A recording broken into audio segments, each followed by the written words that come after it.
The Mill Mystery by Anna Katharine Green. Chapter I. The Alarm. I had just come in from the street. I had a letter in my hand. It was for my fellow lodger, a young girl who taught in the high school, and whom I had persuaded to share my room because of her pretty face and quiet ways. She was not at home, and I flung the letter down on the table, where it fell, address downwards. I thought no more of it. My mind was too full, my heart too heavy with my own trouble. Going to the window, I leaned my cheek against the pane. Oh, the deep sadness of a solitary woman's life! The sense of helplessness that comes upon her when, every effort made, every possibility sounded, she realizes that the world has no place for her, and that she must either stoop to ask the assistance of friends or starve. I have no words for the misery I felt, for I am a proud woman, but no lifting of the curtain that shrouds my past. It has fallen forever, and for you and me and the world, I am simply Constance Sterling, a young woman of 25, without home, relatives, or means of support, having in her pocket 75 cents of change, and in her breast a heart like lead, so utterly had every hope vanished in the day's rush of disappointments. How long I stood with my face to the window I cannot say. With eyes dully fixed upon the blank walls of the cottages opposite, I stood oblivious to all about me, till the fading sunlight, or was it some stir in the room behind me, recalled me to myself, and I turned to find my pretty room-mate staring at me with a troubled look that for a moment made me forget my own sorrows and anxieties. "What is it?" I asked, going towards her with an irresistible impulse of sympathy. "I don't know," she murmured. "A sudden pain here," laying her hand on her heart. I advanced still nearer, but her face, which had been quite pale, turned suddenly rosy, and with a more natural expression she took me by the hand and said, "But you look more than ill. You look unhappy. Would you mind telling me what worries you?" The gentle tone, the earnest glance of modest yet sincere interest, went to my heart. Clutching her hand convulsively, I burst into tears.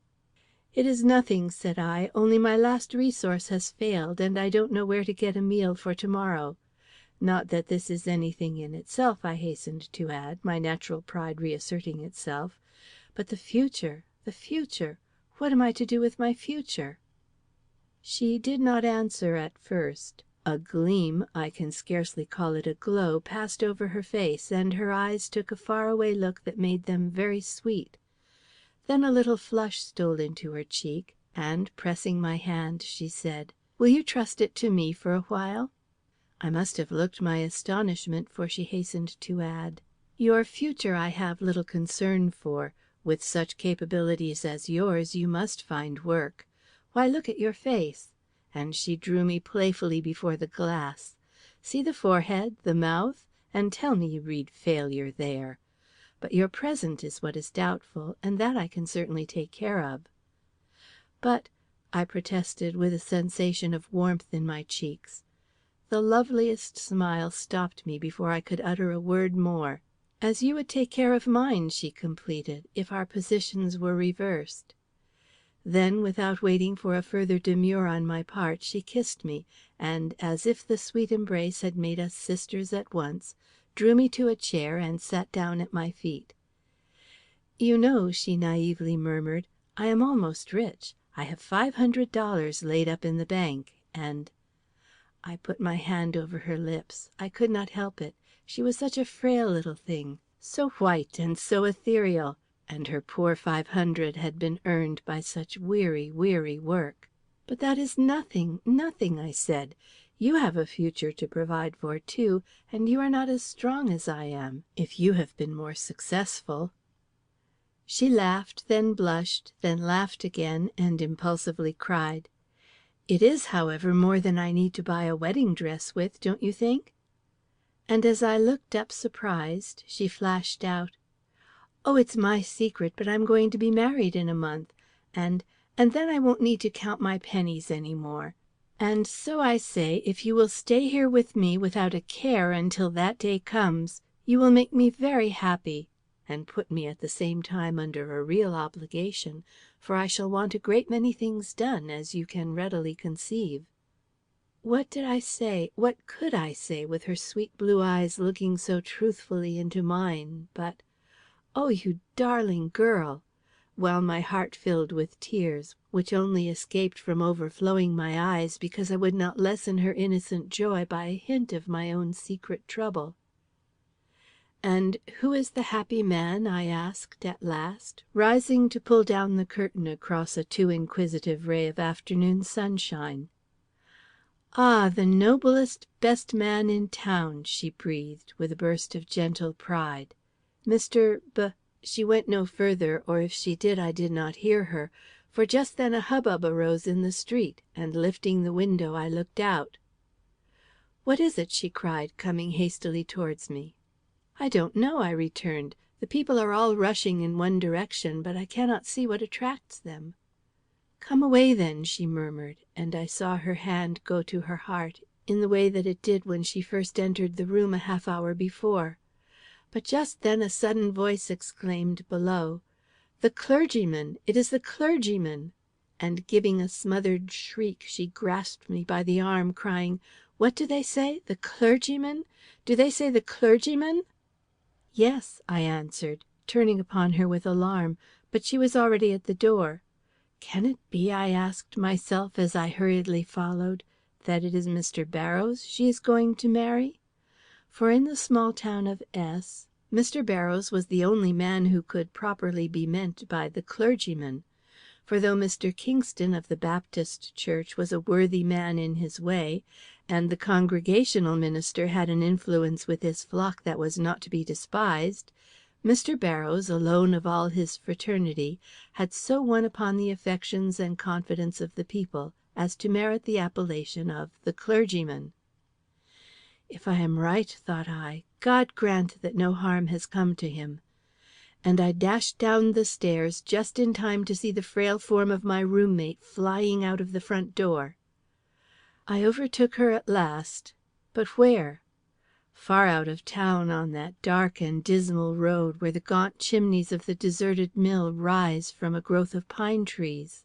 But I knew before I reached her what she would find, knew that her short dream of love was over, and that stretched amongst the weeds which choked the entrance to the old mill lay the dead form of the revered young minister, who, by his precept and example, had won not only the heart of this young maiden, but that of the whole community in which he lived and labored.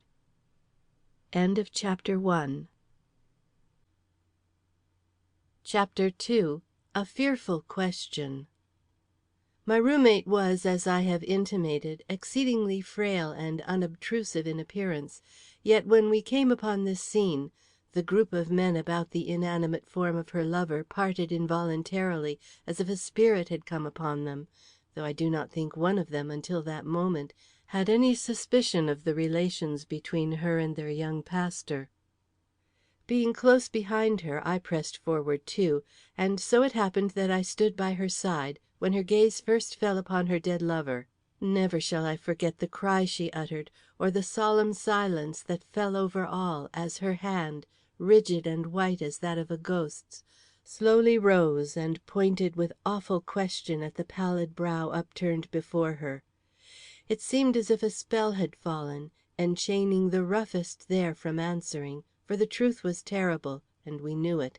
Else why those dripping locks and heavily soaked garments oozing, not with the limpid waters of the stream we could faintly hear gurgling in the distance, but with some fearful substance that dyed the forehead blue and left upon the grass a dark stain that floods of rain could scarcely wash away?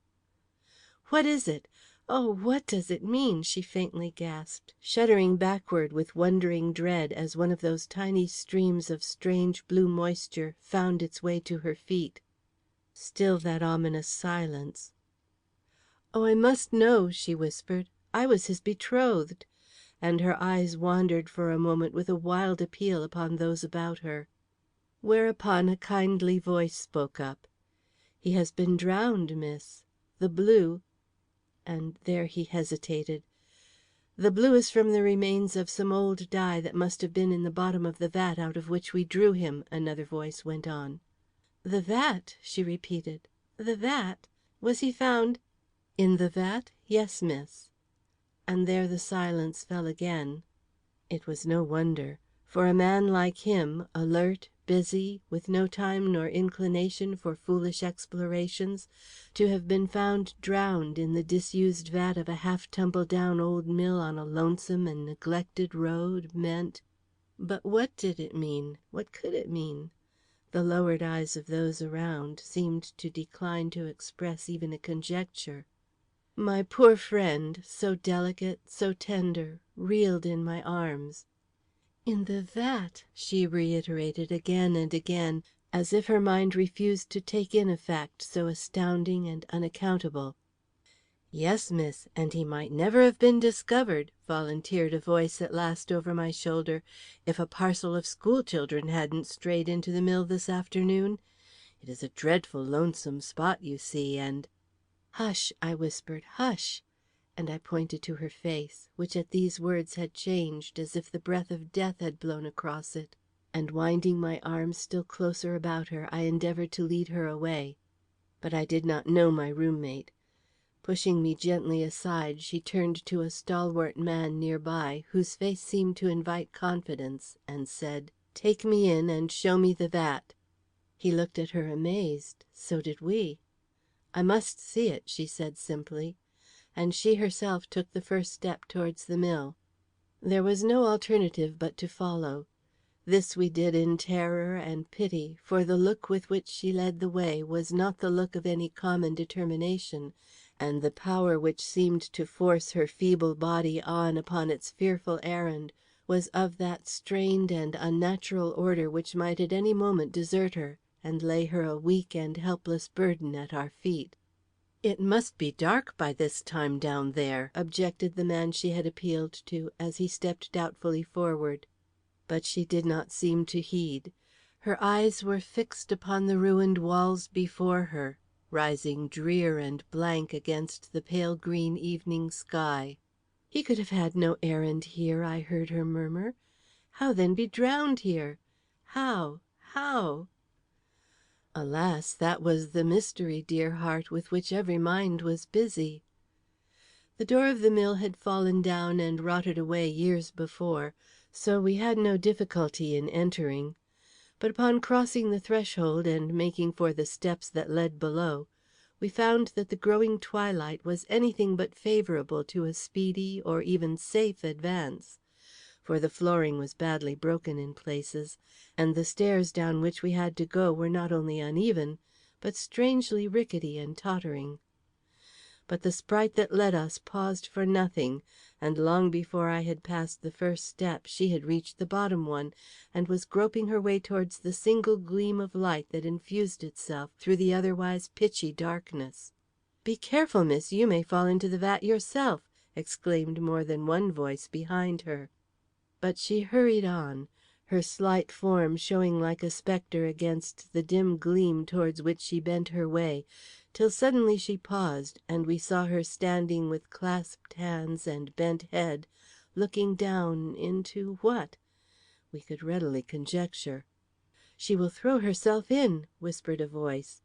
But as, profoundly startled, I was about to hasten forward, she hurriedly turned and came towards us. "I have seen it," she quietly said, and glided by us and up the stairs and out of the mill, to where that still form lay in its ghostly quietude upon the sodden grass. For a moment she merely looked at it, then she knelt, and oblivious to the eyes bent pityingly upon her, kissed the brow and then the cheeks, saying something which I could not hear, but which lent a look of strange peace to her features that were almost as pallid and set now as his. Then she arose, and holding out her hand to me, was turning away, when a word uttered by some one, I could not tell whom, stopped her, and froze her, as it were, to the spot. That word was suicide. I think I see her yet, the pale green twilight on her forehead, her lips parted, and her eyes fixed in an incredulous stare. "Do you mean," she cried, "that he deserves any such name as that? That his death here was not one of chance or accident, mysterious, if you will, but still one that leaves no stigma on his name as a man and a clergyman?" "Indeed, miss," came in reply, "we would not like to say." "Then I say that unless Mr. Barrows was insane, he never premeditated a crime of this nature. He was too much of a Christian, and if that does not strike you as good reasoning, he was too happy." The last word was uttered so low that if it had not been for the faint flush that flitted into her cheek, it would scarcely have been understood. As it was, the furtive looks of the men about showed that they comprehended all that she would say, and satisfied with the impression made, she laid her hand on my arm and for the second time turned towards home. End of chapter 2.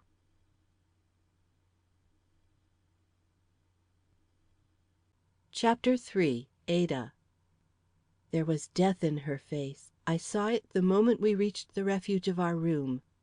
But I was scarcely prepared for the words which she said to me. "Mr. Barrows and I will be buried in one grave. The waters which drowned him have gone over my head also. But before the moment comes which proves my words true, there is one thing I wish to impress upon you, and that is, that no matter what people may say, or what conjectures they may indulge in, Mr. Barrows never came to his end by any premeditation of his own. And that you may believe me, and uphold his cause in the face of whatever may arise, I will tell you something of his life and mine. Will you listen?" Would I listen?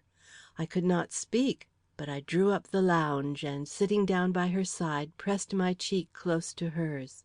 She smiled faintly, all unhappiness gone from her look, and in sweet, soft tones began: "We are both orphans. As far as I know, neither of us have any nearer relatives than distant cousins, a similarity of condition that has acted as a bond between us since first we knew and loved each other. When I came to S , he was just settled here, a young man full of zeal and courage. Whatever the experience of his college days had been, and he has often told me that at that time ambition was the mainspring of his existence, the respect and appreciation which he found here, and the field which daily opened before him for work, had wakened a spirit of earnest trust that ere long developed that latent sweetness in his disposition which, more than his mental qualities perhaps, won him universal confidence and love. You have heard him preach, and you know he was not lacking in genius. But you have not heard him speak, eye to eye and hand to hand. It was there his power came in, and there, too, perhaps, his greatest temptation. For he was one for women to love, and it is not always easy to modify a naturally magnetic look and tone because the hand that touches yours is shy and white, and the glance which steals up to meet your own has within it the hint of unconscious worship. Yet what he could do, he did. For, unknown perhaps to any one here, he was engaged to be married, as so many young ministers are, to a girl he had met while at college. I do not mean to go into too many particulars, Constance. He did not love this girl, but he meant to be true to her. He was even contented with the prospect of marrying her, till Oh, Constance, I almost forget that he has gone, and that my own life is at an end, when I think of that day 6 months ago, the day when we first met, and without knowing it, first loved. And then the weeks which followed, when each look was an event, and a passing word the making or the marring of a day. I did not know what it all meant, but he realized only too soon the precipice upon which we stood, and I began to see him less, and find him more reserved when by chance we were thrown together. His cheek grew paler too, and his health wavered. A struggle was going on in his breast, a struggle of whose depth and force I had little conception then, for I dared not believe he loved me, though I knew by this time he was bound to another who would never be a suitable companion for him. At last he became so ill he was obliged to quit his work, and for a month I did not see him, though only a short square separated us. He was slowly yielding to an insidious disease, some said, and I had to bear the pain of this uncertainty, as well as the secret agony of my own crushed and broken heart. But one morning, shall I ever forget it? The door opened, and he came in where I was, and without saying a word, knelt down by my side and drew my head forward and laid it on his breast. I thought at first it was a farewell, and trembled with a secret anguish that was yet strangely blissful, for did not the passionate constraint of his arms mean love? But when, after a moment that seemed a lifetime, I drew back and looked into his face, I saw it was not a farewell but a greeting he had brought me, and that we had not only got our pastor back to life, but that this pastor was a lover as well, who would marry the woman he loved. And I was right.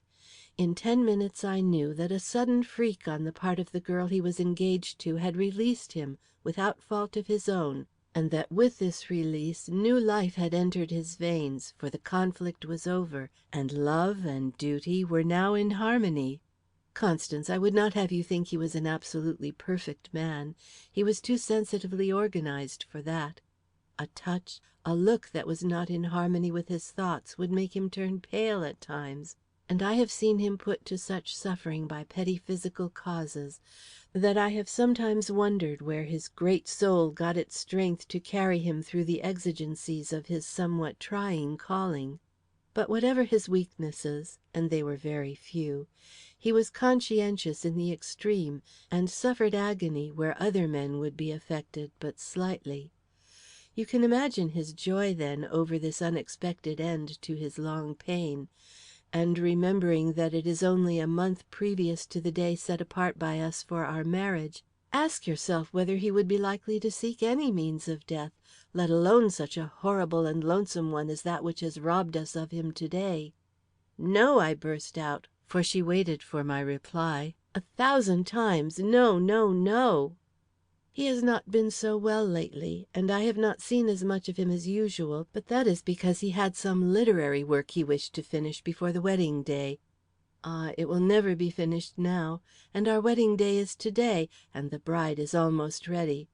But," she suddenly exclaimed, "I must not go yet, not till you have said again that he was no suicide.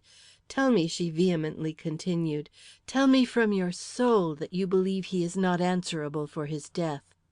"I do," I rejoined, alarmed and touched at once by the fire in her cheek and eye. "And that," she went, "you will hold to this opinion in the face of all opposition; that whatever attack men may make upon his memory, you will uphold his honor and declare his innocence. Say you will be my deputy in this, and I will love you even in my cold grave, and bless you as perhaps only those who see the face of the Father can bless." "Ada," I murmured, "Ada." "You will do this, will you not?" she persisted. "I can die knowing I can trust you as I would myself." I took her cold hand in mine and promised, though I felt how feeble would be any power of mine to stop the tide of public opinion, if once it set in any definite direction. "He had no enemies," she whispered, "but I would sooner believe he had than that he sought this fearful spot of his own accord." And seemingly satisfied to have dropped this seed in my breast, she tremblingly arose, and going for her writing desk, brought it back and laid it on the lounge by her side. "Go for Mrs. Gannon," she said. Mrs. Gannon was our neighbor in the next room, a widow who earned her livelihood by nursing the sick, and I was only too glad to have her with me at this time, for my poor Ada's face was growing more and more deathly, and I began to fear she had but prophesied the truth when she said this was her wedding day. I was detained only a few minutes, but when I came back with Mrs. Gannon, I found my roommate writing. "Come," said she, in a voice so calm my companion started, and hastily looked at her face for confirmation of the fears I had expressed. "I want you both to witness my signature." With one last effort of strength, she wrote her name, and then handed the pen to Mrs. Gannon, who took it without a word. "It is my will," she faintly smiled, watching me as I added my name at the bottom. "We have had to do without lawyers, but I don't think there will be any one to dispute my last wishes." and taking the paper in her hand, she glanced hastily at it, then folded it, and handed it back to me with a look that made my heart leap with uncontrollable emotion. "I can trust you," she said, and fell softly back upon the pillow.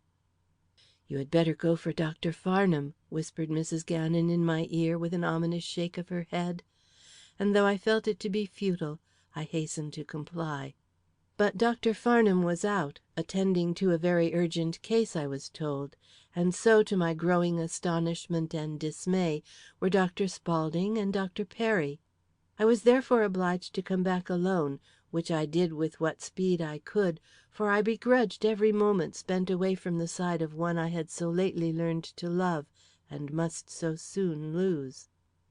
Mrs. Gannon met me at the door, and with a strange look, drew me in and pointed towards the bed.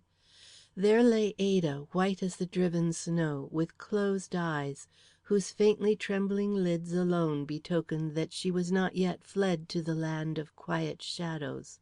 At her side was a picture of the man she loved, and on her breast lay a bunch of withered roses I could easily believe had been his last gift. It was a vision of perfect peace, and I could not but contrast it with what my imagination told me must have been the frenzied anguish of that other death. My approach, though light, disturbed her. Opening her eyes, she gave me one long, long look. Then, as if satisfied, she softly closed them again, breathed a little sigh, and in another moment was no more. End of Chapter 3. Chapter 4. The Pollards. Fearful as the experiences of this day had been, they were not yet at an end for me. Indeed, the most remarkable were to come. As I sat in this room of death, it was not far from midnight, I suddenly heard voices at the door, and Mrs. Gannon came in with Dr. Farnham. "It is very extraordinary," I heard him mutter as he crossed the threshold. "One dying and another dead, and both struck down by the same cause." I could not imagine what he meant, so I looked at him with some amazement. But he did not seem to heed me. Going straight to the bed, he gazed silently at Ada's pure features, with what I could not but consider a troubled glance. Then, turning quickly to Mrs. Gannon, he said in his somewhat brusque way: "All is over here. You can therefore leave. I have a patient who demands your instant care." "But," she began. "I have come on purpose for you," he put in authoritatively. "It is an urgent case. Do not keep me waiting." "But, sir," she persisted, "it is impossible. I am expected early in the morning at Scott's Corners, and was just going to bed when you came in order to get a little sleep before taking the train." "Dr. Perry's case?" "Yes." He frowned, and I am not sure but what he uttered a mild oath. At all events, he seemed very much put out. I immediately drew near. "Oh, sir," I cried, "if you would have confidence in me, I am not unused to the work, and—" His stare frightened me, it was so searching and so keen. "Who are you?" he asked. I told him, and Mrs. Gannon put in a word for me. I was reliable, she said, and if too much experience was not wanted, would do better than such and such a one, naming certain persons, probably neighbors.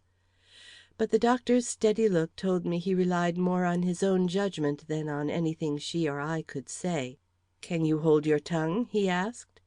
I started. Who would not have done so? "I see that you can," he muttered, and glanced down at my dress. "When can you be ready?" he inquired. "You may be wanted for days, and it may be only for hours." "Will 10 minutes be soon enough?" I asked. A smile difficult to fathom crossed his firm lip. "I will give you 15," he said, and turned towards the door. But on the threshold he paused and looked back. "You have not asked who or what your patient is," he grimly suggested. "No," I answered shortly. "Well," said he, "it is Mrs. Pollard, and she is going to die." Mrs. Pollard? Mrs. Gannon and I involuntarily turned and looked at each other. "Mrs. Pollard," repeated the good nurse wonderingly. "I did not know she was sick." "She wasn't this noon. It is a sudden attack apoplexy, we call it. She fell at the news of Mr. Barrows' death."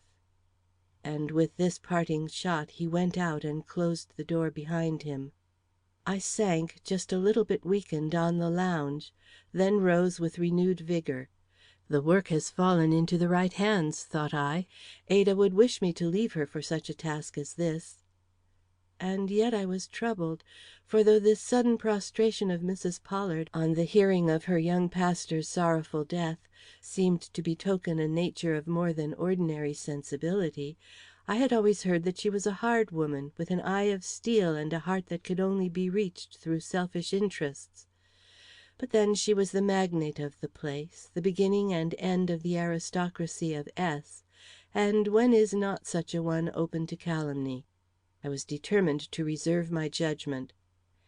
In the 15 minutes allotted me, I was ready. Suitable arrangements had already been made for the removal of my poor Ada's body to the house that held her lover, for the pathos of the situation had touched all hearts, and her wish to be laid in the same grave with him met with no opposition.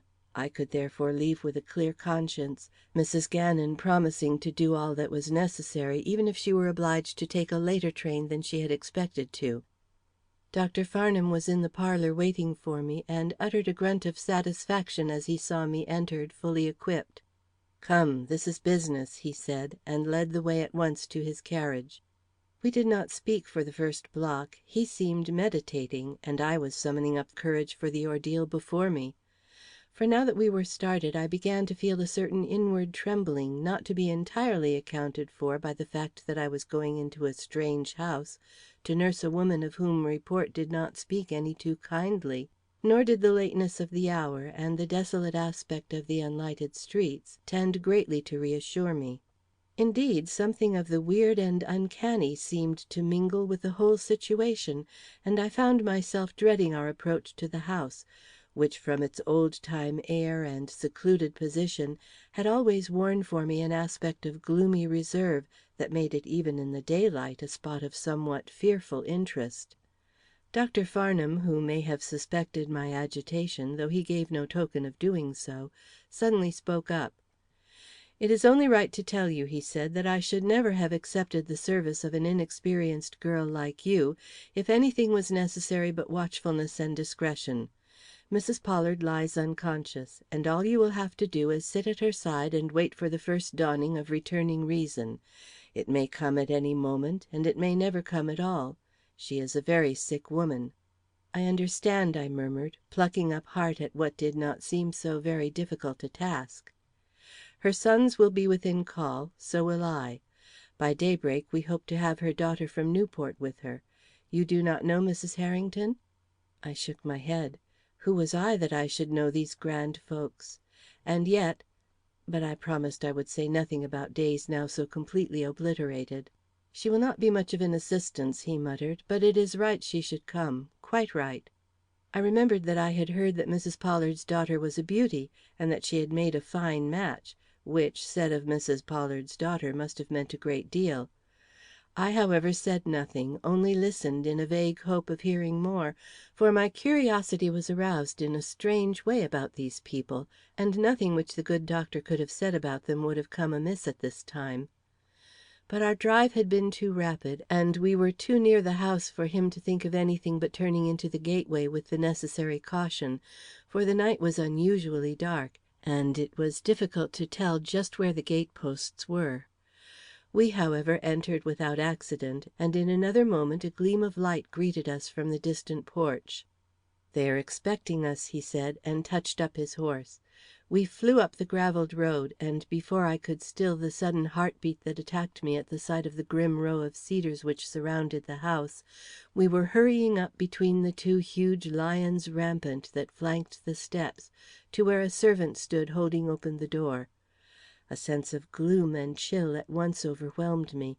From the interior, which I faintly saw stretching before me, there breathed even in that first moment of hurried entrance a cold and haughty grandeur that, however rich and awe-inspiring, was anything but attractive to a nature like mine.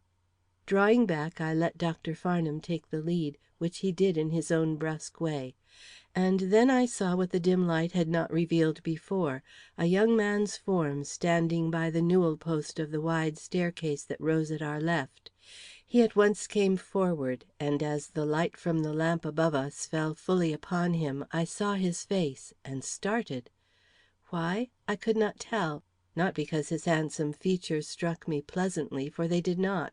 There was something in their expression which I did not like, and yet as I looked at them a sudden sensation swept over me that made my apprehensions of a moment back seem like child's play, and I became conscious that if a sudden call of life or death were behind me, urging me on the instant to quit the house, I could not do it while that face was before me to be fathomed, and, if possible, understood. "Ah, I see you have brought the nurse," were the words with which he greeted Dr. Farnham, and the voice was as thrilling in its tone as the face was in its expression. "But," he suddenly exclaimed, as his eyes met mine, "this is not Mrs. Gannon," and he hurriedly drew the doctor down the hall. "Why have you brought this young girl?" he asked, in tones which, however lowered, I could easily distinguish. "Didn't you know there were reasons why we especially wanted an elderly person?" "No," I heard the doctor say, and then, his back being towards me, I lost the rest of his speech till the words, "She is no gossip," came to salute me, and make me ask myself if there was a secret skeleton in this house that they feared so much the eyes of a stranger.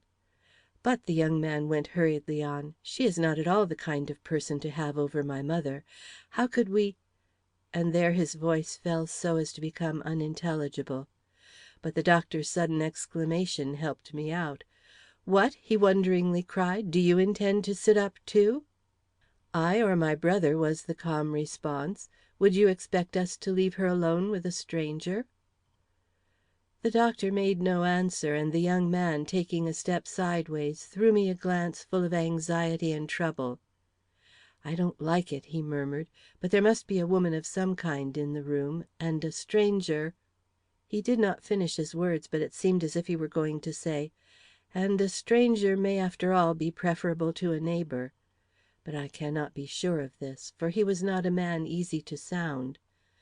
But what I do know is that he stepped forward, to me with an easy grace, and giving me a welcome as courteous as if I had been the one of all others he desired to see, led me up the stairs to a room which he announced to be mine, saying, as he left me at the door, "Come out in 5 minutes, and my brother will introduce you to your duties."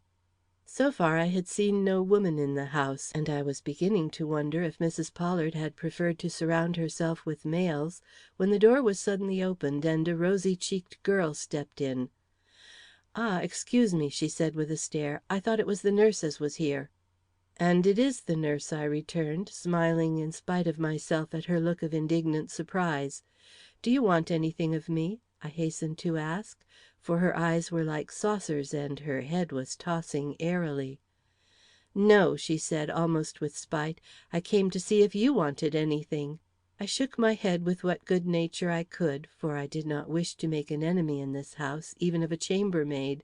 "And you really are the nurse?" she asked, coming nearer and looking at me in the full glare of the gas. "Yes," I assured her, "really and truly the nurse."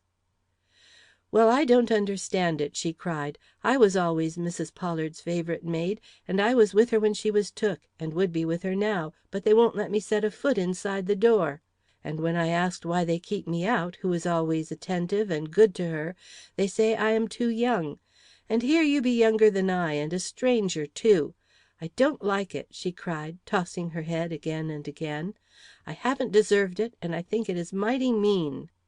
I saw the girl was really hurt, so I hastened to explain that I was not the nurse they expected, and was succeeding, I think, in mollifying her, when a step was heard in the hall, and she gave a frightened start and hurried towards the door.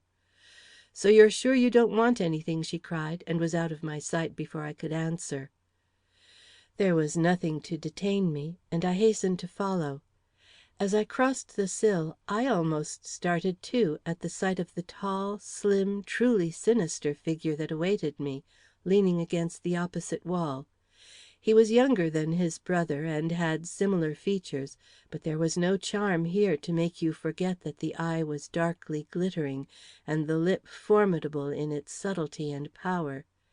He advanced with much of the easy nonchalance that had so characterized the other. "Miss Sterling, I believe," said he, and with no further word turned and led me down the hall to the sick room. I noticed even then that he paused and listened before he pushed open the door, and that with our first step inside he cast a look of inquiry at the bed that had something beside a son's loving anxiety in it.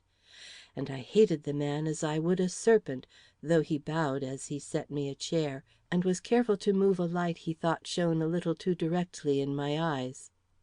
The other brother was not present, and I could give my undivided attention to my charge. I found her what report had proclaimed her to be, a handsome woman of the sternly imposing type. Even with her age against her and the shadow of death lying on her brow and cheek, there was something strangely attractive in the features and the stately contour of her form. But it was attraction that was confined to the eye, and could by no means allure the heart, for the same seal of mysterious reserve was upon her that characterized her sons, and in her, as in the younger one of these, it inspired a distrust which I could imagine no smile as dissipating. She lay in a state of coma, and her heavy breathing was the only sound that broke the silence of the great room. God help me, thought I, but had no wish to leave. Instead of that, I felt a fearful pleasure in the prospect before me, such effect had a single look had upon me from eyes I trembled to meet again or read. I do not know how long I sat there gazing in the one direction for that faint sign of life for which the doctor had bid me watch. That he who inspired me with dread was behind me, I knew, but I would not turn my head towards him.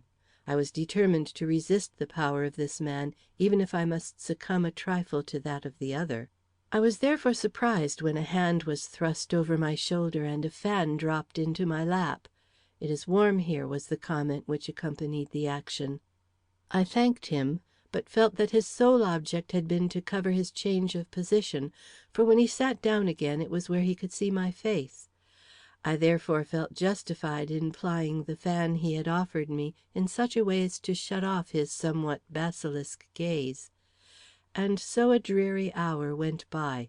It was now well on towards morning, and I was beginning to suffer the languor natural after so many harrowing excitements, when the door opened behind me, and the electric thrill shooting through all my members testified as to whose step it was that entered.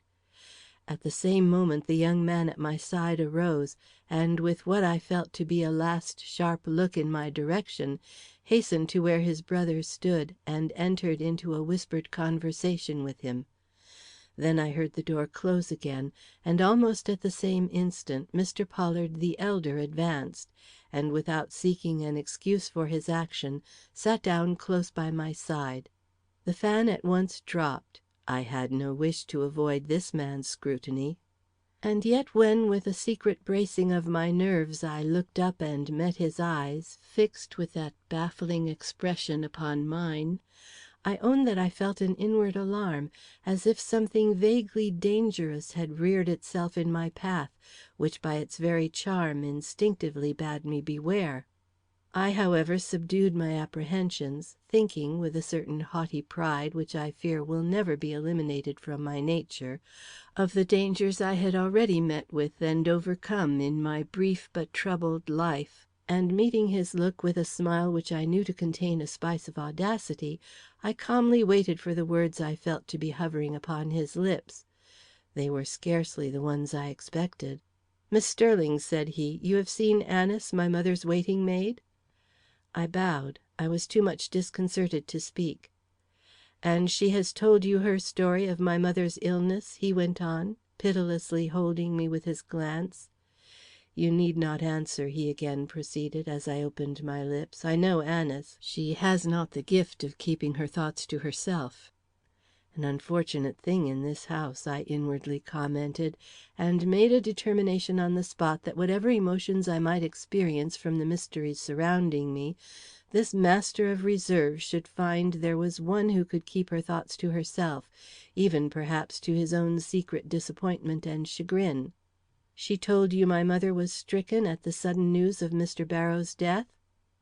"That was told me," I answered, for this was a direct question, put, too, with an effort I could not help but feel, notwithstanding the evident wish on his part to preserve an appearance of calmness. "Then some explanation is needed," he remarked, his eyes flashing from his mother's face to mine with equal force and intentness.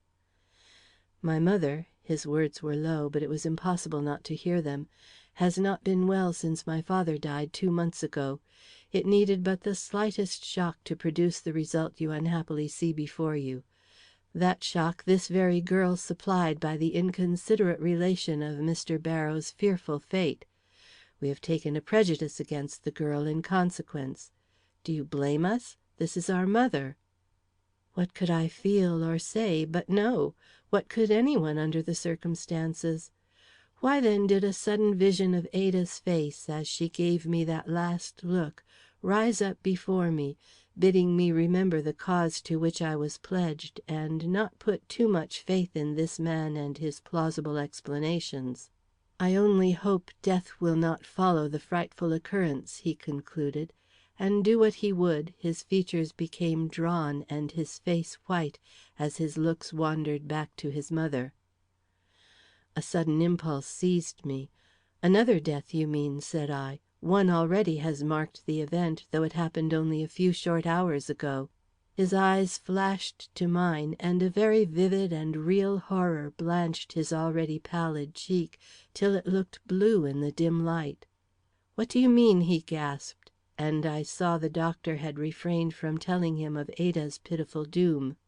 "I mean," said I, with a secret compunction I strove in vain to subdue, "that Mr. Barrows' betrothed could not survive his terrible fate; that she died a few hours since, and will be buried in the same grave as her lover." His betrothed! Young Mr. Pollard had risen to his feet and was actually staggering under the shock of his emotions. "I did not know he had any betrothed. I thought she had jilted him." "It is another woman," I broke in, jealous for my poor dead Ada's fame. "The woman he was formerly engaged to never loved him, but this one—" I could not finish the sentence. My own agitation was beginning to master me. He looked at me horrified, and I could have sworn the hair rose on his forehead. "What was her name?" he asked. Is it any one I know?" Then, as if suddenly conscious that he was betraying too keen an emotion for the occasion, pitiful as it was, he forced his lips into a steadier curve, and quietly said: "After what has happened here, I am naturally overcome by a circumstance so coincident with our own trouble." "Naturally," I assented with a bow, and again felt that secret distrust warring with a new feeling that was not unlike compassion.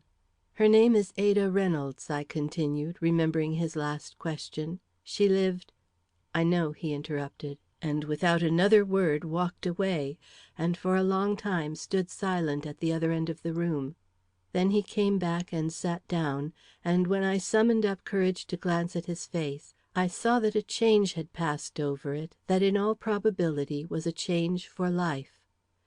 And my heart sank till I almost envied that unconscious form before which we sat, and from which alone now came the one sound which disturbed the ghostly silence of that dread chamber. Chapter V.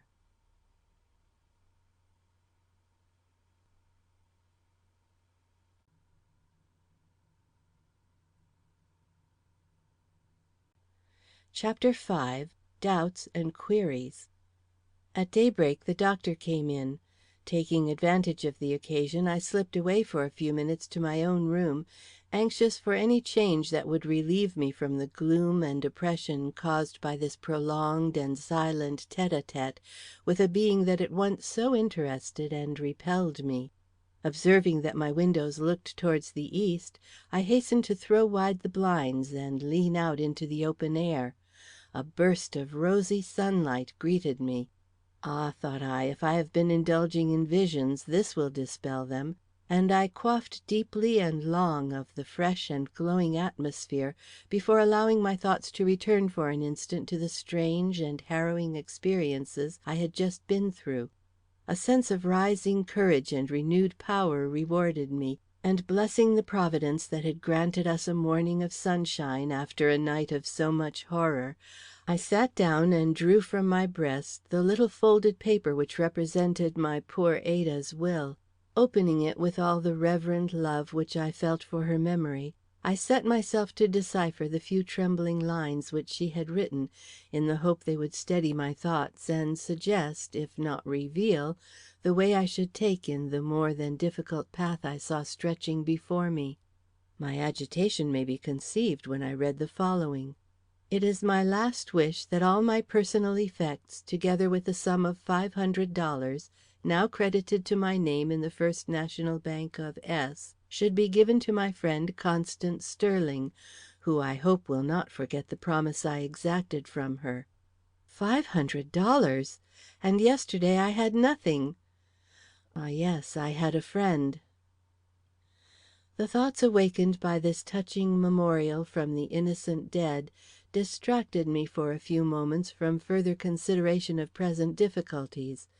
But soon the very nature of the bequest recalled them to my mind by that allusion to a promise which more than anything else lay at the bottom of the dilemma in which I found myself. For, humiliating as it is to confess, the persistency with which certain impressions remained in my mind, in spite of the glowing daylight that now surrounded me, warned me that it would be for my peace to leave this house before my presentiments became fearful realities, while on the other hand my promise to Ada seemed to constrain me to remain in it till I had at least solved some of those mysteries of emotion which connected one and all of this family so intimately with the cause to which I had pledged myself. If the general verdict in regard to Mr. Barrows' death should be one of suicide, thought I, how could I reconcile myself to the fact that I fled at the first approaching intimation that all was not as simple in his relations as was supposed, and that somewhere, somehow, in the breast of certain parishioners of his, a secret lay hidden, which, if known, would explain the act which otherwise must imprint an ineffaceable stain upon his memory? My heart and brain were still busy with this question when the sound of Mr. Pollard's footsteps passing my door recalled me to a sense of my present duty. Rising, I hurried across the hall to the sick chamber, and was just upon the point of entering when the doctor appeared before me, and seeing me, motioned me back, saying, "Mrs. Harrington has just arrived. As she will doubtless wish to see her mother at once, you had better wait a few moments till the first agitation is over." Glad of any respite, and particularly glad to escape an introduction to Mrs. Harrington at this time, I slipped hastily away, but had not succeeded in reaching my room before the two brothers and their sister appeared at the top of the stairs. I had thus a full opportunity of observing them, and being naturally quick to gather impressions, took in with a glance the one member of the Pollard family who was likely to have no mystery about her. I found her pretty, prettier perhaps than any woman it had ever been my lot to meet before, but with a doll's prettiness that bespoke but little dignity or force of mind. Dressed with faultless taste, and with an attention to detail that at a moment like the present struck one with a sense of painful incongruity, she advanced, a breathing image of fashion and perhaps folly, her rustling robes and fresh if troubled face offering a most striking contrast to the gloom and reserve of the two sombre figures that walked at her side. Knowing as by instinct that nothing but humiliation would follow any obtrusion of myself upon this petted darling of fortune, I withdrew as much as possible into the shadow, receiving for my reward a short look from both the brothers, the one politely deprecating in its saturnine courtesy, the other full of a bitter demand for what I in my selfish egotism was fain to consider sympathy. The last look did not tend to calm my already disturbed thoughts, and anxious to efface its impression, I impulsively descended the stairs and strolled out on the lawn, asking myself what was meant by the difference in manner which I had discerned in these two brothers towards their sister. For while the whole bearing of the younger had expressed interest in this pretty, careless butterfly of a woman thus brought suddenly face to face with a grave trouble, the elder had only averted looks to offer, and an arm that seemed to shrink at her touch, as if the weight of her light hand on his was almost more than he could bear. Could it be that affection and generosity were on the side of the younger, after all, and that in this respect, at least, he was the truer man and more considerate brother? I could find no more satisfactory answer for this question than for the many others that had suggested themselves since I had been in this house, and being determined not to allow myself to fall into a reverie which at this moment might be dangerous, I gave up consideration of all kinds and yielded myself wholly to the pleasure of my ramble. And it was a pleasure, for however solemn and austere might be the interior of the Pollard mansion, without, here on the lawn, all was cheeriness, bloom, and verdure, the grim row of cedars encircling the house seeming to act as a barrier beyond which its gloom and secrecy could not pass.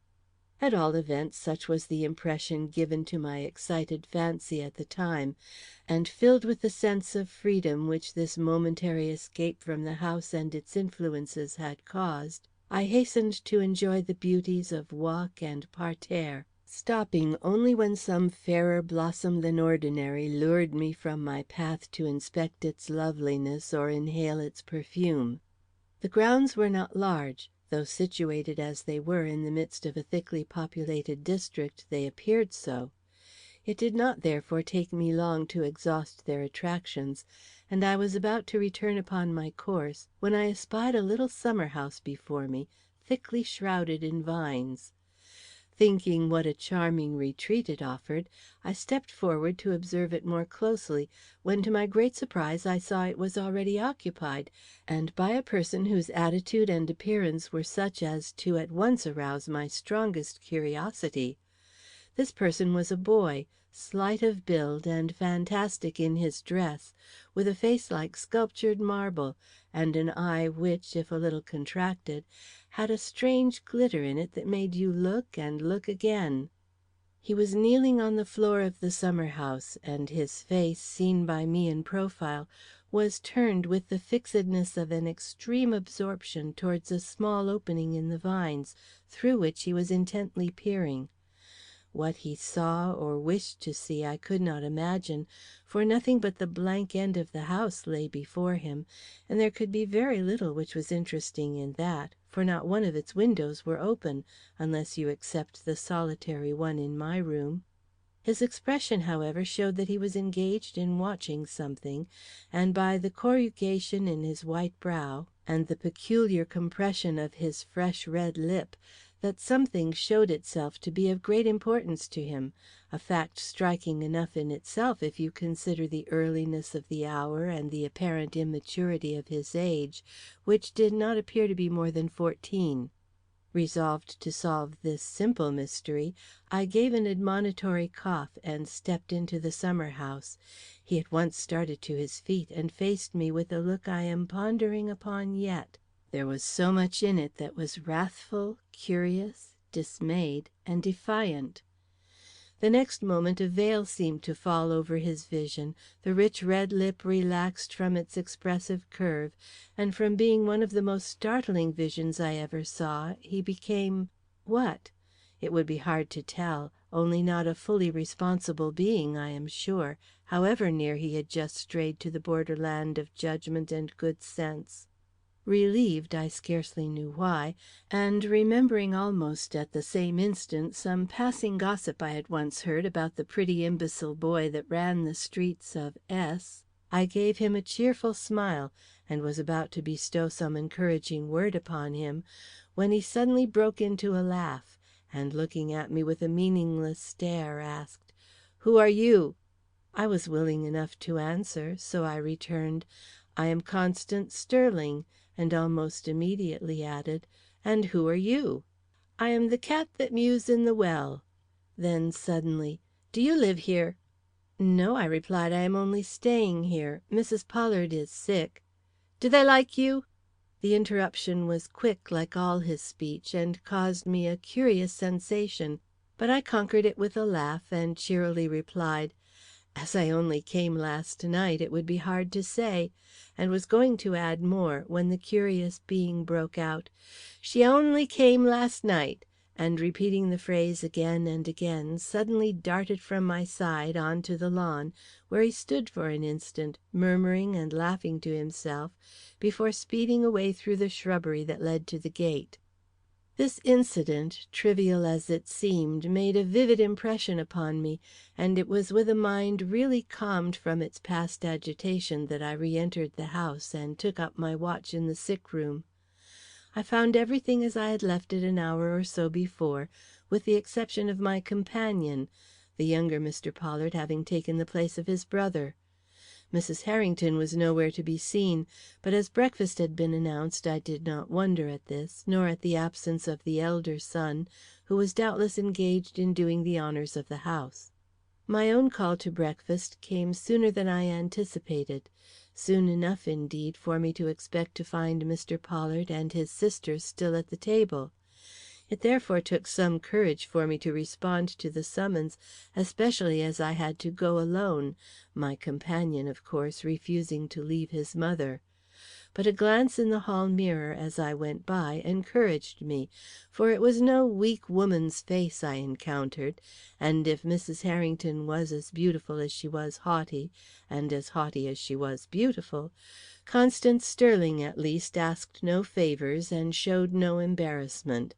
Indeed, I had never felt more myself than when I lifted the portière from before the dining room door and stepped in under the gaze of those two contradictory beings, either of which exerted an influence calculated to overawe a person in my position.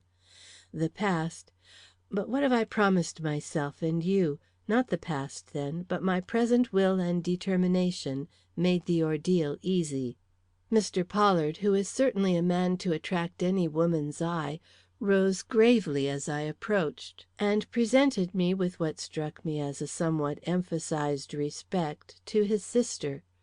Her greeting was nothing more nor less than what I expected, that is, indifferently civil, though I thought I detected a little glimmer of curiosity in the corner of her eye, as if some words had passed in regard to me that made her anxious to know what sort of a woman I was. But my faculty for observation was very wide awake that morning, and I may have imagined this, especially as she did not look at me again till she had finished her breakfast and rose to quit the room. Then, indeed, she threw me a hurried glance, half searching, half doubtful in its character, as if she hesitated whether she ought to leave us alone together. Instantly a wild thrill passed through me, and I came perilously near blushing. But the momentary emotion, if emotion it could be called, was soon lost in a deeper feeling which ensued when Mrs. Harrington, pausing at the door, observed with a forced lightness, "By the way, where is Mr. Barrows? I thought he was always on hand in time of trouble." I looked at her. Somehow I dared not look at her brother, and while making to myself such trivial observations as "She has not been told the truth," and "They took good care she should overhear no gossip at the station," I was inwardly agitating myself with the new thought, can she have had anything to do with Mr. Barrows? Can she be the woman he was engaged to before he fell in love with Ada? The expression of her face, turned though it was full upon us, told nothing, and my attention, though not my glances, passed to Mr. Pollard, who, motionless in his place, hesitated what reply to give to this simple question. "Guy has not told you, then," said he, "what caused the shock that has prostrated our mother?" "No," she returned, coming quickly back. "It was the news of Mr. Barrows' death, Agnes. The servants say so, and the servants ought to know." "Mr. Barrows' death? Is Mr. Barrows dead, then?" she asked, in a tone of simple wonder, which convinced me that my surmise of a moment ago was without any foundation. "I did not know he was sick," she went on. "Was his death sudden, that it should affect mother so?" A short nod was all her brother seemed able to give to this question. At sight of it I felt the cold chill run through my veins, and wished that fate had not obliged me to be present at this conversation.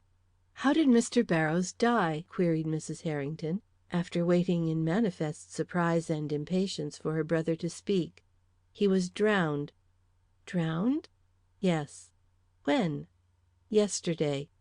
Where? This time the answer was not forthcoming. Was it because he knew the place too well? I dared not lift my eyes to see. Was it in the mill stream? She asked.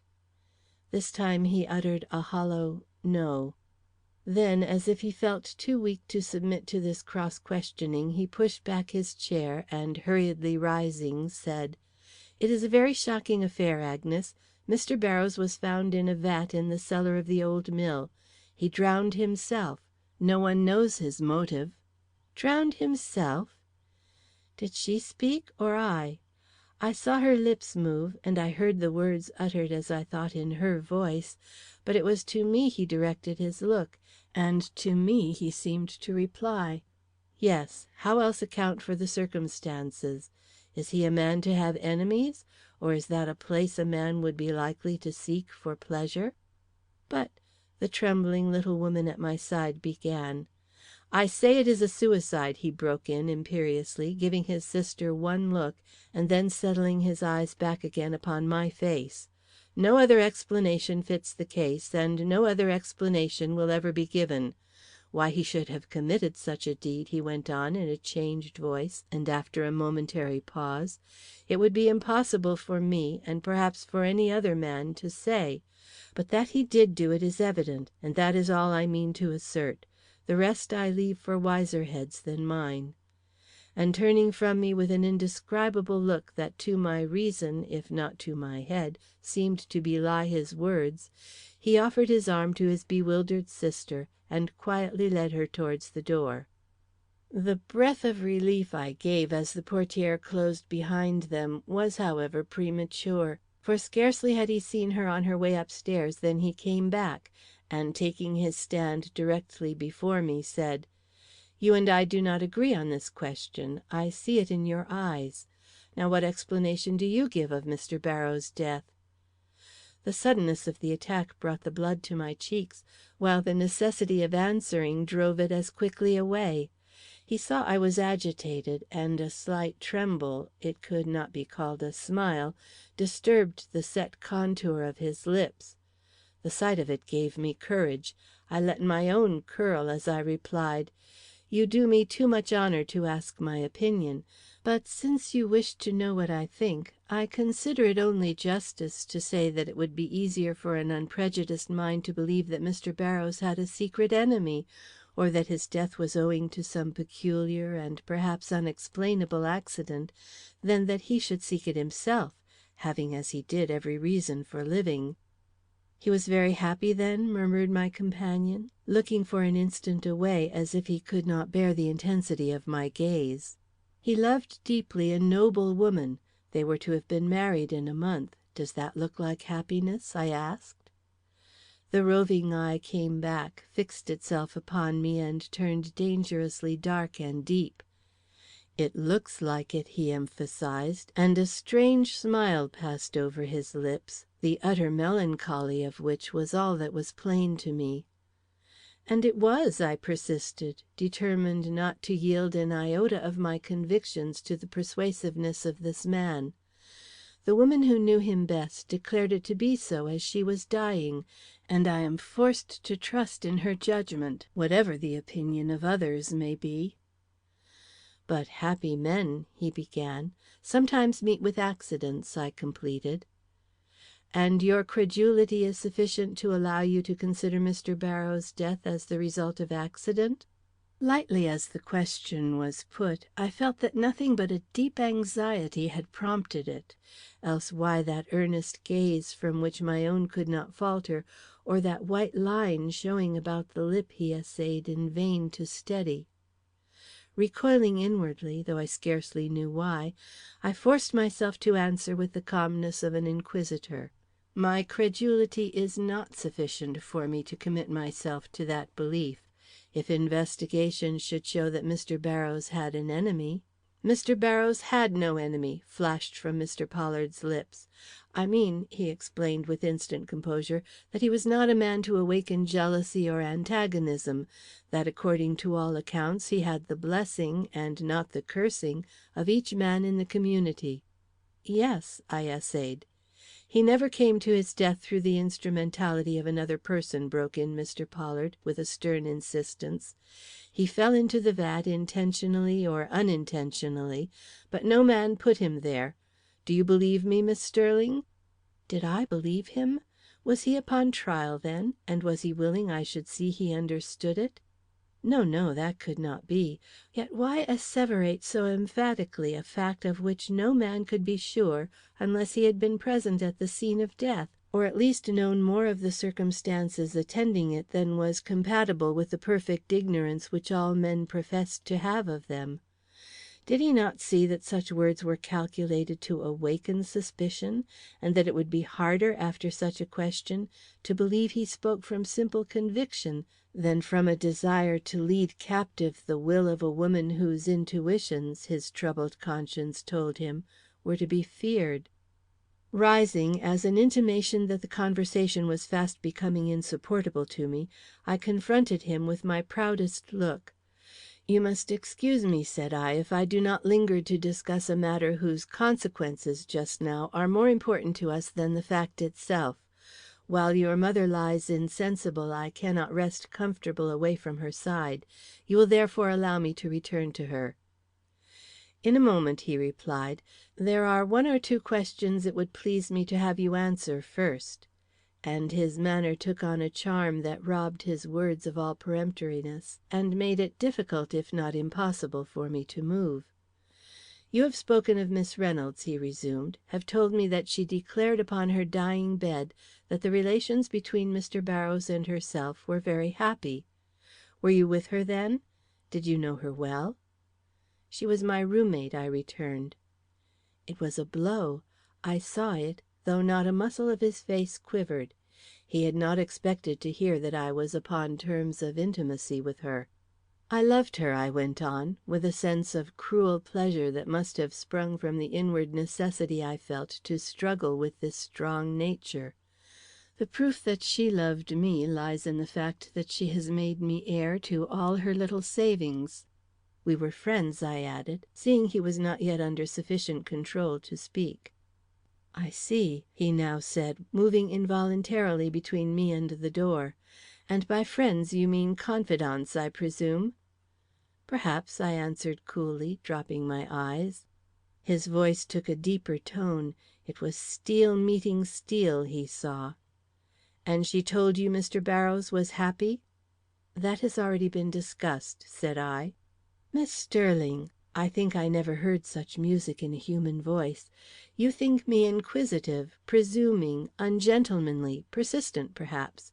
But I have a great wish to know the truth about this matter, if only to secure myself from forming false impressions and wrongfully influencing others by them. Bear with me, then, strangers though we are, and if you feel you can trust me," here he forced me to look at him, "let me hear, I pray, what reasons you have for declaring so emphatically that Mr. Barrows did not commit suicide." "My reasons, Mr. Pollard? Have I not already given them to you? Is it necessary for me to repeat them?"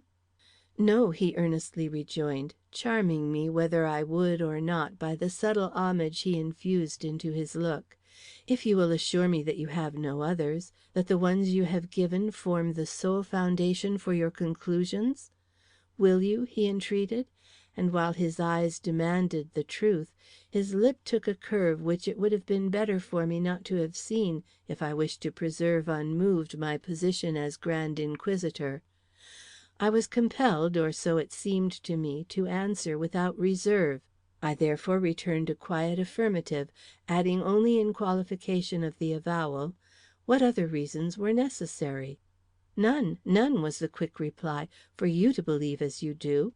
A woman but proves her claim to our respect when she attaches such significance to the master passion as to make it the argument of a perfect happiness."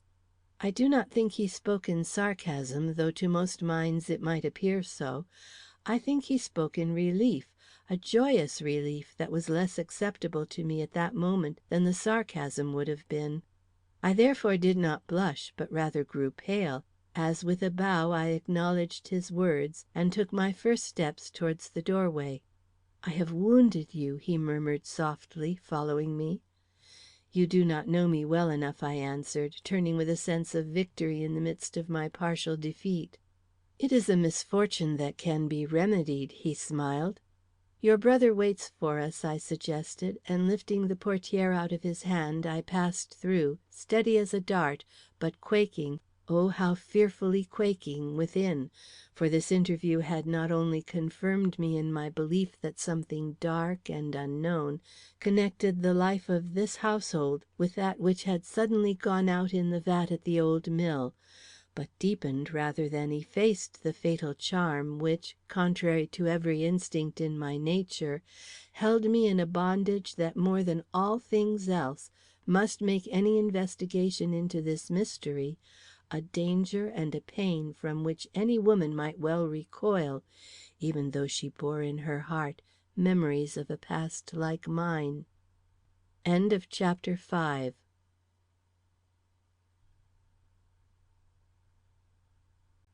Chapter VI. Mrs. Pollard. That day was a marked one in my life.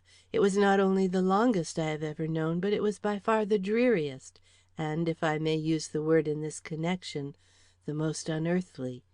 Indeed, I cannot think of it to this day without a shudder, its effect being much the same upon my memory as that of a vigil in some underground tomb, where each moment was emphasized with horror lest the dead lying before me might stir beneath their cerements and wake. The continual presence of one or both of the brothers at my side did not tend to alleviate the dread which the silence, the constant suspense, the cold gloom of the ever dimly lighted chamber were calculated to arouse, for the atmosphere of unreality and gloom was upon them too, and saving the quick, short sigh that escaped from their lips now and then, neither of them spoke, nor relaxed for an instant from that strain of painful attention which had for its focus their mother's stony face. Mrs. Harrington, who in her youthful freshness and dimpled beauty might have relieved the universal sombreness of the scene, was not in the room all day; but whether this was on account of her inability to confront sickness and trouble, or whether it was the result of the wishes of her brothers, I have never been able to decide. Probably the latter, for though she was a woman of frivolous mind, she had a due sense of the proprieties, and was never known to violate them except under the stress of another will more powerful than her own. At last, as the day waned, and what light there was gradually vanished from the shadowy chamber, Guy made a movement of discouragement, and rising from his place, approached his brother, dropped a word in his ear, and quietly left the room. The relief I felt was instantaneous. It was like having one coil of an oppressive nightmare released from my breast. Dwight, on the contrary, who had sat like a statue ever since the room began to darken, showed no evidence of being influenced by this change, and, convinced that any movement towards a more cheerful order of things must come from me, I rose and, without consulting his wishes, dropped the curtains and lighted the lamp. The instant I had done so, I saw why he was so silent and immovable. Overcome by fatigue, and possibly by a long strain of suppressed emotion, he had fallen asleep, and, ignorant of the fact that Guy had left the room, slumbered as peacefully as if no break had occurred in the mysterious watch they had hitherto so uninterruptedly maintained over their mother and me. The peacefulness of his sleeping face made a deep impression upon me. Though I knew that with his waking the old look would come back, it was an indescribable pleasure to me to see him, if but for an instant, free from that shadowy something which dropped a veil of mistrust between us. It seemed to show me that evil was not innate in this man, and explained, if it did not justify, the weakness which had made me more lenient to what was doubtful in his appearance and character than I had been to that of his equally courteous but less attractive brother.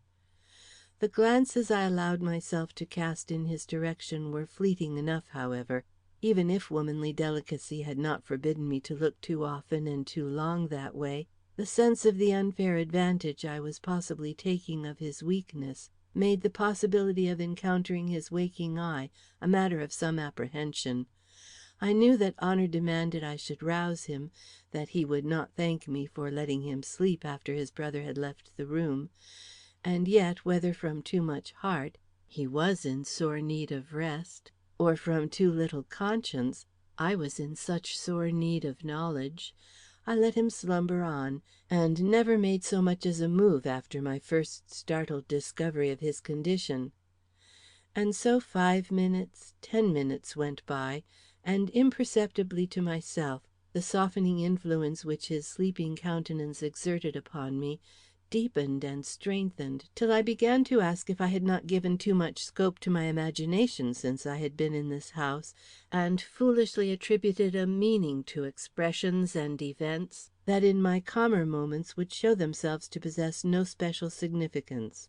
The probability was that I had, and once allowing myself to admit this idea, it is astonishing how rapidly it gained possession of my judgment, altering the whole tenor of my thoughts, and if not exactly transforming the situation into one of cheerfulness and ease, at least robbing it of much of that sepulchral character which had hitherto made it so nearly unbearable to me.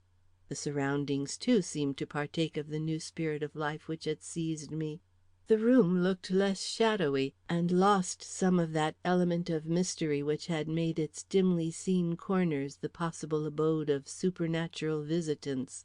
Even the clock ticked less lugubriously, and that expressionless face on the pillow. Great God, it is looking at me! With two wide open, stony eyes, it is staring into my very soul, like a spirit from the tomb, awakening there a horror infinitely deeper than any I had felt before, though I knew it was but the signal of returning life to the sufferer, and that I ought to rouse myself and welcome it with suitable ministrations, instead of sitting there like a statue of fear in the presence of an impending fate. But do what I would, say to myself what I would, I could not stir. A nightmare of terror was upon me, and not till I saw the stony lips move and the face take a look of life in the effort made to speak, did I burst the spell that held me and start to my feet. Even then I dared not look around nor raise my voice to warn the sleeper behind me that the moment so long waited for had come. A power behind myself seemed to hold me silent, waiting, watching for those words that struggled to life so painfully before me. At last they came, filling the room with echoes hollow as they were awful. "Dwight! Guy! If you do not want me to haunt you, swear you will never divulge what took place between you and Mr. Barrows at the mill." "Mother!" rang in horror through the room, and before I could turn my head Dwight Pollard leaped by me, and hiding the face of the dying woman on his breast, turned on me a gaze that was half wild, half commanding, and said: "Go for my brother. He is in the northwest room. Tell him our mother raves." Then, as I took a hurried, though by no means steady step towards the door, he added: "I need not ask you to speak to no one else?" "No," my cold lips essayed to utter, but an unmeaning murmur was all that left them. The reaction from hope and trust to a now really tangible fear had been too sudden and overwhelming.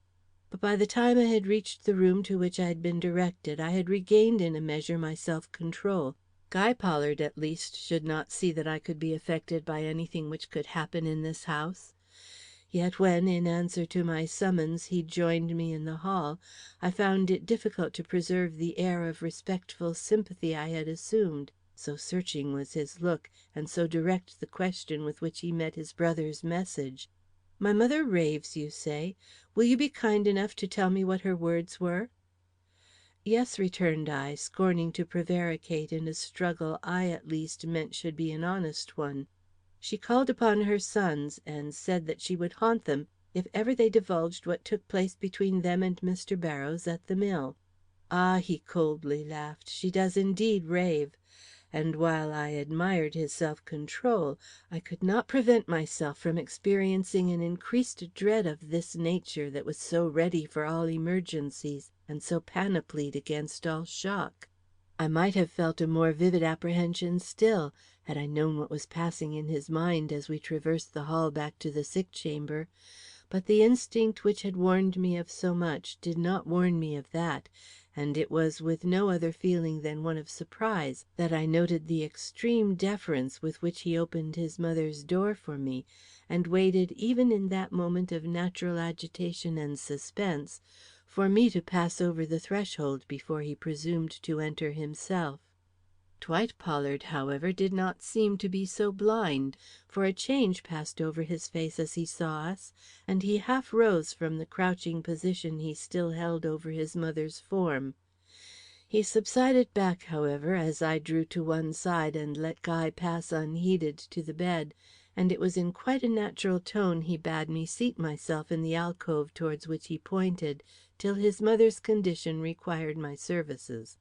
That there was really nothing to be done for her, I saw myself in the one glimpse I caught of her face as he started up.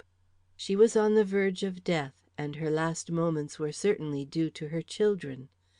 So I passed into the alcove, which was really a small room opening out of the large one, and flinging myself on the lounge I saw there, asked myself whether I ought to shut the door between us, or whether my devotion to Ada's cause bade me to listen to whatever came directly in my way to hear.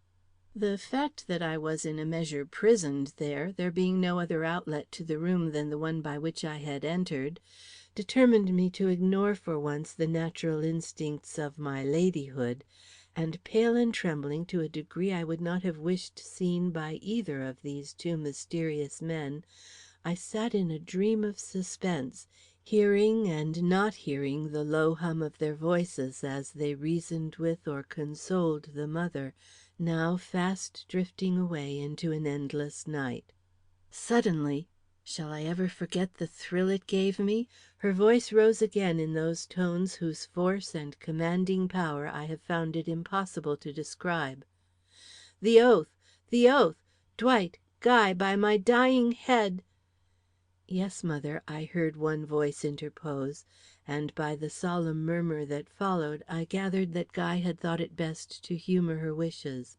The long drawn sigh which issued from her lips testified to the relief he had given her, and the "Now, Dwight," which followed was uttered in tones more gentle and assured.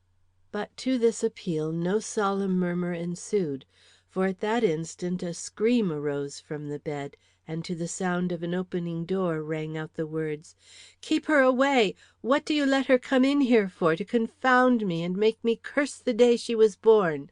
Away, I say, away!" Horrified, and unable to restrain the impulse that moved me, I sprang to my feet and rushed upon the scene.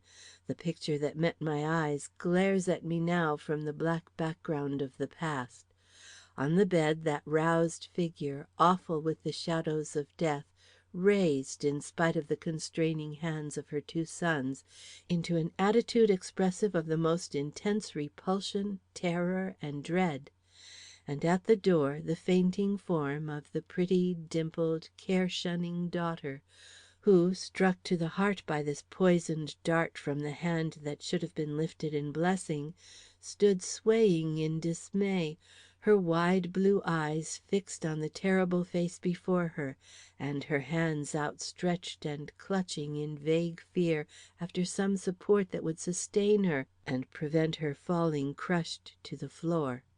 To bound to her side and lift her gently out of her mother's sight was the work of a moment, but in that moment my eyes had time to see such a flash of infinite longing take the place of the fierce passions upon that mother's face, that my heart stood still, and I scarcely knew whether to bear my burden from the room, or to rush with it to that bedside and lay it in all its childlike beauty on that maddened mother's dying breast. A low, deep groan from the bed decided me. With that look of love on her face, otherwise distorted by every evil passion, Mrs. Pollard had fallen back into the arms of her two sons, and quietly breathed her last. End of chapter 6.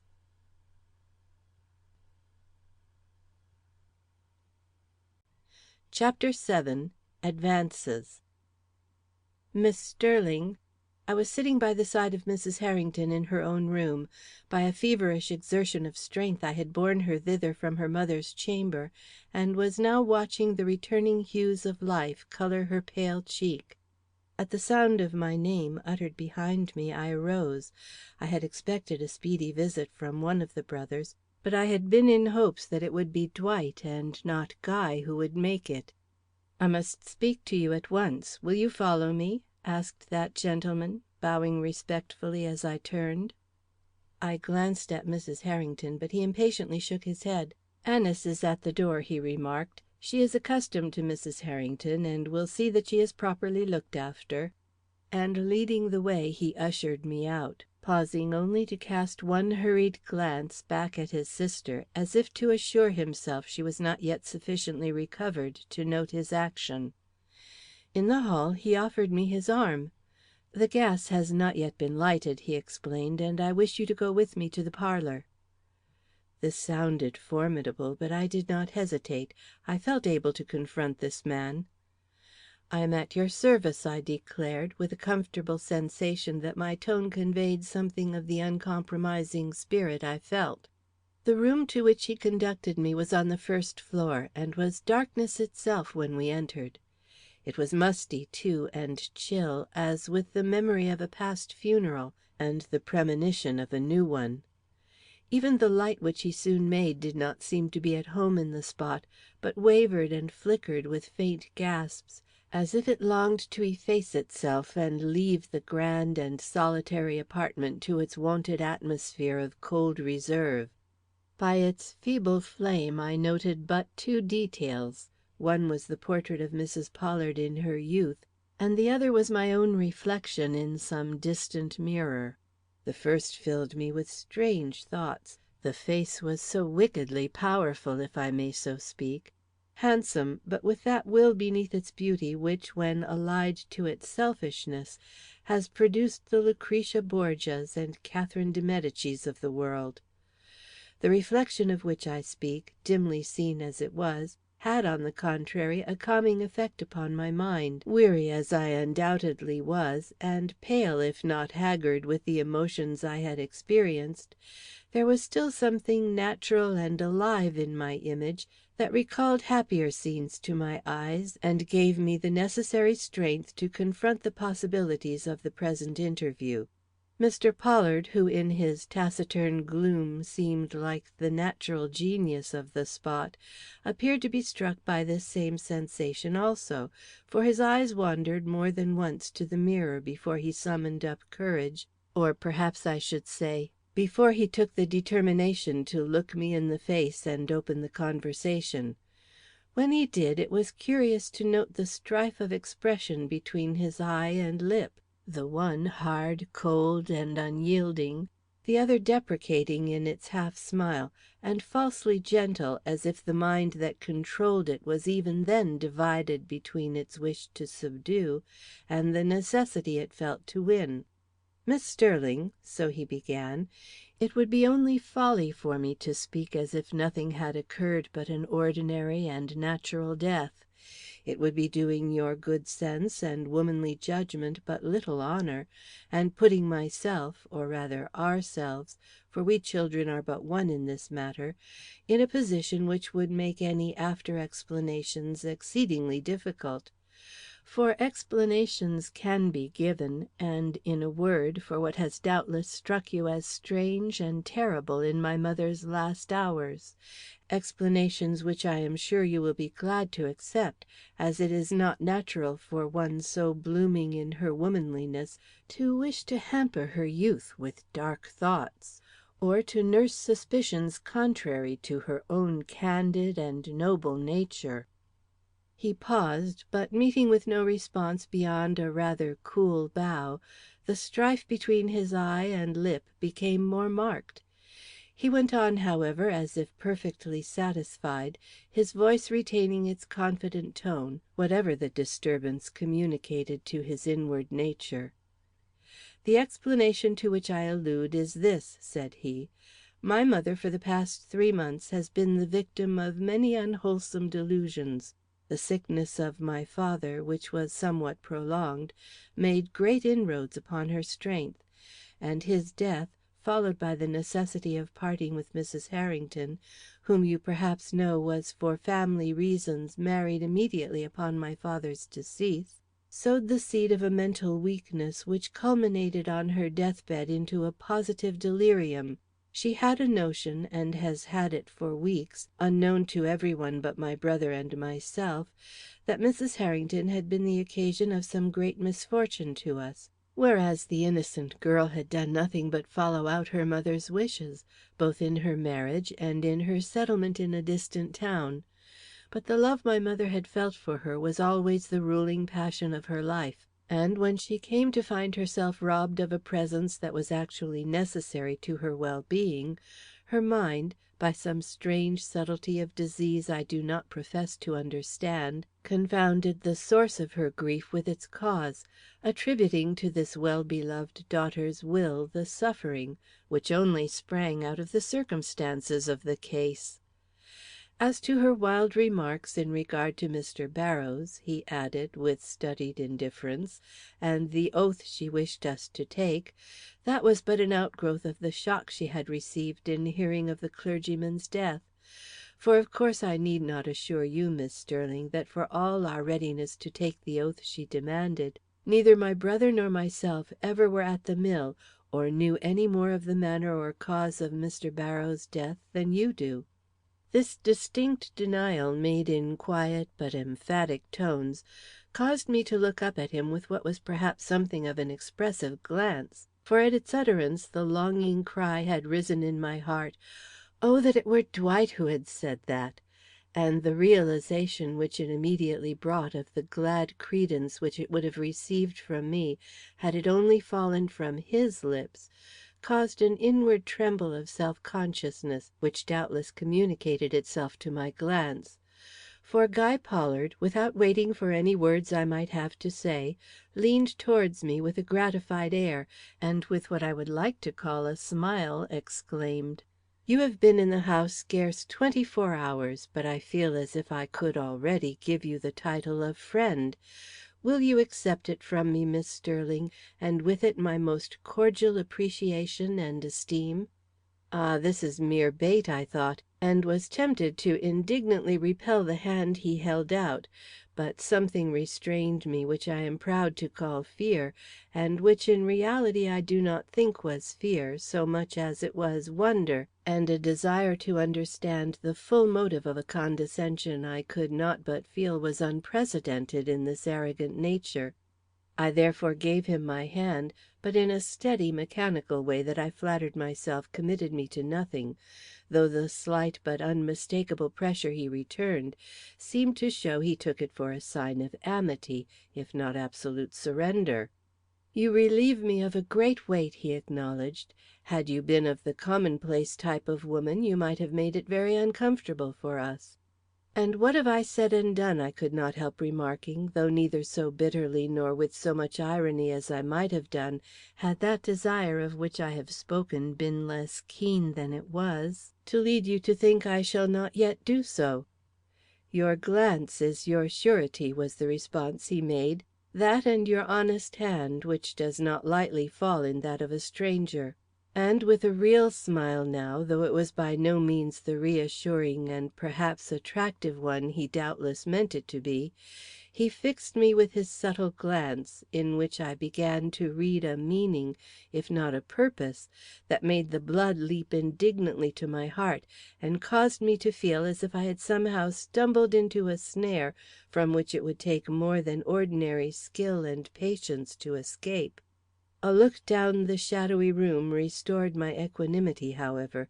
It was all so unreal, so ghostly, I could not help acknowledging to myself that I was moving in a dream which exaggerated every impression I received, even that which might be given by the bold gaze of an unscrupulous man.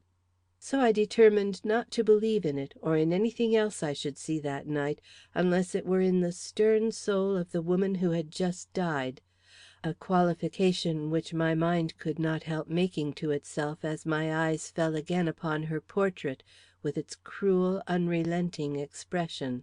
"You do not feel at home," exclaimed Guy, interpreting according to his needs my silence and the look I had thrown about me. "I do not wonder," he pursued.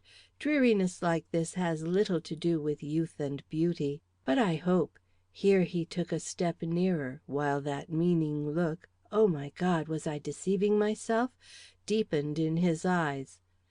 "I hope the day will come when you will see the sunshine stream through the gloom of these dim recesses, and in the new cheer infused into the life of this old mansion, forget the scenes of horror that encompassed the beginning of our friendship." And with a bow that seemed to intimate that necessity and not his wishes forced him to terminate this interview, he was stepping back when the door opened quickly behind him, and the face of Dwight Pollard showed itself on the threshold. The look he cast first at his brother and then at me caused a fresh tumult to take place in my breast. Was it displeasure he showed? I was pleased to think so. I could not be sure of his feeling, however, for almost on the instant his brow cleared, and advancing with an excuse for his interruption, he spoke a few low words to Guy. The latter gravely bowed, and with just a slight glance in my direction, immediately left the room. I was once more alone with Dwight Pollard. He seemed to feel the situation as much as I did, for it was several moments before he spoke, and when he did his voice had a subdued tremble in it which I had not noticed before. "Miss Sterling," he remarked, "my brother has been talking to you, trying, I presume, to explain to you the distressing scene to which you have just been witness." I bowed, for I seemed to have no words to say, though he evidently longed to hear me speak. "My brother is not always considerate in his manner of address," he went on, after a moment's intent scrutiny of my face. "I hope he has not made you feel other than satisfied of our good will towards you?" "No," I faintly smiled, wishing I knew what feeling prompted this subtle attempt to learn the nature of the interview which had just passed. "Mr. Guy Pollard has never been anything but polite to me." He looked at me again as if he would read my very soul, but I gave him no help to its understanding, and he presently dropped his eyes. "Did he tell you," he at last resumed, with some effort, "that it is our wish for you to remain in this house till our mother is buried?" "No," I returned, "he said nothing about it." "But you will do so?" he queried, in that rich and deep tone which thrilled so dangerously to my heart. I must have time to think," I faltered, taken by surprise, and not seeing my way as clearly as I could wish. "It is my desire to attend the funeral of Mr. Barrows and Miss Reynolds, and Mr. Pollard," I suddenly exclaimed, taking perhaps the most courageous resolution of my life, "I must be honest with you. It is useless for me to deny that the manner and circumstances of your mother's death have made a great impression upon me, that I cannot, in spite of all explanations, but connect some special significance to the oath you were requested to take, and that, weakened as your mother may have been, something more terrible than the mere shock of hearing of her pastor's sudden decease must have occasioned emotions so intense as to end in death and delirium. If therefore you are willing to assure me, as your brother has done, that it was entirely a fancy of hers that you ever held any communication with Mr. Barrows at the mill, I will gladly promise to disabuse my mind of all unfavorable impressions, and even promise to stay here, if such be your desire, till the days of your trouble are over and the body of your mother is laid in her grave." "And has my brother given you such an assurance as you speak of?" "He has," I returned. "Then why do you ask one from me? Was it possible for me to tell him?" "If it was not enough coming from his lips, how could it be coming from mine?" he continued. Shame and confusion kept me silent. "Would it be?" he persisted, this time with feeling and something like a hint of eagerness in his voice. I dared not say yes, and yet I must have the assurance I demanded if ever I was to know peace again. "You do not answer, but I feel confident you would believe my word, Miss Sterling." "I have asked for it," I returned. He turned frightfully pale. It seemed as if he would speak, but the words did not come. I felt my heart growing sick, and as for him, he started violently away from my side, and took a turn or two up and down the room. "I cannot deny what looks like an accusation," he declared at last, coming and standing before me with a sombre but determined air. "My pride alone is sufficient to deter me. Will you accept from me anything less?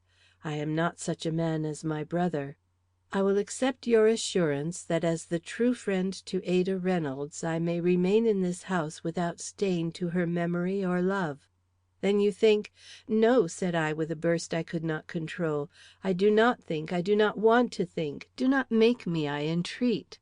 He smiled, a sad and fearful smile, and took another turn up and down the seemingly darkening room. When he came back, I was cold as marble and almost as insensible. "Miss Sterling," were his words, "do you remember a conversation we had this morning?" I bowed, with a sudden rush of hope that almost melted me again. "In that conversation I made a solemn assertion. Do you recollect what it was?" "Yes," I looked, if I did not audibly reply. "I make that assertion again. Is it sufficient?" he asked. At that moment it seemed to me that it was. I looked and felt as if a great weight had been lifted from my heart, and though he flushed deeply, as any man of spirit, let alone one of such a proud and aristocratic nature as his, would be apt to under the circumstances, I saw that he experienced a relief also, and giving way to an impulse I do not yet know whether to regret or not, I held out my hand, saying calmly, "I will remain, Mr. Pollard." CHAPTER VIII.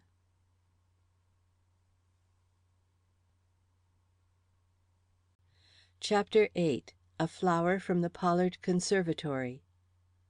Mrs. Harrington did not immediately recover from the shock she had received. I therefore found myself fully employed the next day.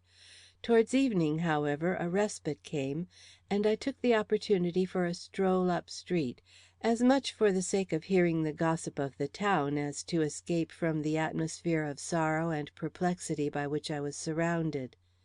My walk down to the gate was full of a certain uneasy apprehension. I had made no secret of my intentions at the supper table, and for the reason that neither of the brothers had ventured upon any reply to my remark, I expected one, if not both of them to join me on the way. But I reached the last turn of the path without meeting any one, and I was congratulating myself upon the prospect of having an hour of perfect freedom, when I detected, leaning on the gate before me, the firm, well-knit figure of a man. As the two Pollards were more or less alike in form, I could not distinguish at first glance which of the brothers it was. I therefore faltered back a step, and was indeed debating whether I should not give up my project and return to the house, when I saw the gentleman's head turn and realized that it was too late to retreat. I therefore advanced with as much calmness as I could assume, determined not to vary my conduct no matter which of the brothers it should turn out to be.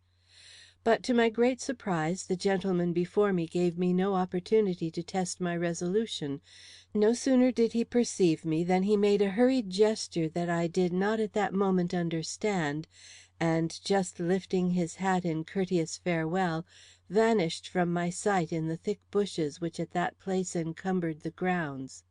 It was Dwight, it was Guy, I alternately explained to myself, and knew not whether it would give me most relief to find myself shunned by the one or the other.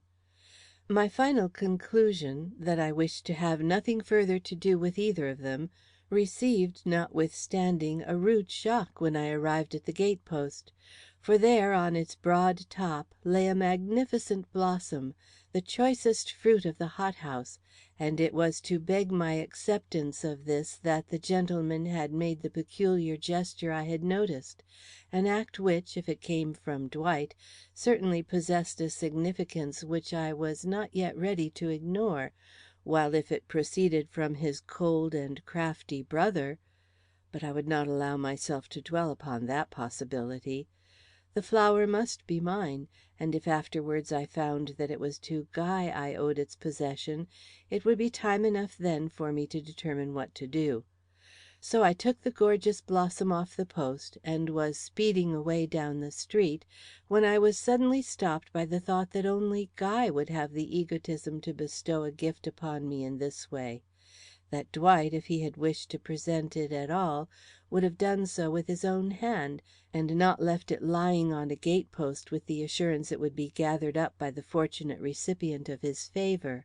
Disgusted with myself, and instantly alive to the possible consequences of my act, I opened my fingers with the laudable intention of dropping the flower to the ground, when I saw standing in the road directly in front of me the beautiful idiot boy, whose peculiarities of appearance and conduct had so attracted my attention in the summer house the day before. He was looking at me with a strange gaze of mingled curiosity and imbecile good nature, and his hands, white as milk, trembled in the air before him, as if he could scarcely restrain himself from snatching out of my grasp the superb flower I seemed so willing to throw away. A happy impulse seized me. "Here," said I, proffering him the blossom, "this will give you more pleasure than it will me." But to my great astonishment he turned on his heel with a loud laugh, and then, shaking his head and rolling it curiously from side to side, exclaimed with his usual repetition: "No, no, it is a lover's gift, a lover's gift. You will wear it in your hair." And he danced about me with grotesque gaiety for a moment, then flitted away to a position from which he could still see me without being within reach of my hand. Under these circumstances I was too proud to fling the flower away, so I dropped it into a basket I held and walked swiftly down the street. The idiot boy followed me, now skipping a pace or two in advance, and now falling back till I had passed far beyond him.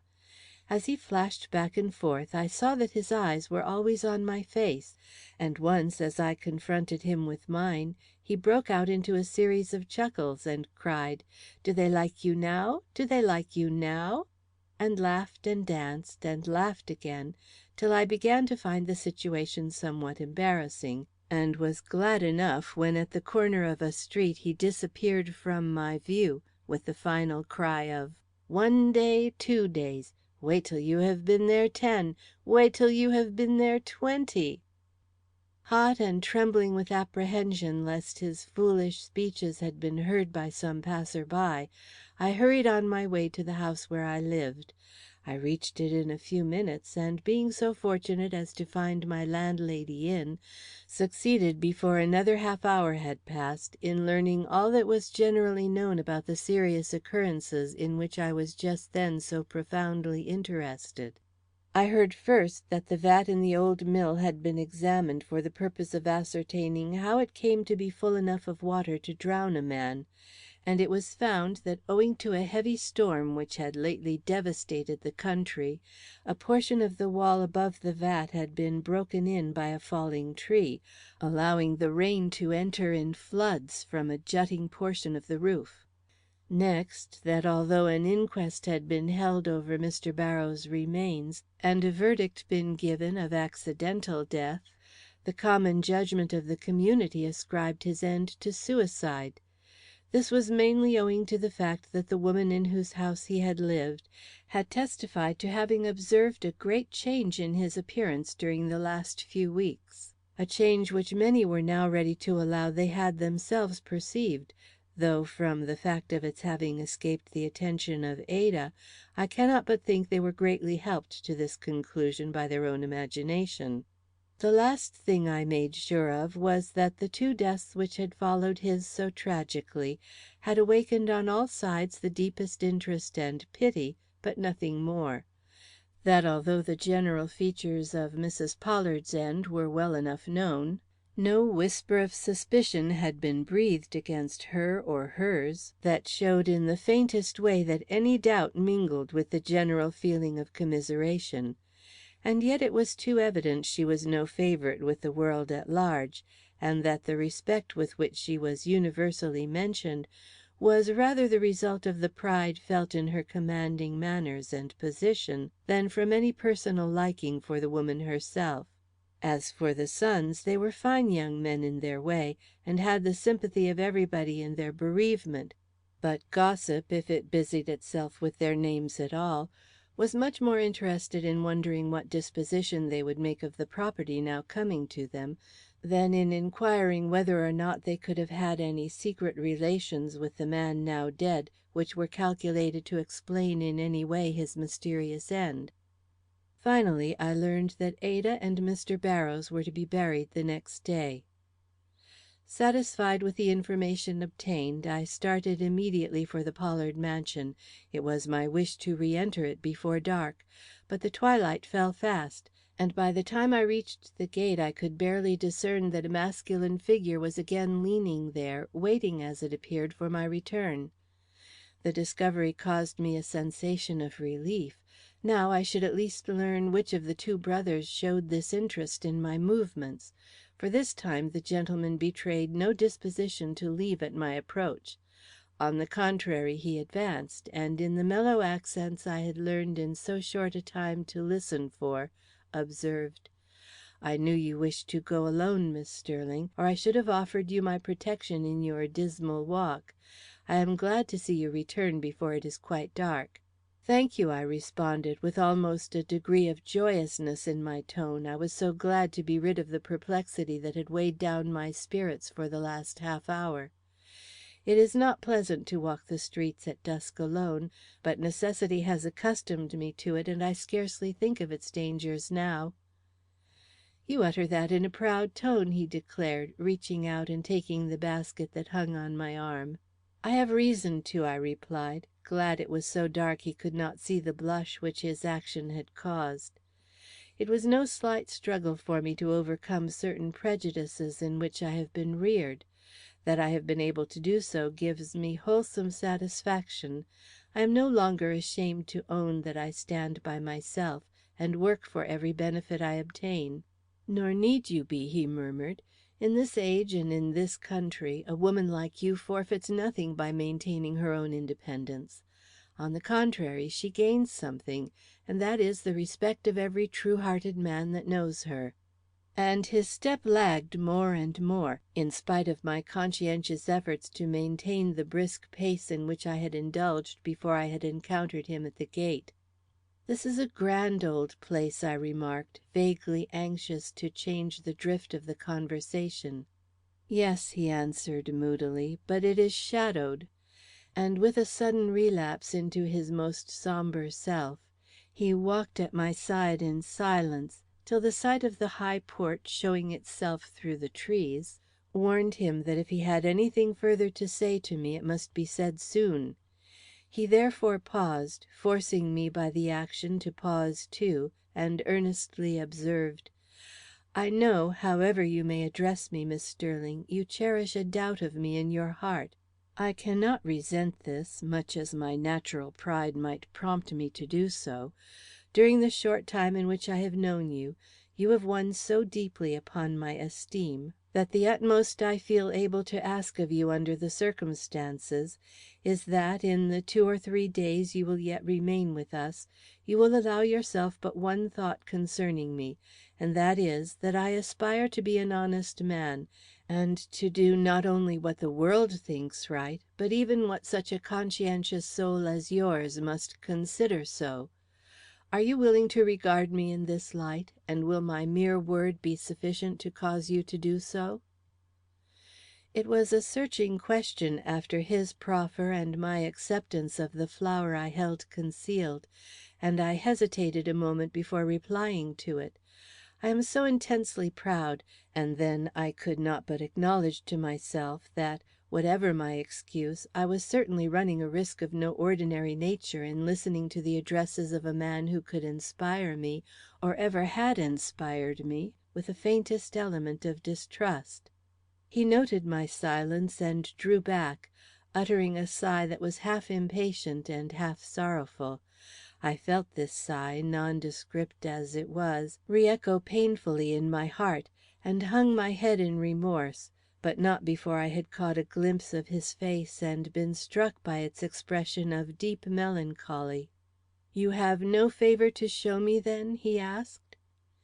Instantly and without premeditation I seized upon the basket he held in his hand, and impetuously opened the lid. "Have I not shown you one?" I inquired. A sound it never came from him or from me made us both start. With a fierce expression he turned towards the bushes at our right, but not before I had seen, by the look of astonishment he had cast upon the flower, that notwithstanding the coincidence of finding him at the gate, he had had nothing to do with its culling or presentation. "Some one is presuming to play the spy upon us," said he, and drawing my hand through his arm, he led me swiftly towards the porch. "You need not tremble so," he whispered as we halted an instant between the cedars before mounting the steep steps. "No one in this house wishes to annoy you, or if there should be any one who does," he corrected in a quick tone, while he cast a glance of quick suspicion at the basket in my hand, "that person and I will soon come to an understanding." "I was only startled," was my quick rejoinder, glad to explain my tremulousness in this way. "Let us go in," I added, feeling that I must escape to some place of solitude, if only to hide my shame and chagrin from every eye. He acquiesced in my wishes at once, and we were proceeding slowly up the steps, when suddenly a shrill, strange laugh broke from amid the bushes, and the weird voice of the idiot boy, whom I thought had been left behind me in the town, rose once more to my ear, uttering those same words which had so annoyed me earlier in the evening. "Oh, do you think they like you now? Say, do you think they like you now?"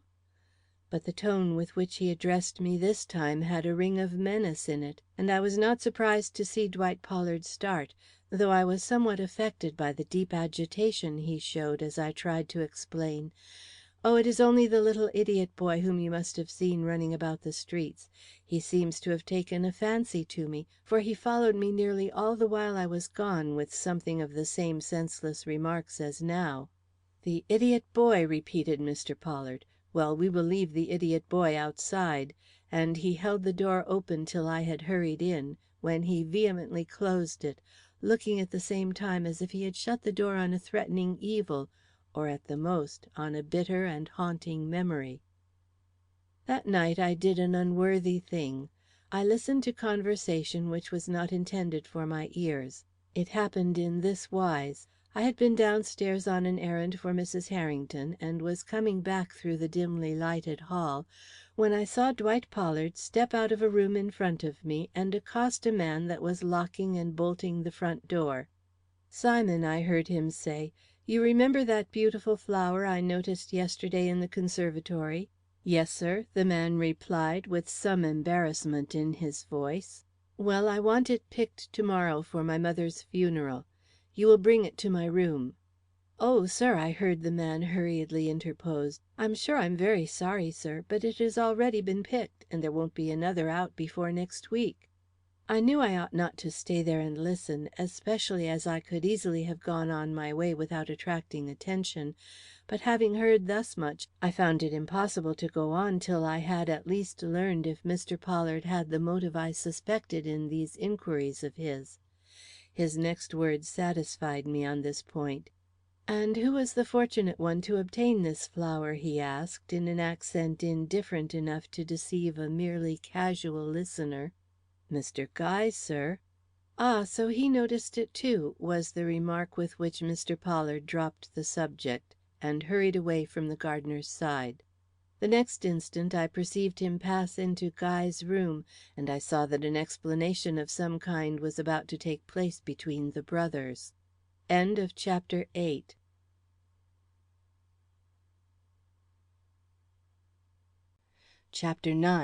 An unexpected discovery. Whether intentionally or unintentionally, I was saved the embarrassment of meeting Guy Pollard at the breakfast table the next morning. I was therefore left in ignorance as to the result of the conversation between the brothers, though from the softened manner of Dwight, and the quiet assurance with which he surrounded me with the delicate atmosphere of his homage, I could not but argue that he had come out master of the situation. It was therefore with mingled feelings of pleasure and apprehension that I left the house at the hour appointed for the double funeral. Feelings that would have been yet more alive had I realized that I should not re enter those gates again, or see the interior of that fatal house, till I had passed through many bitter experiences. The ceremonies, in spite of the latent suspicion of the community that Mr. Barrows' death had been one of his own seeking, were of the most touching and impressive description. I was overcome by them, and left the churchyard before the final prayer was said, feeling as if the life of the last 3 days had been a dream, and that here in the memory of my lovely Ada and her griefs lay my true existence and the beginning and ending of my most sacred duty. Pursuant to this thought, I did not turn immediately back to the gloomy mansion which claimed me for the present as its own, but wandered away in an opposite direction, soothing my conscience by the thought that it was many hours yet before the services would be held for Mrs. Pollard, and that neither the brothers nor Mrs. Harrington could have any use for me till that time. The road I had taken was a sequestered one, and strange as it may seem to some, did not awaken special memories in my mind till I came to a point where an opening in the trees gave to my view the vision of 2 tall chimneys, when like a flash it came across me that I was on the mill road, and within a few short rods of the scene of Mr. Barrows' death. The sensation that seized me at this discovery was of the strangest kind. I felt that I had been led there, and without a thought of what I was doing, pressed on with ever increasing rapidity till I came to the open doorway with its dismantled entrance. To pass over the now much trodden grass and take my stand by the dismal walls was the work of an instant. But when I had done this, and experienced in a rush the loneliness and ghostly influence of the place, I was fain to turn back and leave it to the dream of its own fearful memories. But the sight of a small piece of paper pinned or pasted on the board that had been nailed in futile precaution against the open doorway deterred me. It was doubtless nothing more important than a notice from the town authorities, or possibly from the proprietors of the place. But my curiosity was excited, and I desired to see it. So I hastened over to where it was, and with little apprehension of the shock that was destined to overwhelm me, read these words: "Those who say Mr. Barrows committed suicide lie. He was murdered, and by parties whose position places them above suspicion, as their wealth and seeming prosperity rob them of even the appearance of motive for such a terrible deed." No names mentioned, but oh, God! And that word murdered! It swam before my eyes, it burned itself into everything upon which I looked, it settled like a weight of iron upon my heart, pressing me nearer and nearer and nearer to the ground, till finally ah, can it be that this is really I, and that I am standing here in a desolate place alone, with no human being in sight, and with a paper in my hand that seems to grow larger and larger as I gaze, and ask me what I mean to do now, and whether in tearing it from the wall where it hung I allied myself to the accused, or by one stroke proclaimed myself that avenger which, if the words on this paper were true, I owed it to my Ada and the promise which I had given her to be. The cloud that enveloped my brain pressed upon me too closely for me to give an answer to questions so vital and terrific. I was in a maze, a horrible dream. I could not think, I could only suffer, and at last creep away like a shadow of guiltiness to where a cluster of pine trees made a sort of retreat, into which I felt I could thrust my almost maddened head and be lost.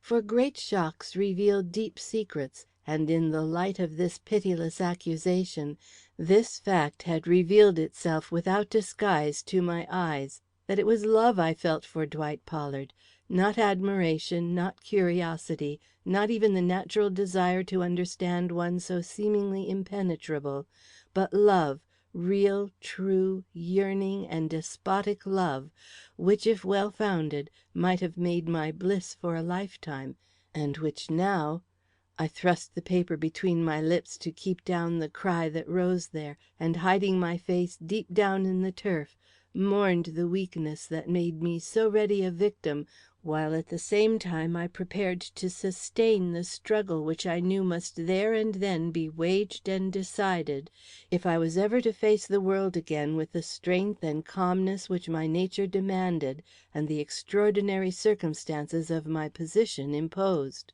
The result was an hour of misery, with a sensation of triumph at the end, though I do not pretend to say that in this one effort I overcame the admiration and interest which attached my thoughts to this man. The accusation was as yet too vague, and its source too doubtful, to blot his image with ineffaceable stains. But I did succeed in gaining sufficient mastery over myself to make it possible to review the situation and give what I meant should be an unbiased judgment as to the duty it imposed upon me. The result was a determination to hold myself neutral till I had at least discovered the author of the lines I held in my hand. If they came from a credible person, but how could they do so and be written and posted up in the manner they were? An honest man does not seek any such roundabout way to strike his blow. Only a coward or a villain would take this method to arouse public curiosity, and perhaps create public suspicion. And yet who could say that a coward and a villain might not be speaking the truth even in an accusation of this nature? The very fact that it met and gave form and substance to my own dim and unrecognized fears proved that something as yet unknown and unsounded connected the mysterious death of Mr. Barrows with the family towards which this accusation evidently pointed. While my own heart beat with dread, how could I ignore the possibility of these words being the work of an accomplice disgusted with his crime, or of a tool anxious to save himself and at the same time to avenge some fancied slight? I could not. If peace and hope were lost in the effort, I must learn the truth and satisfy myself once and for all as to whose hatred and fear the Pollards were indebted for insinuations at once so tremendous and so veiled. That I was the only person who had probably seen and read these fatal words lent purpose to my resolution. If, as I madly hoped, they were but the expression of suspicion rather than of knowledge, what a satisfaction it would be for me to discover the fact, and possibly unmask the cowardly author before the public mind had been infected by his doubts. But how could I, a woman and a stranger, with no other talisman than my will and patience, accomplish a purpose which would be perhaps no easy one for a trained detective to carry out to a successful issue? The characters in which the fatal insinuation had been conveyed offered no clue. They were printed, and in so rough and commonplace a manner that the keenest mind would have found itself baffled if it had attempted to trace its way to the writer through the mere medium of the lines he had transcribed. I must therefore choose some other means of attaining my end. But what one? I had never, in spite of the many trials and embarrassments of my life, been what is called an intriguing woman, nor had I ever amused myself with forming plots or devising plans for extricating imaginary characters out of fancied difficulties by the mere exercise of their wits. Finesse was almost an unknown word to me, and yet as I sat there with this fatal bit of paper in my hand, I felt that a power hitherto unguessed was awakening within me, and that if I could but restrain the emotions which threatened to dissipate my thoughts, I should yet hit upon a plan by which my design could be attained with satisfaction to myself and safety to others. For, and this was my first idea, the paper had not been on the wall long. It was too fresh to have hung there overnight, and had moreover been too poorly secured to have withstood even for an hour the assaults of a wind as keen as that which had been blowing all the morning.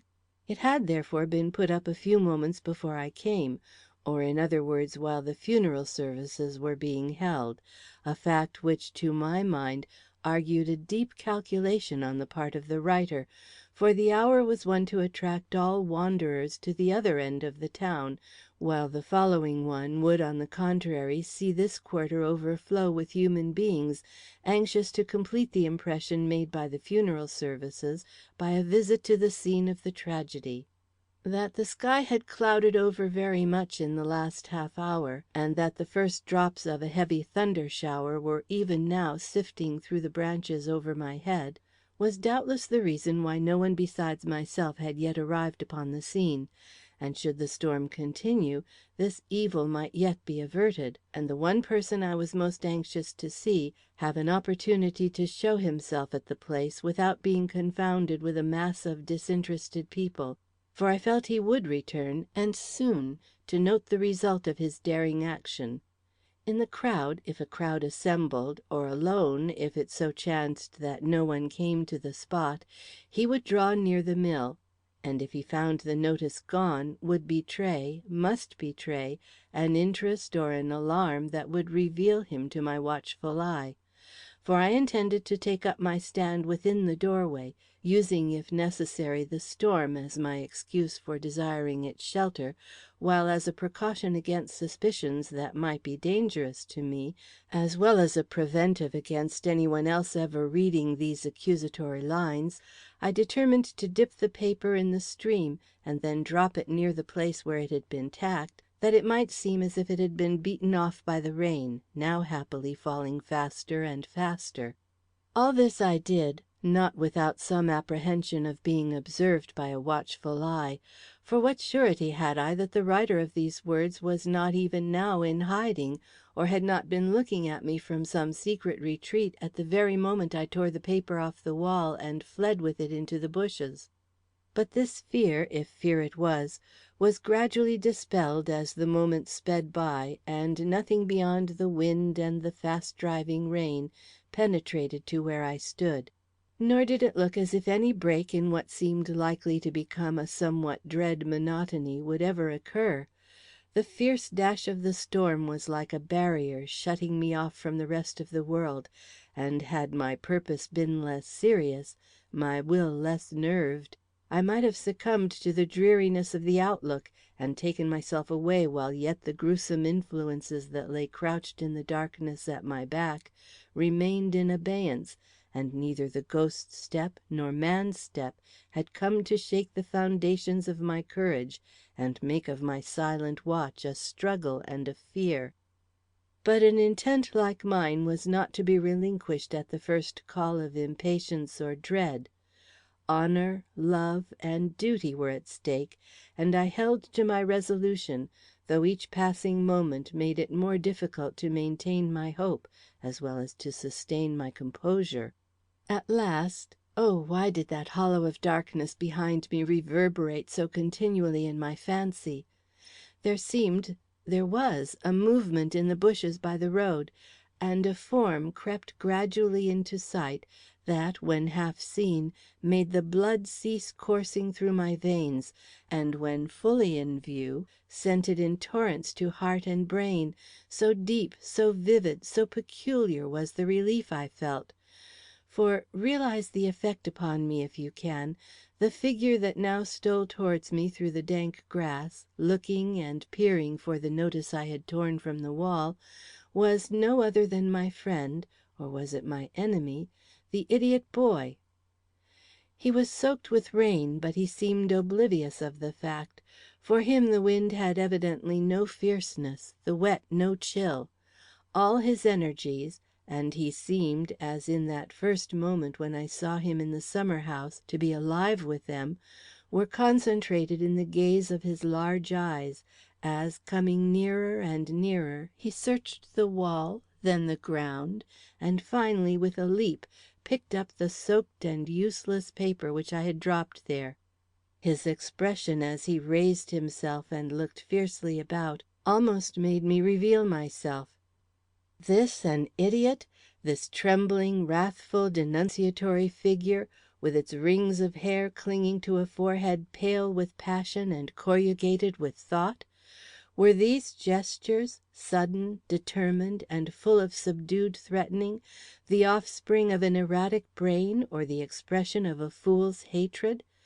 I could not believe it, and stood as if fascinated before this vision, that not only upset every past theory which my restless mind had been able to form of the character and motives of the secret denunciator of the Pollards, but awakened new thoughts and new inquiries of a nature which I vaguely felt to be as mysterious as any which had hitherto engaged my attention. Meantime the boy had crushed the useless paper in his hand, and flinging it aside, turned softly about as if to go. I had no wish to detain him. I wished to make inquiries first, and learn, if possible, all that was known of his history and circumstances before I committed myself to an interview. If he were an idiot, well, that would simplify matters much; but if he were not, or being one, had moments of reason, then a mystery appeared that would require all the ingenuity and tact of a Machiavelli to elucidate.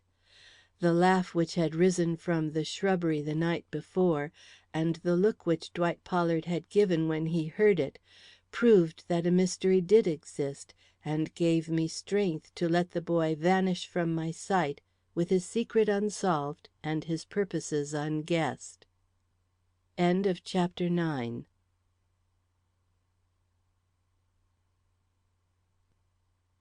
Chapter 10. Rhoda Colwell.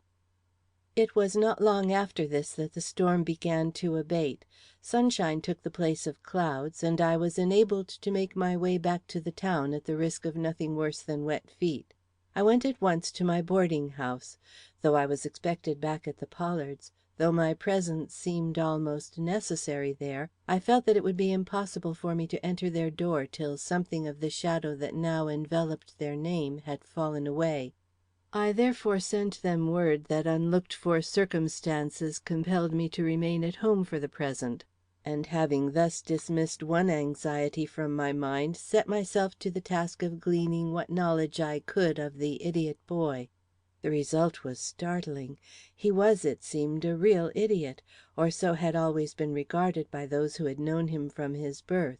Not one of the ugly, mischievous sort, but a gentle, chuckling, vacant-brained boy, who loved to run the streets and mingle his harmless laughter with the shouts of playing children and the noise of mills and manufactories.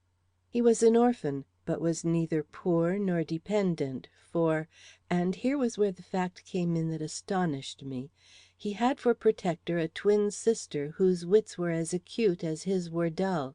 A sister who through years of orphanage had cherished and supported him, working sometimes for that purpose in the factories, and sometimes simply with her needle at home. They lived in a nest of a cottage on the edge of the town, and had the sympathy of all, though not perhaps the full liking of any, for Rhoda, the sister, was a being of an unique order, who, while arousing the interest of a few, baffled the comprehension of the many. She was a problem, a creature out of keeping with her belongings and the circumstances in which she was placed.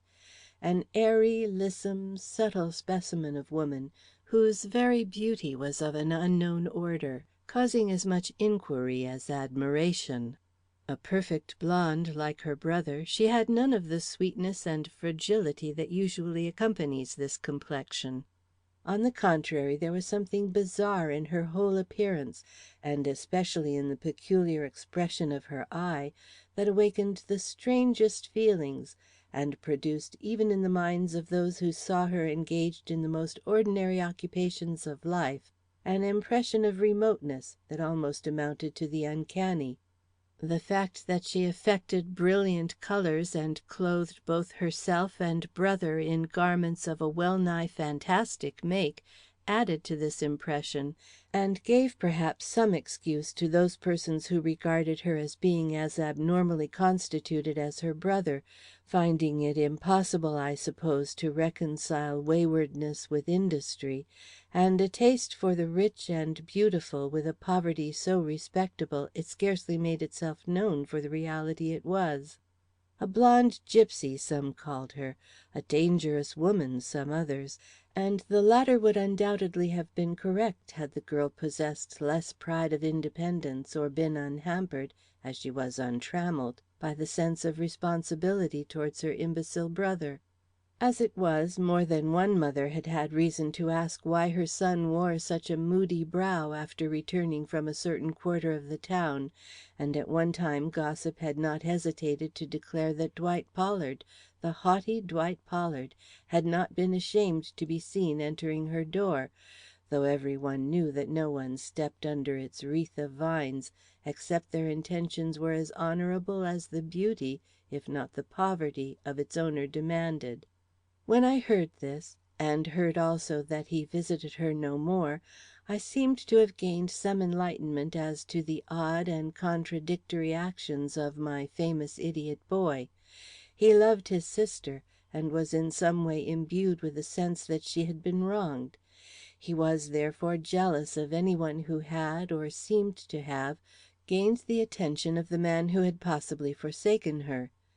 Yet even with this explanation of his conduct, there was much for which I could not account, making my intended interview with the sister a matter to be more or less apprehended.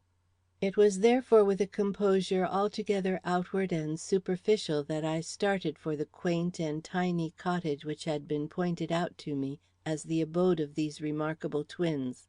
I reached it just as the clock struck 3, and was immediately impressed, as my informants evidently expected me to be, by the air of poetry and refinement that characterized even its humble exterior. But it was not till I had knocked at the door and been ushered into the house by the idiot brother that my real astonishment began.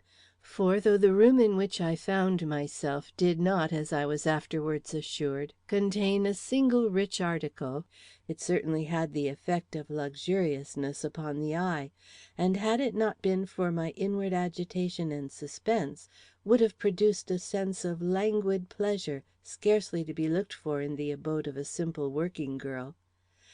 As it was, I was dimly conscious of a slight relief in the keen tension of my feelings, and turned with almost a sensation of hope to the boy who was smiling and grimacing beside me.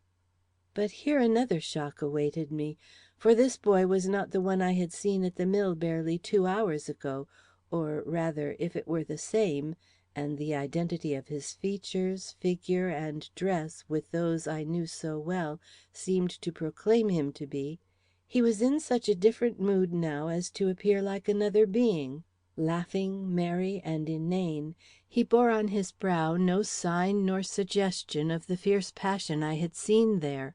Nor did his countenance change, though I looked at him steadily and long with a gaze that was anything but in keeping with his seemingly innocent mirth. It is not the boy I have known, I suddenly decided in my mind, and I cannot say in what wild surmises I might have indulged, if at that moment the door at my back had not opened and a figure stepped in, which at the first glance attracted my whole attention and absorbed all my thought. Imagine a woman, lithe, blonde, beautiful, intense, with features regular as the carver's hand could make them, but informed with a spirit so venomous, passionate, and perverse that you lost sight of her beauty in your wonder at the formidable nature of the character she betrayed. Then see her dressed as no other woman ever dressed before, in a robe of scarlet of a cut and make quite its own, and conceive, if you can, the agitation I felt as I realized that in her I beheld my rival, my antagonist, the enemy of Dwight Pollard's peace and mine. That her face, even the hatred that visibly contracted it as her eyes met mine, were familiar to me in the countenance and expression of the boy I had met, went for nothing. The beauty and malice of a seeming imbecile, and the same characteristics in a woman subtle and decided as this, awaken very different emotions in the mind. Though I had seen that same brow corrugated before, it was like a revelation to behold it now, and watch how the rosy lips took a straight line, and the half shut mysterious eyes burned like a thread of light as she stretched out one white hand and asked half imperiously, half threateningly, "Who are you, and for what do you come to me?" "I am Constance Sterling," I retorted, satisfied that nothing short of the heroic treatment would avail with this woman. "And if I do not mistake, I think you know very well why I come here." "Indeed!" came in something like a hiss from between her set lips, and in one short instant all that was best in her and all that was worst became suddenly visible, as turning to her softly chuckling brother, she motioned him gently out of the room, and then turning to me, advanced a step and said, "Will you explain yourself, Miss, or is it Mrs. Constance Sterling?" "I will explain myself," I returned, wondering as I saw her cheeks pale and her eyes emit strange and fitful sparks, if I exerted any such influence over her as she did over me. "I said I thought you knew why I came here. I said this because this is not the first time we have met, nor am I the first one who has presumed to address the other in a tone that to a sensitive ear sounded like menace. The idiot boy—" "We will leave my brother out of the discussion," she broke in a voice so distinct I scarcely noticed that it was nothing but a whisper. "I am not alluding to your brother," I declared, meeting her eyes with a look steady as her own, and I hope more open. "Oh, I see," she murmured, and she took another step, while the flash of her glance cut like a knife. "You accuse me, then—" "Of assuming a disguise to spy upon Dwight Pollard." It was a well sped shaft, and quivered alive and burning in her heart of hearts. She gave a spring like the panther she seemed at that minute, but instantly recovered herself, and launching upon me the strangest smile, mockingly exclaimed, "You are a brave woman." Then, as I did not quail before her passion, drew up her slight figure to its height, and said, "We are worthy of each other, you and I. Tell me what you want." Then I felt my own cheek turn pale, and I was fain to sit upon the pile of cushions that were arranged in one corner for a seat. "What I want?" I repeated. "I want to know how you dared put in language the insinuations which you hung up on the door of the old mill this morning." Her eyes, narrowed as I have said in her seemingly habitual desire to keep their secrets to herself, flashed wide open at this, while a low and mirthless laugh escaped her lips. "So my labor was not entirely wasted," she cried. "You saw—" "Both the lines and the writer," I completed, relentlessly preserving the advantage I felt myself to have gained. "The lines before they were defaced by the storm, the writer as she picked up the useless paper and went away." "So," she commented, with another echo of that joyless laughter, "there are two spies instead of one in this game." "There are two women instead of one who know your enmity and purpose," I retorted.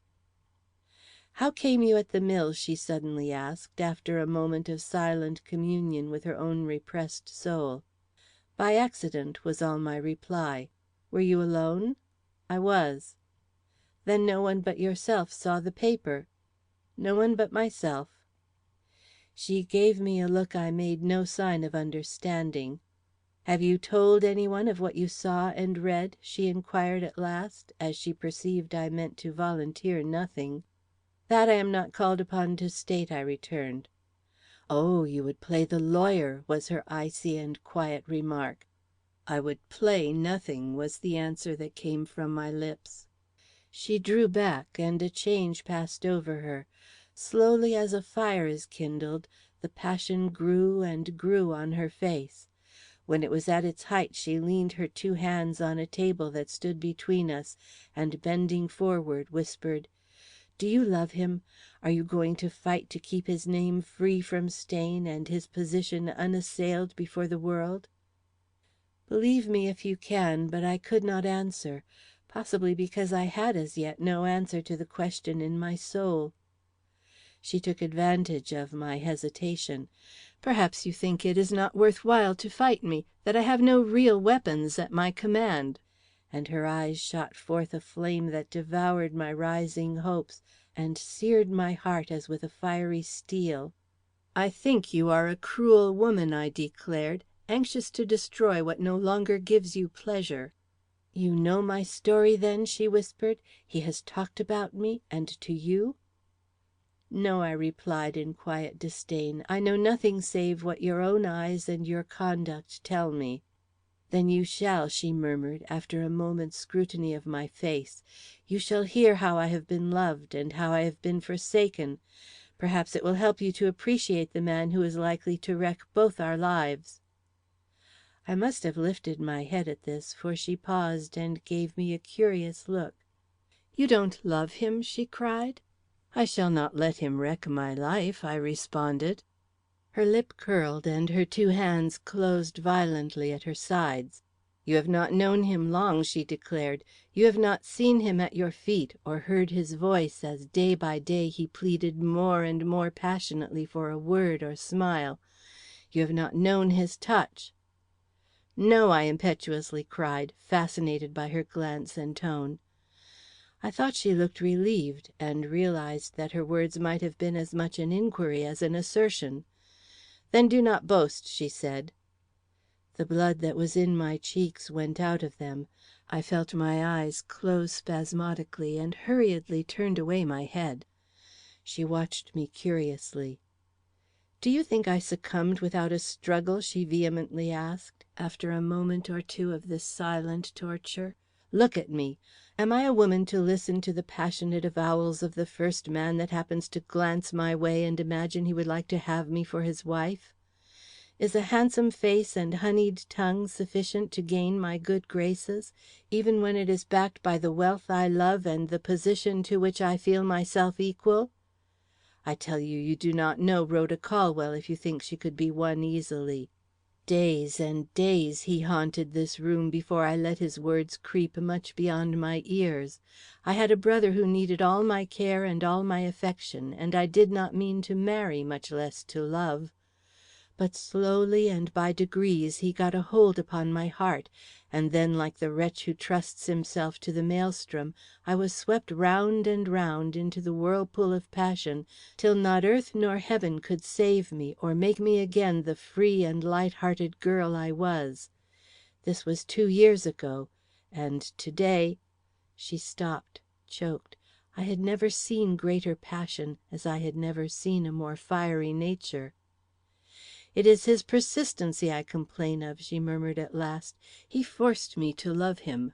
Had he left me when I first said no, I could have looked down on his face to day with contempt. But no, he had a fancy that I was his destiny and that he must possess me or die. Die? He would not even let me die when I found that my long sought 'yes' turned his worship into indifference and his passion into constraint. But," she suddenly cried with a repetition of that laugh which now sounded so fearful in my ears, "all this does not answer your question as to how I dared publish the insinuations I tacked up on the mill door this morning." "No," I shudderingly cried. "Ah, I have waited long," she passionately asserted.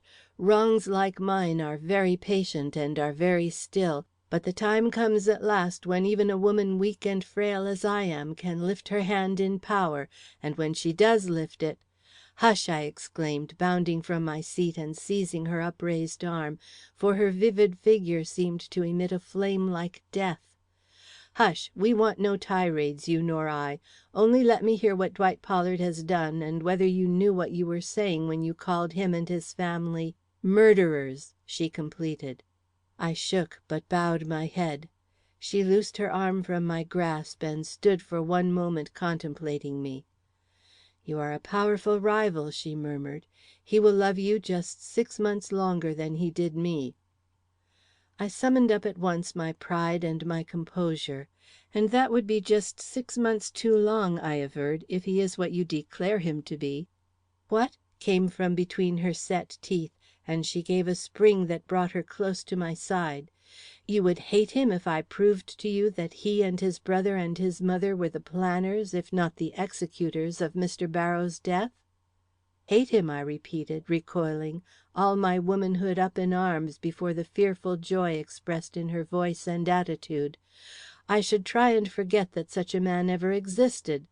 But I shall not be easily convinced," I continued, as I saw her lips open with a sort of eager hope, terrible to witness. "You are too anxious to kill my love." "Oh, you will be convinced," she asserted. "Ask Dwight Pollard what sort of garments those are which lie under the boards of the old mill, and see if he can answer you without trembling." "Garments?" I repeated, in astonishment. "Garments?" "Yes," said she. "If he can hear you ask that question and not turn pale, stop me in my mad assertions and fear his doom no more. But if he flinches—" A frightful smile closed up the gap, and she seemed by a look to motion me towards the door. "But is that all you are going to tell me?" I queried, dismayed at the prospect of our interview terminating thus. "Is it not enough?" she asked. "When you have seen him, I will see you again. Can you not wait for that hour?" I might have answered no. I was tempted to do so, as I had been tempted more than once to exert the full force of my spirit and crush her. But I had an indomitable pride of my own, and did not wish to risk even the semblance of defeat. So I controlled myself and merely replied: "I do not desire to see Dwight Pollard again. I am not intending to return to his house." "And yet you will see him," she averred. "I can easily be patient till then."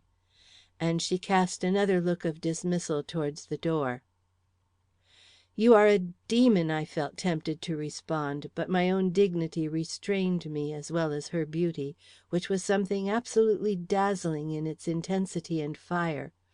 "I will have the truth from you yet," was what I did say, as I moved, heartsick and desponding, from her side.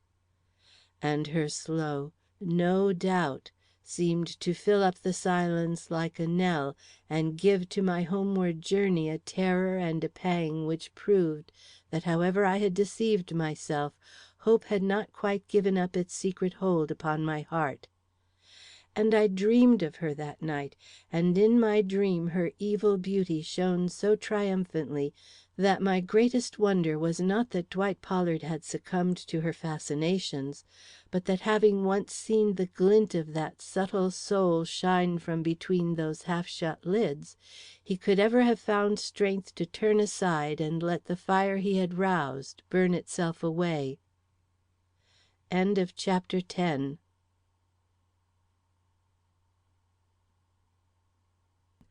Chapter 11. Under the Mill Floor. I had never considered myself a courageous person. I was therefore surprised at my own temerity when, with the morning light, came an impulse to revisit the old mill, and by an examination of its flooring, satisfy myself to whether it held in hiding any such articles as had been alluded to by Rhoda Colwell in the remarkable interview just cited. Not that I intended to put any such question to Dwight Pollard as she had suggested, or indeed had any intentions at all beyond the present. The outlook was too vague, my own mind too troubled, for me to concoct plans or to make any elaborate determinations. I could only perform the duty of the moment, and this visit seemed to me to be a duty, though not one of the pleasantest or even of the most promising character. I had therefore risen and was preparing myself in an abstracted way for breakfast, when I was violently interrupted by a resounding knock at the door. Alarmed, I scarcely knew why, I hastened to open it, and fell back in very visible astonishment when I beheld standing before me no less a person than Anice, the late Mrs. Pollard's maid. "I wanted to see you, miss," she said, coming in without an invitation and carefully closing the door behind her. "So as I had to leave to attend early mass this morning, I just slipped over here, which, if it is a liberty, I hope you will pardon, seeing it is for your own good." Not much encouraged by this preamble, I motioned her to take a seat, and then turning my back to her, went on arranging my hair. "I cannot imagine what errand you have with me, Anice," said I, "but if it is anything important, let me hear it at once, as I have an engagement this morning and am in haste." A smile, which I could plainly see in the mirror before which I stood, passed slyly over her face. She took up her parasol from her lap, then laid it down again, and altogether showed considerable embarrassment. But it did not last long, and in another moment she was saying in quite a bold way: "You took my place beside the mistress I loved, but I don't bear you no grudge, miss. On the contrary, I would do you a good turn. For what are we here for, miss, if it's not to help one another?" As I had no answer for this worthy sentiment, she lapsed again into her former embarrassed state, and as speedily recovered from it. Simpering in a manner that unconsciously put me on my guard, she remarked: "You left us very suddenly yesterday, miss. Of course that is your own business, and I have nothing to say against it, but I thought if you knew what might be gained by staying—" She paused and gave me a look that was almost like an appeal. But I would not help her out. "Why," she went on desperately with a backward toss of her head, "you might think as how we was not such very bad folks after all. I am sure you would make a very nice mistress to work for, Miss Sterling," she simpered, "and if you would just let me help you with your hair as I did old Mrs. Pollard—" Angry, mortified, and ashamed of myself that I had listened to her so far, I turned on her with a look that seemed to make some impression even upon her. "How dare you—" I began, then paused, shocked at my own imprudence in thus betraying the depth of the feelings she had aroused. "I beg your pardon," I immediately added, recovering my composure by a determined effort. "You doubtless did not consider that you are not in a position to speak such words to me. Even if your insinuations meant anything serious, which I will not believe, our acquaintance—" I am afraid I threw some sarcasm into that word, "has scarcely been long enough to warrant you in approaching me on any subject of a personal nature, least of all one that involves the names of those you have lived with and have served so long. If you have nothing better to say—" She rose with a jerk that seemed to my eyes as much an expression of disappointment as anger, and took a reluctant step or two towards the door. "I am sure I meant no offence, miss," she stammered, and took another step still more reluctantly than before. I trembled. Outrageous as it may seem, I wished at this moment that honor and dignity would allow me to call her back and question her as to the motive and meaning of her extraordinary conduct. For the thought had suddenly struck me that she might be a messenger, a most unworthy and humiliating one, it is true, and yet in some sort of a way a messenger, and my curiosity rose just in proportion as my pride rebelled. Anice, who was not lacking in wit, evidently felt, if she could not see, the struggle she had awakened in my mind, for she turned and gave me a look I no longer had the courage to resent. "It is only something I overheard Mr. Guy say to his brother," she faltered, opening and shutting her parasol with a nervous hand. Then, as I let my hair suddenly fall from my grasp in the rush of relief I felt, blurted out: "You have beautiful hair, miss. I don't wonder Mr. Guy should say, 'One of us two must marry that girl,'" and was gone like a flash from the room, leaving me in a state that bordered on stupefaction. This incident, so suggestive and, alas, so degrading to my self esteem, produced a deep and painful effect on my mind. For hours I could not rid my ears of that final sentence, "One of us two must marry that girl." Nor could the events that speedily followed quite remove from my mind and heart the sting which this knowledge of the Pollards' base calculation and diplomacy had implanted. It had one favorable consequence, however. It nerved me to carry out the expedition I had planned, and gave to my somewhat failing purpose a heart of steel. The old mill to which I have twice carried you, and to which I must carry you again, was, as I have already said, a dilapidated and much dismantled structure, Though its walls were intact, many of its staircases were rotten, while its flooring was, as I knew, heavily broken away in spots, making it a dangerous task to walk about its passageways, or even to enter the large and solitary rooms which once shook to the whir and hum of machinery. But it was not from such dangers as these I recoiled. If Heaven would but protect me from discovery and the possible intrusion of unwelcome visitants, I would willingly face the peril of a fall, even in a place so lonesome and remote. Indeed, my one source of gratitude as I sped through the streets that morning lay in the fact I was so little known in S. I could pass and repass without awakening too much comment, especially when I wore a close veil as I did on this occasion. Rhoda Colwell's house lay in my way. I took especial pains not to go by it, great as the relief would have been to know she was at home and not wandering the streets in the garb and character of the idiot boy. Though I felt I could not be deceived as to her identity, the mere thought of meeting her with that mock smile of imbecility upon her lip filled me with a dismay that made my walk anything but agreeable. It was consequently a positive relief when the entrance to the mill broke upon my view, and I found myself at my journey's end, unwatched and unfollowed. Nor could the unpromising nature of my task quite dash the spirit with which I began my search. My first efforts were in a room which had undoubtedly been used as an office, but upon inspecting the floor I found it firm, and convinced I should have to go farther for what I was seeking, I hastily passed into the next room. This was of much larger dimensions, and here I paused longer, for more than one board tilted as I passed over it, and not a few of them were loose and could be shifted aside by a little exertion of strength. But though I investigated every board that rocked under my step, I discovered nothing beneath them but the dust and debris of years, and so was forced to leave this room as I had the other, without gaining anything beyond a sense of hopelessness and the prospect of a weary back. And so on and on I went for an hour, and was beginning to realize the giant nature of my undertaking, when a sudden low sound of running water broke upon my ears, and going to one of the many windows that opened before me, I looked out and found I was at the very back of the mill, and in full sight of the dark and sullen stream that in times of yore used to feed the great wheel and run the machinery. Consequently, I was in the last room upon the ground floor, and, what struck me still more forcibly, near, if not directly over, that huge vat in the cellar which had served so fatal a purpose only a few short days before. The sight of a flight of stairs descending at my right into the hollow darkness beneath intensified my emotion.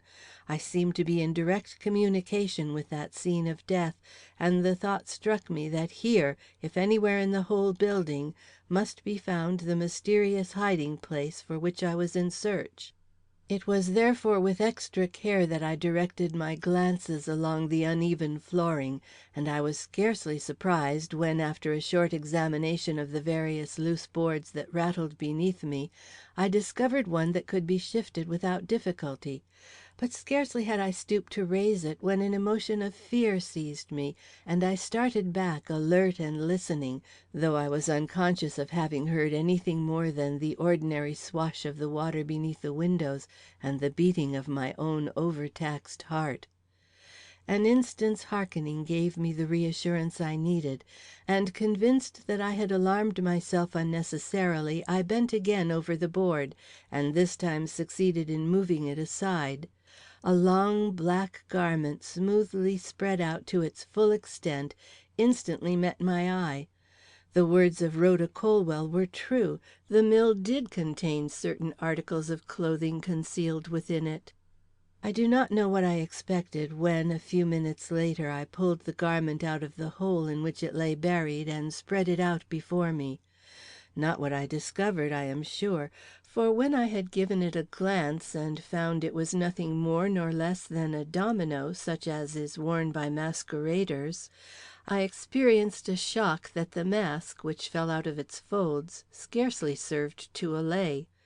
It was like the introduction of farce into a terrible tragedy, and as I stood in amaze and surveyed the garment before me till its black outline swam before my eyes, I remember thinking of the effect which had been produced, at a certain trial I had heard of, by the prisoner suddenly bursting into a laugh when the sentence of death was pronounced. But presently this feeling of incongruity gave way to one of hideous dread. If Dwight Pollard could explain the presence of a domino and mask in this spot, then what sort of a man was Dwight Pollard, and what sort of a crime could it have been that needed for its perpetration such adjuncts as these? The highwaymen of olden time, with their stand and deliver, seemed out of place in this quiet New England town. Nor was the character of any of the parties involved of a nature to make the association of this masquerade gear with the tragedy gone by seem either possible or even probable. And yet there they lay, and not all my wonder, nor all the speculations which their presence evoked, would serve to blot them from the floor, or explain the mystery of which they were the sign and seal. So impressed was I at last by this thought that I broke the spell which bound me, and began to restore the articles to their place.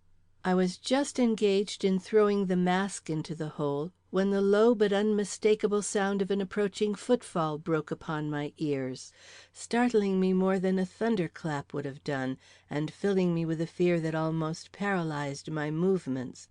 I controlled myself, however, and hastily pulled the board back to its place, after which I frantically looked about me for some means of concealment or escape. I found but one. The staircase which ran down to the cellar was but a few feet off, and if I could summon courage to make use of it, would lead to a place of comparative safety. But the darkness of that spot seemed worse than the light of this, and I stood hesitating on the brink of the staircase, till the footsteps drew so near I dared not linger longer, and plunged below with such desperate haste, I wonder I did not trip and fall headlong to the cellar floor. I did not, however, nor do I seem to have made any special noise, for the footsteps above did not hasten.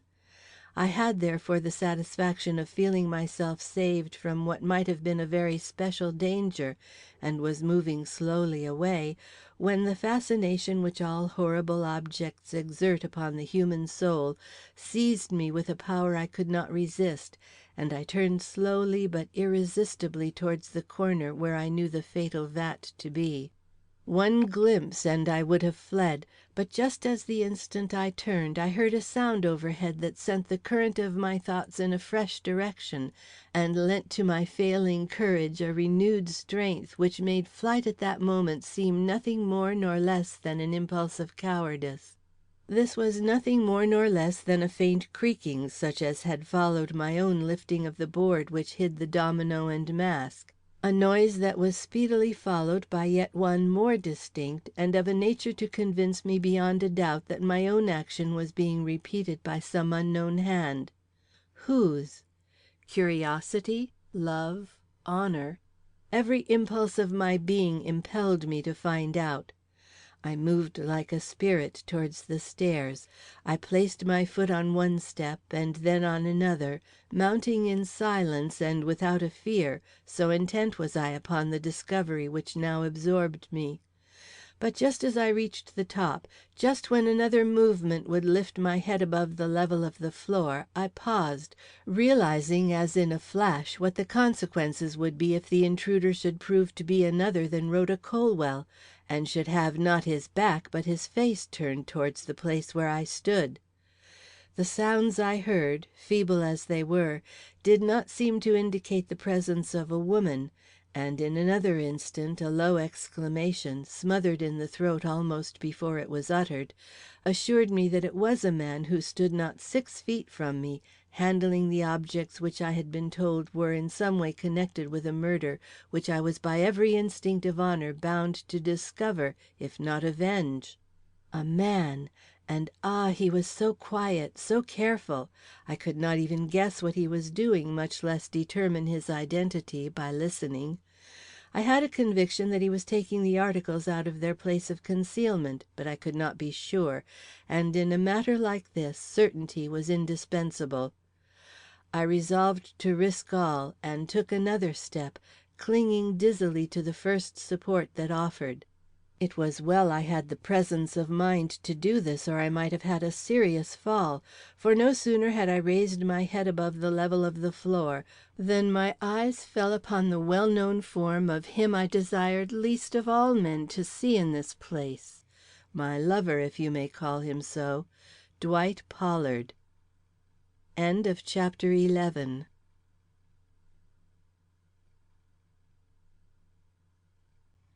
Chapter 12. Dwight Pollard. He was standing with his back to me, and to all appearance was unconscious that he was under the surveillance of any eye.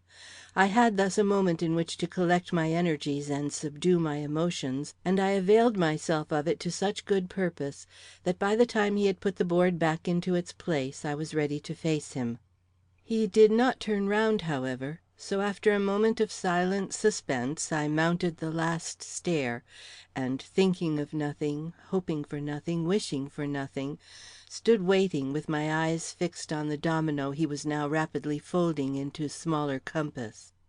And thus I stood, like a pallid automaton, when the instant came for him to change his position, and he saw me. The cry that rose to his lips but did not escape them, the reel which his figure gave before it stiffened into marble, testified to the shock he had received, and also to the sense of unreality with which my appearance in this wise must have impressed him. His look, his attitude, were those of a man gazing upon a spectre, and as I met his glance with mine, I was conscious of a feeling of unreality myself, as if the whole occurrence were a dream, and he and I but shadows which another moment would dissolve. But alas, this was no more a dream than were the other strange and tragic events which had gone before, and in an instant we both knew it, and were standing face to face with wretched inquiry in the looks we fixed upon each other across the domino which had fallen from his hands. He was the first to speak. "Miss Sterling," he exclaimed in a light tone, cruelly belied by the trembling lips from which it issued, "by what fortunate chance do I see you again, and in a place I should have thought to be the last you would be likely to visit?" "By the same chance," I rejoined, "which appears to have brought you here, the desire to make sure if what I heard about the mill having been used as a secreting place for certain mysterious articles was true." And I pointed to the mask and domino lying at my feet. His eye, which had followed the direction of my finger, grew dark and troubled. "Then it was your hand," he impetuously began, "which disturbed these garments before you?" "Yes, and I shall make no apology for the action," I continued, "since it was done in the hope of proving false certain insinuations which had been made to me in your regard." "Insinuations?" he repeated. "Yes," I declared, in an agony between my longing to hear him vindicate himself and the desire to be true to the obligations I was under to Ada Reynolds.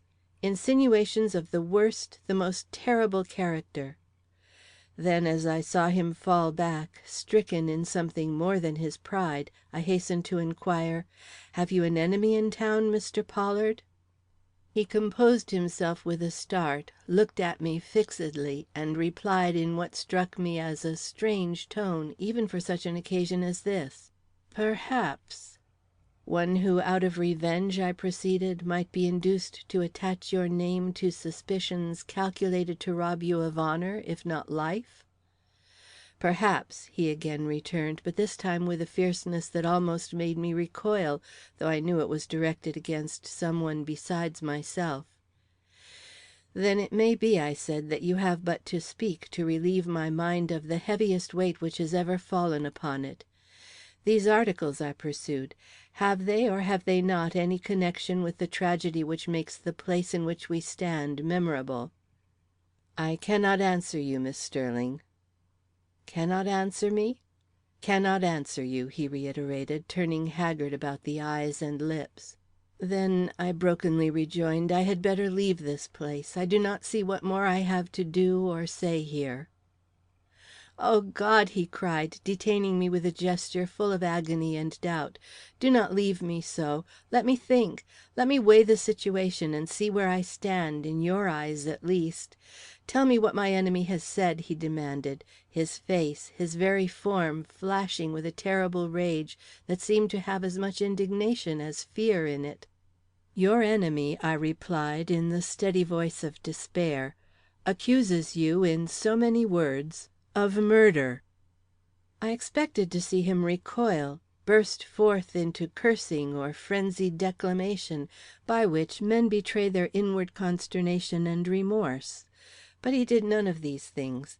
Instead of that, he laughed, a hideous laugh that seemed to shake the rafters above us and echoed in and out of the caverned recesses beneath. "Accuses me," he muttered, and it is not in language to express the scorn he infused into the words. Stunned, and scarcely knowing what to think, I gazed at him helplessly.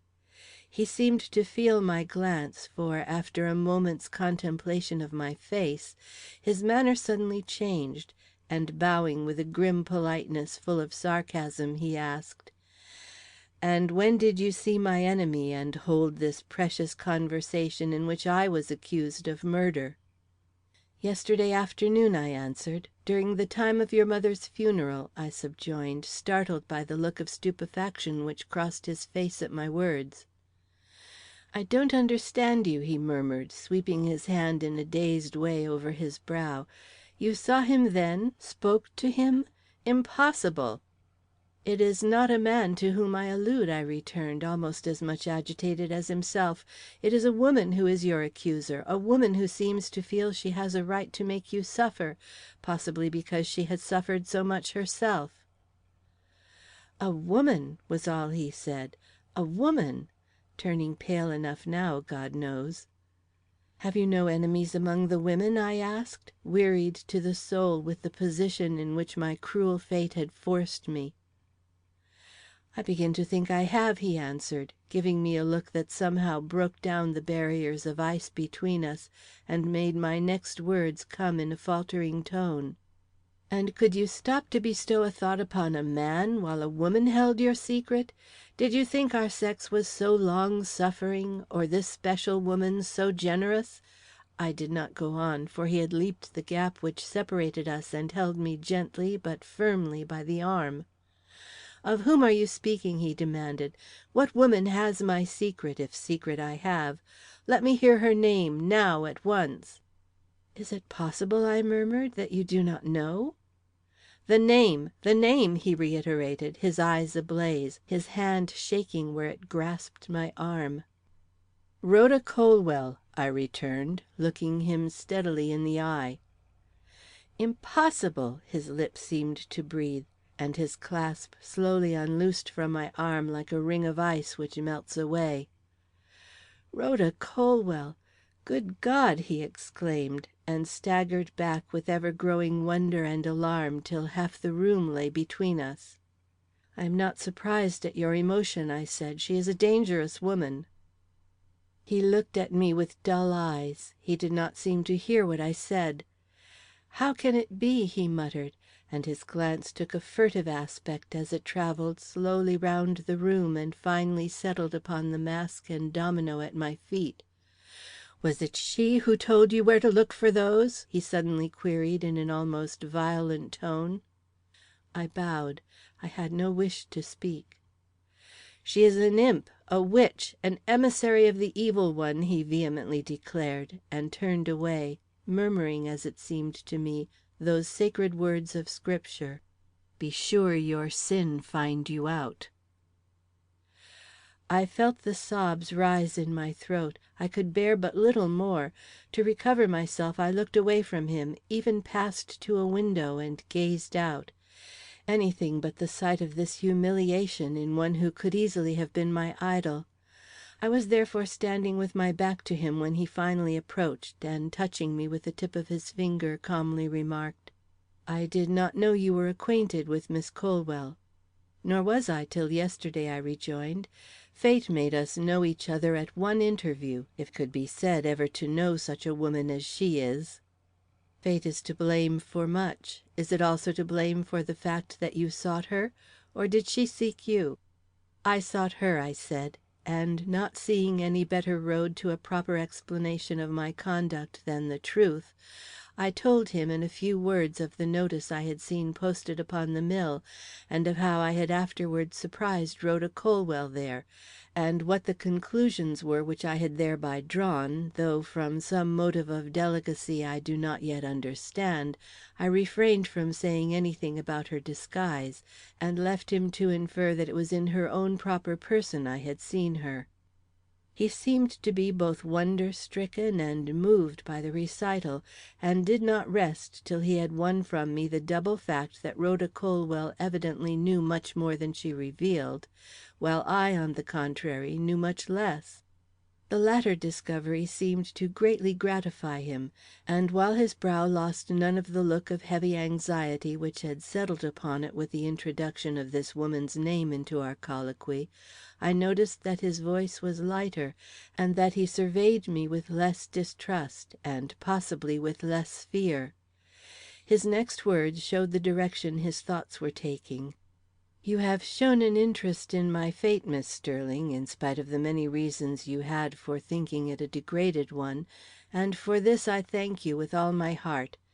Will you prove your womanliness still further by clinging to the belief which I have endeavored to force upon you, that notwithstanding all you have heard and seen, I stand in no wise amenable to the law, neither have I uttered, in your hearing at least, aught but the truth in regard to this whole matter?"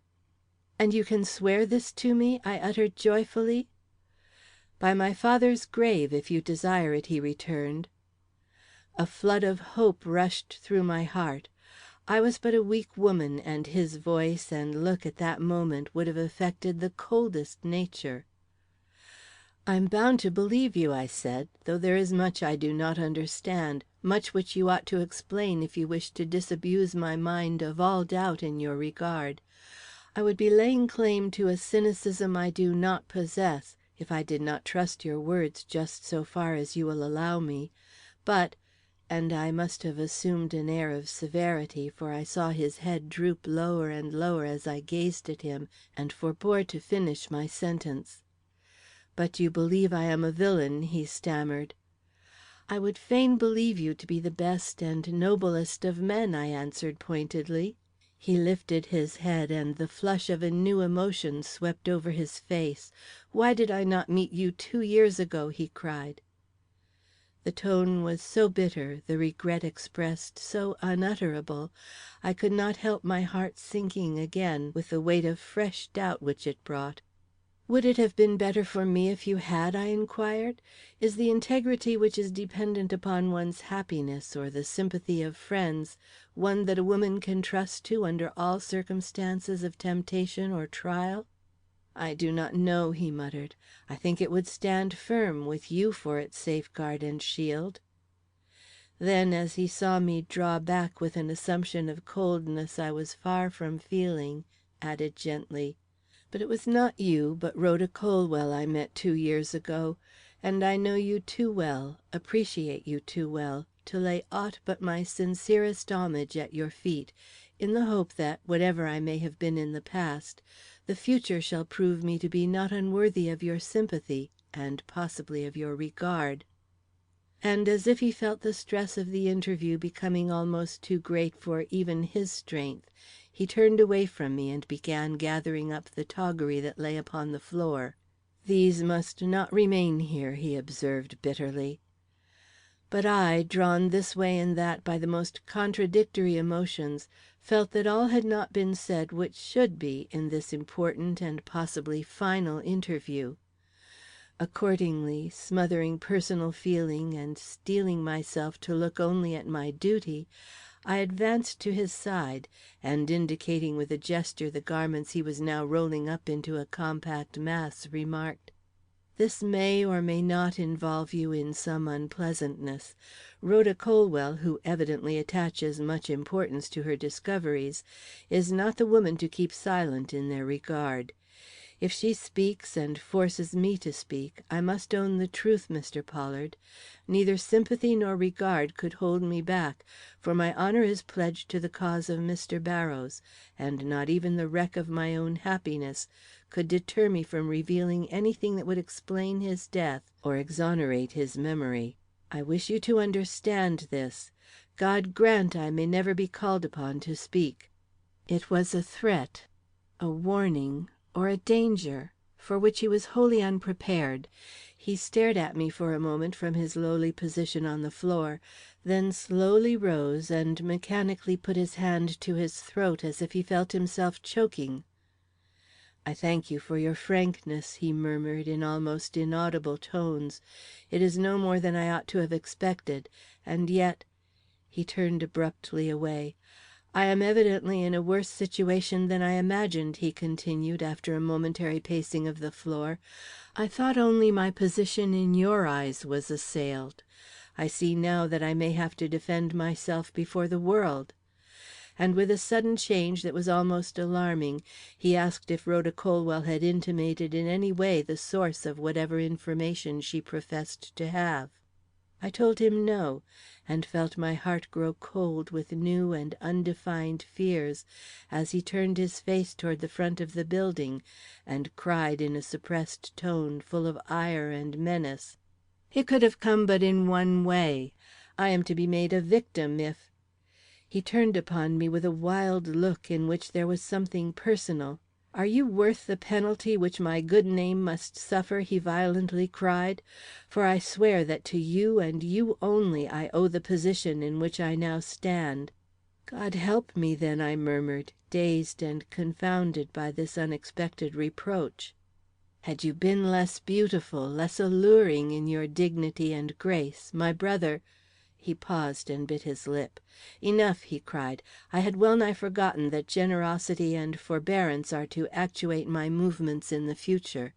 I beg your pardon and his," he added, with deep and bitter sarcasm under his breath. This allusion to Guy, unpleasant and shocking as it was, gave me a peculiar sensation that was not unlike that of relief, while at the same moment the glimpse of something which I was fain to call a revelation visited my mind and led me impetuously to say, "I hope you are not thinking of sacrificing yourself for another less noble and less generous than yourself. If such is the clue to actions which certainly have looked dubious till now, I pray that you will reconsider your duty, and not play the Don Quixote too far." But Dwight Pollard, instead of accepting this explanation of his conduct with the eagerness of a great relief, only shook his head and declared, "My brother, for I know who you mean, Miss Sterling, is no more amenable to the law than myself. Neither of us were guilty of the action that terminated Mr. Barrows' life." "And yet," came in the strange and unexpected tones of a third person, "can you say in the presence of her you profess to respect, and of me, whom you once professed to love, that either you or your brother are guiltless of his death?" And turning simultaneously toward the doorway, we saw gleaming in its heavy frame the vivid form and glittering eyes of his most redoubtable enemy and mine, Rhoda Colwell. He fell back before this apparition and appeared to lose his power of speech. She advanced like an avenging Nemesis between us.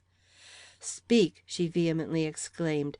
"Are you, I say nothing of your brother, who is nothing to me or to her, are you guiltless, in the sense in which she would regard guilt, of David Barrows' death?"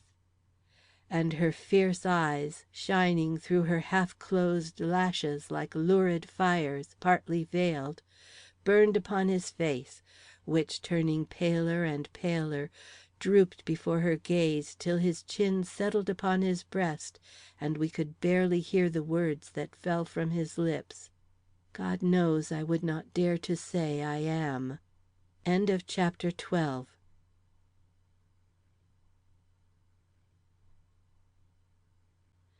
Chapter 13. Guy Pollard. There was silence, then Dwight Pollard spoke again.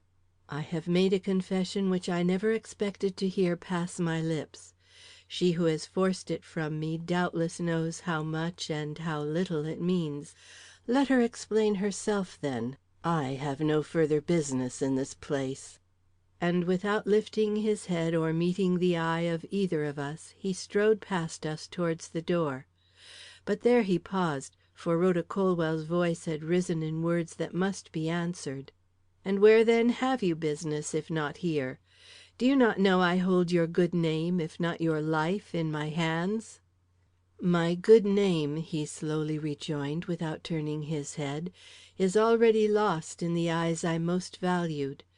As for my life, it stands in no jeopardy. Would I could say the same for his," was his fierce addition. "His?" came from Rhoda Colwell's lips in surprise. "His?" And with a quick and subtle movement she glided to his side and seized him imperatively by the arm. "Whom do you mean?" she asked. He turned on her with a dark look. "Whom do I mean?" he retorted. "Whom should I mean but the base and unnatural wretch who, for purposes of his own, has made you the arbiter of my destiny and the avenger of my sin? My brother, my vile, wicked brother, whom may Heaven Stop! Your brother has had nothing to do with this.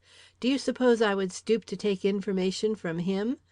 What I know because my eyes have seen it, Dwight Pollard. And now what do you think of the clutch I hold upon your life?" And she held out those two milk-white hands of hers, with a smile such as I hope never to see on mortal face again. He looked at them, then at her, and drew back, speechless. She burst into a low but ringing laugh of immeasurable triumph. "And you thought such a blow as this could come from a man? Dullard and fool you must be, Dwight Pollard, or else you have never known me. Why should he risk his honour and his safety in an action as dangerous to him as ungrateful to you? Because he admires her? Guy Pollard is not so loving. But I whom you taught to be a woman only to fling aside like a weed, that is another thing. Reason for waiting and watching here, reason for denouncing, when the time came, the man who could take advantage of another man's fears. You see I know what I am talking about." "Speak!" he gasped. "How do you know? You say you saw. How could you see? Where were you, demon and witch in one?" She smiled, not as before, but yet with a sense of power that only the evil glitter of her sidelong eye kept from making her wholly adorable. "Will you come into the cellar below?" said she. "Or stay, that may be asking too much. A glance from one of these windows will do." And moving rapidly across the room, she threw up one of the broken sashes before her, and pointed to a stunted tree that grew up close against the wall. "Do you see that limb?" she inquired, indicating one that branched out towards a window we could faintly see defined beneath. A demon or a witch might sit there for a half hour and see, without so much as craning her neck, all that went on in the cellar below. That the leaves are thick, and to those within apparently hang like a curtain between them and the outer world, would make no difference to a demon's eyes, you know. Such folk can see where black walls intervene, how much more when only a fluttering screen like that shuts off the view. And drawing back, she looked into his dazed face and then into mine, as though she would ask, "Have I convinced you that I am a woman to be feared?" His white cheek seemed to answer yes, but his eyes, when he raised them, did not quail before her mocking glance, though I thought they drooped a little when, in another moment, they flashed in my direction. "Miss Sterling," he inquired, "do you understand what Miss Colwell has been saying?" I shook my head and faltered back. I had only one wish, and that was to be effaced from this spot of misery. He turned again to her. "Do you intend to explain yourself further?" he demanded. She did not answer. Her look and her attention were fixed upon me.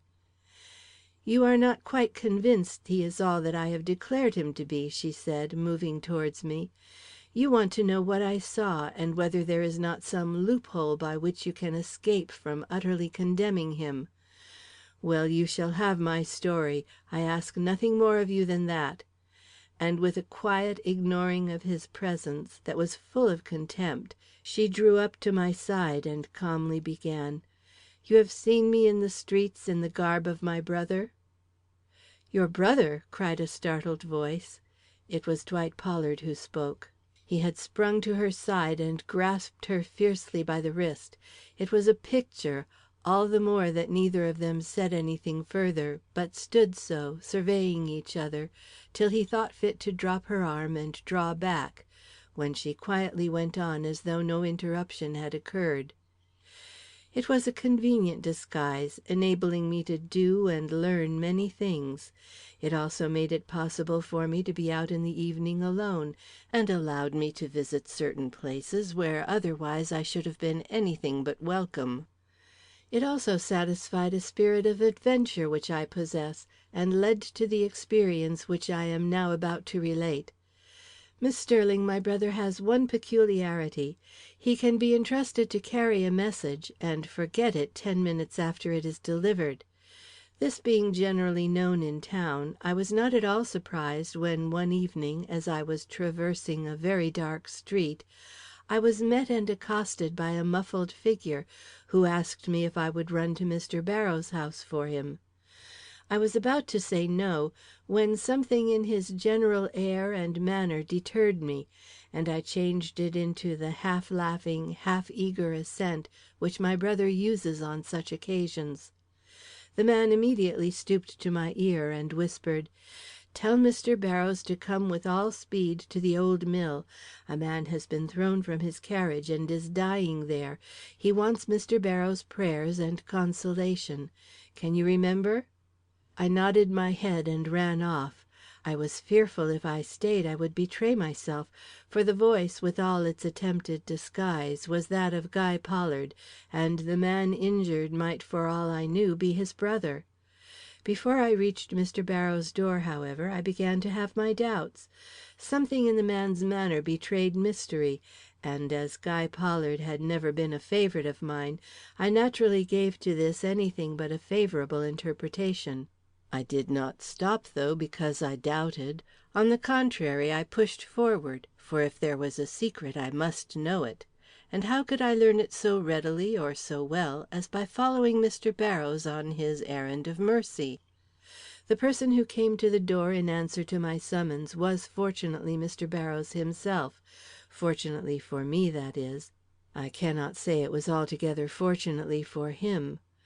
He had a little book in his hand, and seemed disturbed when I gave him my message. He did not hesitate, however. Being of an unsuspicious nature, he never dreamed that all was not as I said, especially as he knew my brother well, and was thoroughly acquainted with the exactness with which he always executed an errand. But he did not want to go, that I saw clearly, and laid it all to the little book. For he was the kindest man who ever lived, and never was known to shirk a duty because it was unpleasant or hard. I have said he knew my brother well.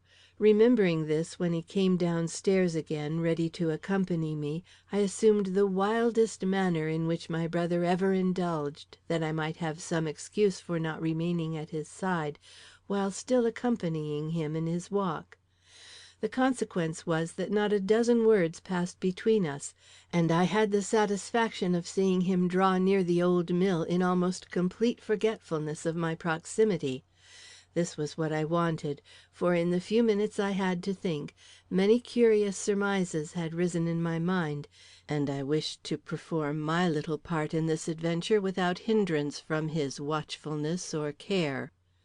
It was a very dark night, as you remember, Dwight Pollard, and it is no wonder that neither he nor the man who came out of the doorway to meet him saw the slight figure that crouched against the wall close by the door they had to enter.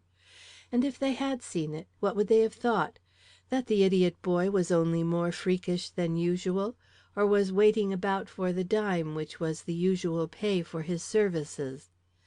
Neither the clouds, nor the trees, nor the surrounding darkness would have whispered that an eager woman's heart beat under that boy's jacket, and that they had better trust the wind in its sweep, the water in its rush, or the fire in its ravaging, than the will that lay coiled behind the feebly moving lip and wandering restless eye of the seeming idiot who knelt there. So I was safe, and for the moment could hear and see. And this was what I saw: a tall and gentlemanly form carrying a lantern which he took pains should shine on Mr. Barrows' face and not on his own. The expression of the former was, therefore, plain to me, and in it I read something more than reluctance, something which I dimly felt to be fear. His anxiety, however, did not seem to spring from his companion, but from the building he was about to enter, for it was when he looked up at its frowning walls and shadowy portal that I saw him shudder and turn pale. They went in, however, not without a question or two from Mr. Barrows as to whom his guide was and where the sick man lay, to all of which the other responded shortly, or failed to respond at all. Facts which went far to convince me that a deception of some kind was being practised upon the confiding clergyman. I was consequently in a fever of impatience to follow them in, and had at last made up my mind to do so, when I heard a deep sigh, and glancing up towards the doorway, saw that it was again occupied by the dark figure which I had so lately seen pass in with Mr. Barrows. He had no lantern now, and I could not even discern the full outlines of his form; but his sigh being repeated, I knew who he was as certainly as if I had seen him, for it was one which had often been breathed in my ears, and was as well known to me as the beatings of my own heart. This discovery, as you may believe, Miss Sterling, did not tend to allay either my curiosity or my impatience, and when in a few minutes the watcher drew back, I stole from my hiding place, and creeping up to the open doorway, listened. A sound of pacing steps came to my ears. The entrance was guarded. For a moment I stood baffled; then remembering the lantern which had been carried into the building, I withdrew quietly from the door, and began a tour of inspection round about the mill, in the hope of spying some glimmer of light from one or more of the many windows, and in this way learn the exact spot to which Mr. Barrows had been taken. It was a task of no mean difficulty, Miss Sterling, for the bushes cluster thick about those walls, and I had no light to warn me of their whereabouts or of the many loose stones that lay in heaps here and there along the way. But I would not have stopped if firebrands had been under my feet, nor did I cease my exertions or lose my hope till I reached the back of the mill and found it as dark as the side and front. Then indeed I did begin to despair, for the place was so solitary and remote from observation, I could not conceive of any better being found for purposes that required secrecy or concealment. Yet the sombre walls rose before me dark and unrelieved against the sky, and nothing remained for me but to press on to the broad west end and see if that presented as unpromising an aspect as the rest. I accordingly recommenced my toilsome journey, rendered positively dangerous now by the vicinity of the water and the steepness of the banks that led down to it. But I did not go far, for as in my avoidance of the stream I drew nearer and nearer the walls, I caught glimpses of what I at first thought to be the flash of a firefly in the bushes, but in another moment discovered to be a fitful glimmer of a light through a window heavily masked with leaves.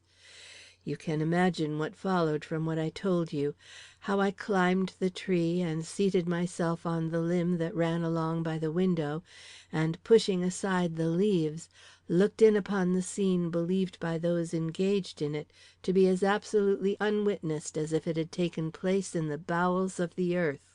And what did I see there, Miss Sterling? At first, little. The light within was so dim and the window itself so high from the floor that nothing save a moving shadow or two met my eye. But presently becoming accustomed to the position, I discovered first that I was looking in on a portion of the cellar, and next that three figures stood before me, two of which I immediately recognized as those of Mr. Barrows and Guy Pollard. But the third stood in shadow, and I did not know then, nor do I know now, who it was, though I have my suspicions, incredible as they may seem even to myself. Mr. Barrows, whose face was a study of perplexity, if not horror, seemed to be talking. He was looking Guy Pollard straight in the face when I first saw him, but presently I perceived him turn and fix his eyes on that mysterious third figure, which he seemed to study for some signs of relenting, but evidently without success, for I saw his eyes droop and his hands fall helplessly to his side, as if he felt that he had exhausted every argument, and that nothing was left to him but silence. All this, considering the circumstances and the scene, was certainly startling enough even to one of my nature and history.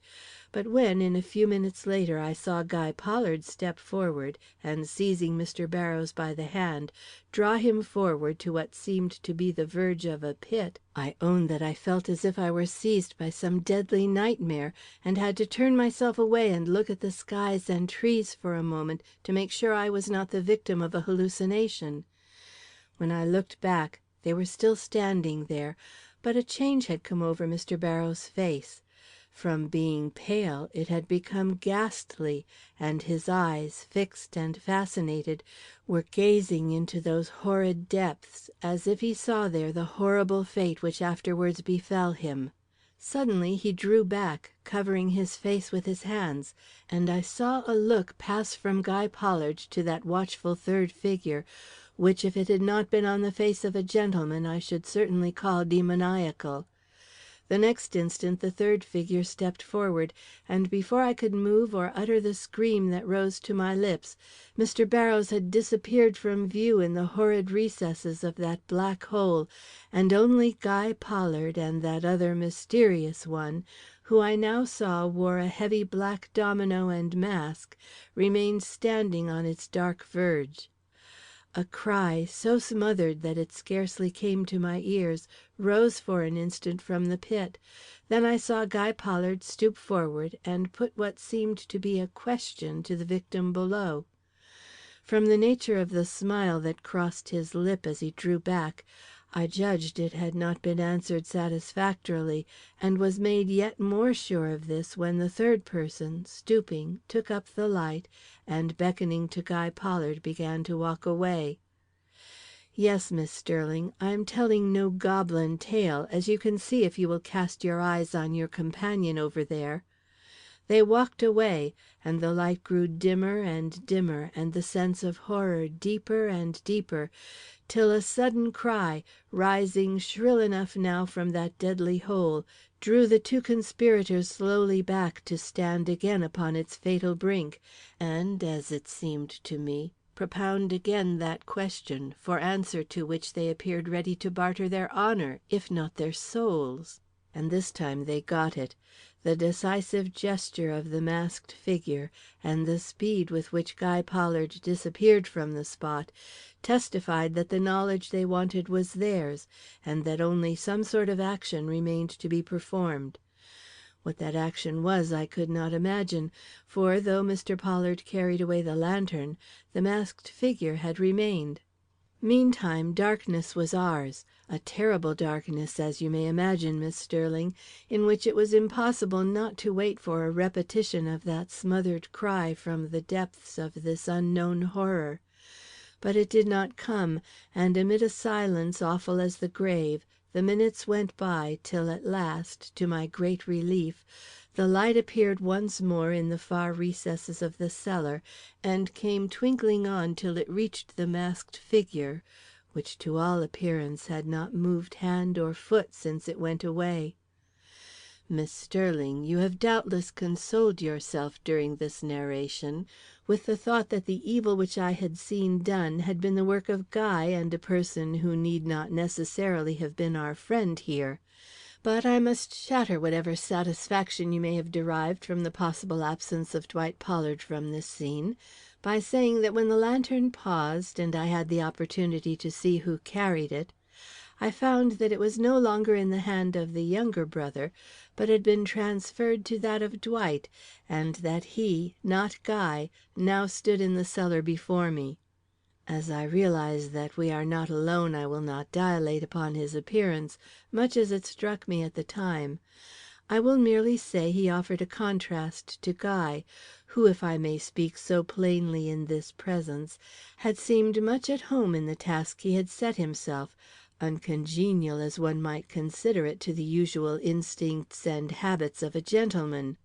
But Dwight, you see I can be just, Miss Sterling, looked anxious and out of place, and instead of seeming to be prepared for the situation, turned and peered anxiously about him, as if in search of the clergyman he expected to find standing somewhere on this spot. His surprise and horror when the masked figure pointed to the pit were evident, Miss Sterling, but it was a surprise and a horror that immediately settled into resignation, if not apathy, and after his first glance and shuddering start in that direction, he did not stir again, but stood quite like a statue while the masked figure spoke, and when he did move it was to return the way he had come, without a look or a gesture toward the sombre hole where so much that was manly and kind lay sunk in a darkness that must have seemed to that sensitive nature the prototype of his grave. "And is that all, Miss Colwell?" came with a strange intonation from Dwight Pollard's lips as she paused with a triumphant look in my direction. "It is all I have to tell," was the reply, and it struck me that her tone was as peculiar as his. Minutes, seconds even, spent under such circumstances, seem like hours, and after a spell of what appeared an interminable waiting, I allowed myself to be overcome by the disquiet and terror of my situation, and dropping from my perch, crept home. "You should have stayed another hour," he dryly observed. "I wonder at an impatience you had never manifested till then." "Do you?" The meaning with which she said this, the gesture with which she gave it weight, struck us both aback. "Woman," he thundered, coming near to her with the mingled daring and repugnance with which one advances to crush a snake, "do you mean to say that you are going to publish this much of your story and publish no more? That you will tell all the world this and not tell—" "What I did not see?" she interpolated, looking him straight in the eye as might the serpent to which I have compared her. "Good God!" was his horrified exclamation. "And yet you know—" "Pardon me," her voice broke in again, "you have heard what I know," and she bowed with such an inimitable and mocking grace, and yet with such an air of sinister resolve, that he stood like one fascinated, and let her move away towards the door without seeking by word or look to stop her. "I hold you tight, you see," were her parting words to him as she paused just upon the threshold to give us a last and scornful look. "So tight," she added, shaking her close shut hand, "that I doubt if even your life could escape, should I choose to remember in court what I have remembered before you two here to day." "And forget—" he began. "And forget," she repeated, "what might defeat the ends of that justice which demands a life for the one so wantonly sacrificed in the vat whose hideous depths now open almost under your feet." And having said these words she turned to go, when, looking up, she found her passage barred by the dark form of Guy Pollard, who, standing in the doorway with his hands upon either lintel, surveyed her with his saturnine smile, in which for this once I saw something that did not make me recoil, certain as I now was of his innate villainy and absolute connection with Mr. Barrows' death. She herself seemed to feel that she had met her master, for with a hurried look in his face she drew slowly back, and folding her arms, waited for him to move with a patience too nonchalant not to be forced. But he did not seem inclined to move, and I beheld a faint blush as of anger break out on her cheek, though her attitude retained its air of superb indifference, and her lips, where they closed upon each other, did not so much as break their lines for an instant. "You are not going, Miss Colwell," were the words with which he at last broke the almost intolerable suspense of the moment. "At least, not till you have given us the date of this remarkable experience of yours." "The date?" she repeated icily. "What day was it that Mr. Barrows was found in the vat?" she inquired, turning to me with an indifferent look. His hand fell like iron on her arm. "You need not appeal to Miss Sterling," he remarked. "I am asking you this question, and I am not a man to be balked nor frightened by you when my life itself is at stake. What night was it on which you saw me place Mr. Barrows in the vat? I command you to tell me, or—" His hand closed on her arm, and she did not scream, but I did, for the look of the inquisitor was in his face, and I saw that she must succumb or be broken like a reed before our eyes. She chose to succumb. Deadly pale and shaking with the terror with which he evidently inspired her, she turned like a wild creature caught in the toils, and gasped out: "It was a night in August, the 17th, I think. I wish you and your brother much joy of the acknowledgment." He did not answer, only dropped her arm, and looking at me, remarked: "I think that puts a different face upon the matter." It did indeed, for Mr. Barrows had only been dead 4 days, and to day was the 28th of September. I do not know how long it was before I allowed the wonder and perplexity which this extraordinary disclosure aroused in me to express itself in words. The shock which had been communicated to me was so great, I had neither thought nor feeling left, and it was not till I perceived every eye fixed upon me that I found the power to say: "Then Mr. Barrows' death was not the result of that night's work. The hand that plunged him into the vat drew him out again. But—" Here my tongue failed me. I could only look the question with which my mind was full. Dwight Pollard immediately stepped forward. "But whose were the hands that thrust him back 4 days ago? That is what you would ask, is it not, Miss Sterling?" he inquired, with a force and firmness he had not before displayed. "Yes," I endeavored to say, though I doubt if a sound passed my lips. His face took a more earnest cast, his voice a still deeper tone. "Miss Sterling," he began, meeting my eye with what might have been the bravado of despair, but which I was fain to believe the courage of truth, "after what you have just heard, it would be strange, perhaps, if you should place much belief in anything we might say upon this subject.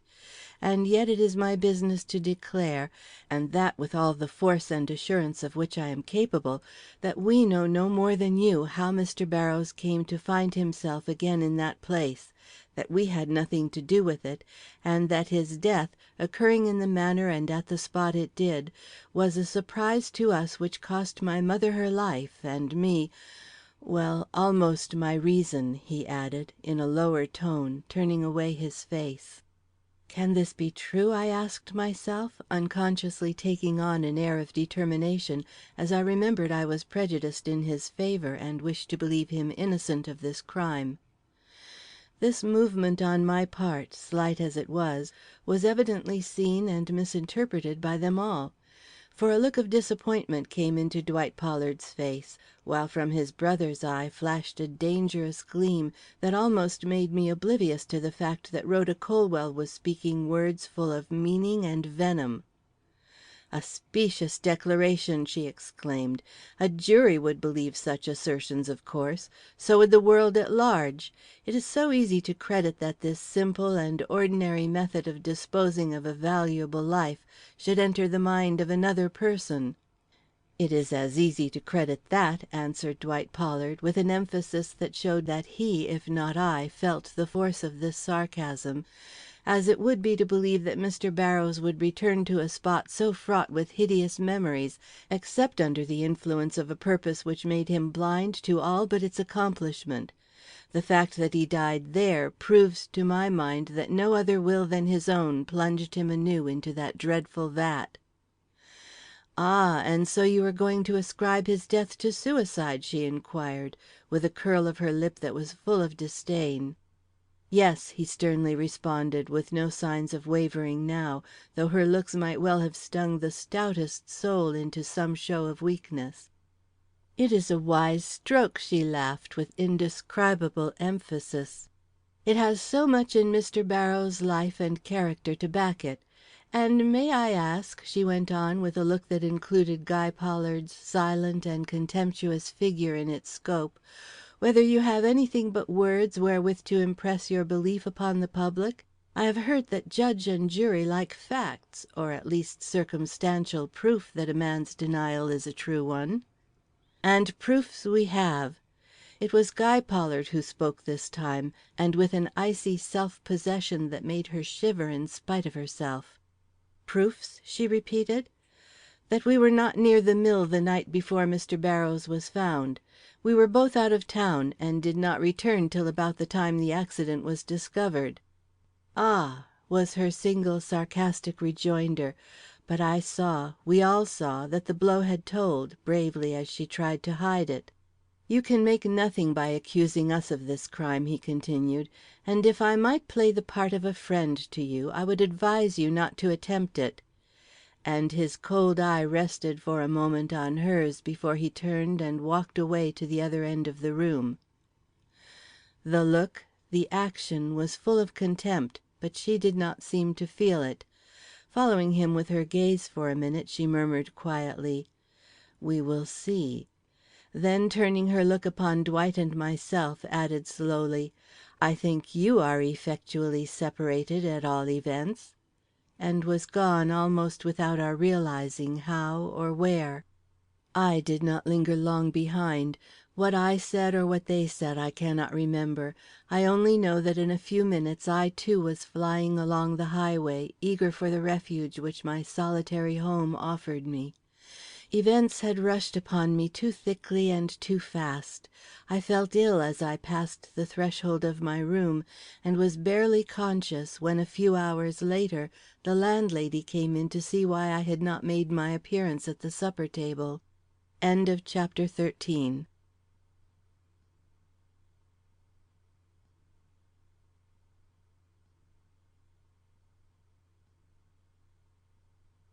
Chapter 14. Correspondence. My illness, though severe, was not of long continuance. In a week I was able to be about my room, and in a fortnight I was allowed to read the letters that had come to me. There were two, either of them calculated to awaken dangerous emotions, and, taken together, making a draught on my powers which my newly gained health found it hard to sustain. The one was signed Rhoda Colwell, and the other Dwight Pollard. I read Rhoda Colwell's first. It opened without preamble. I sought revenge, and I have found it.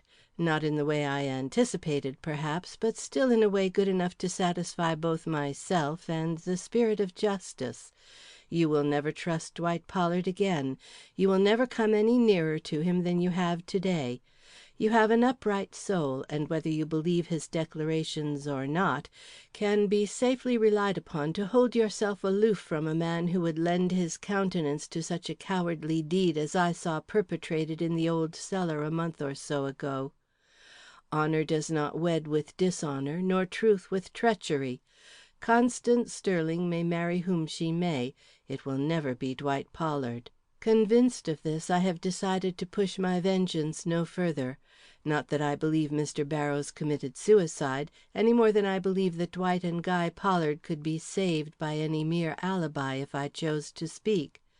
Men like them can find ready tools to do their work, and if they had been 100 miles away instead of some 6, I should still think that the will which plunged Mr. Barrows into his dreadful grave was the same which once before had made him taste the horrors of his threatened doom.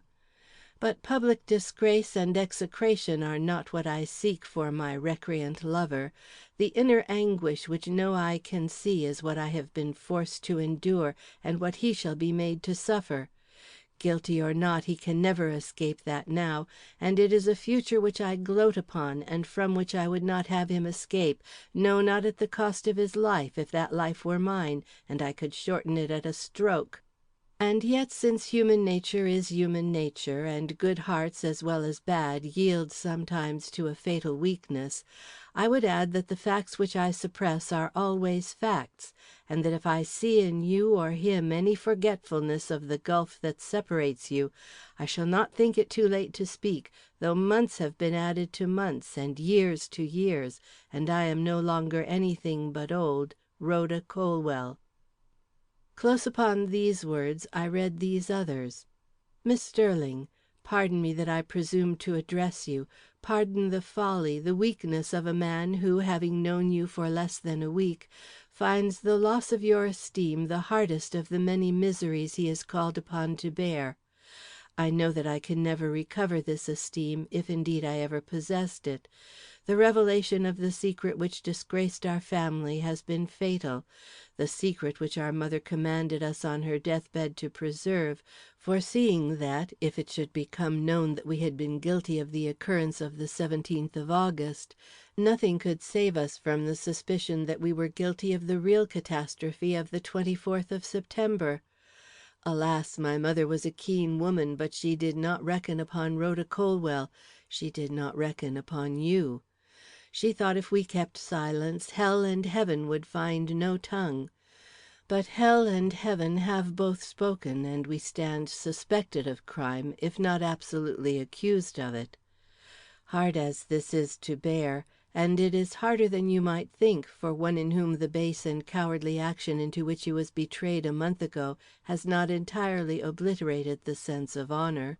I neither dare to complain of it, nor of the possible consequences which may follow if Rhoda Colwell slights my brother's warning and carries out her revenge to the full. Deeds of treachery and shame must bear their natural fruit, and we are but reaping what we sowed on that dreadful night when we allowed David Barrows to taste the horrors of his future grave.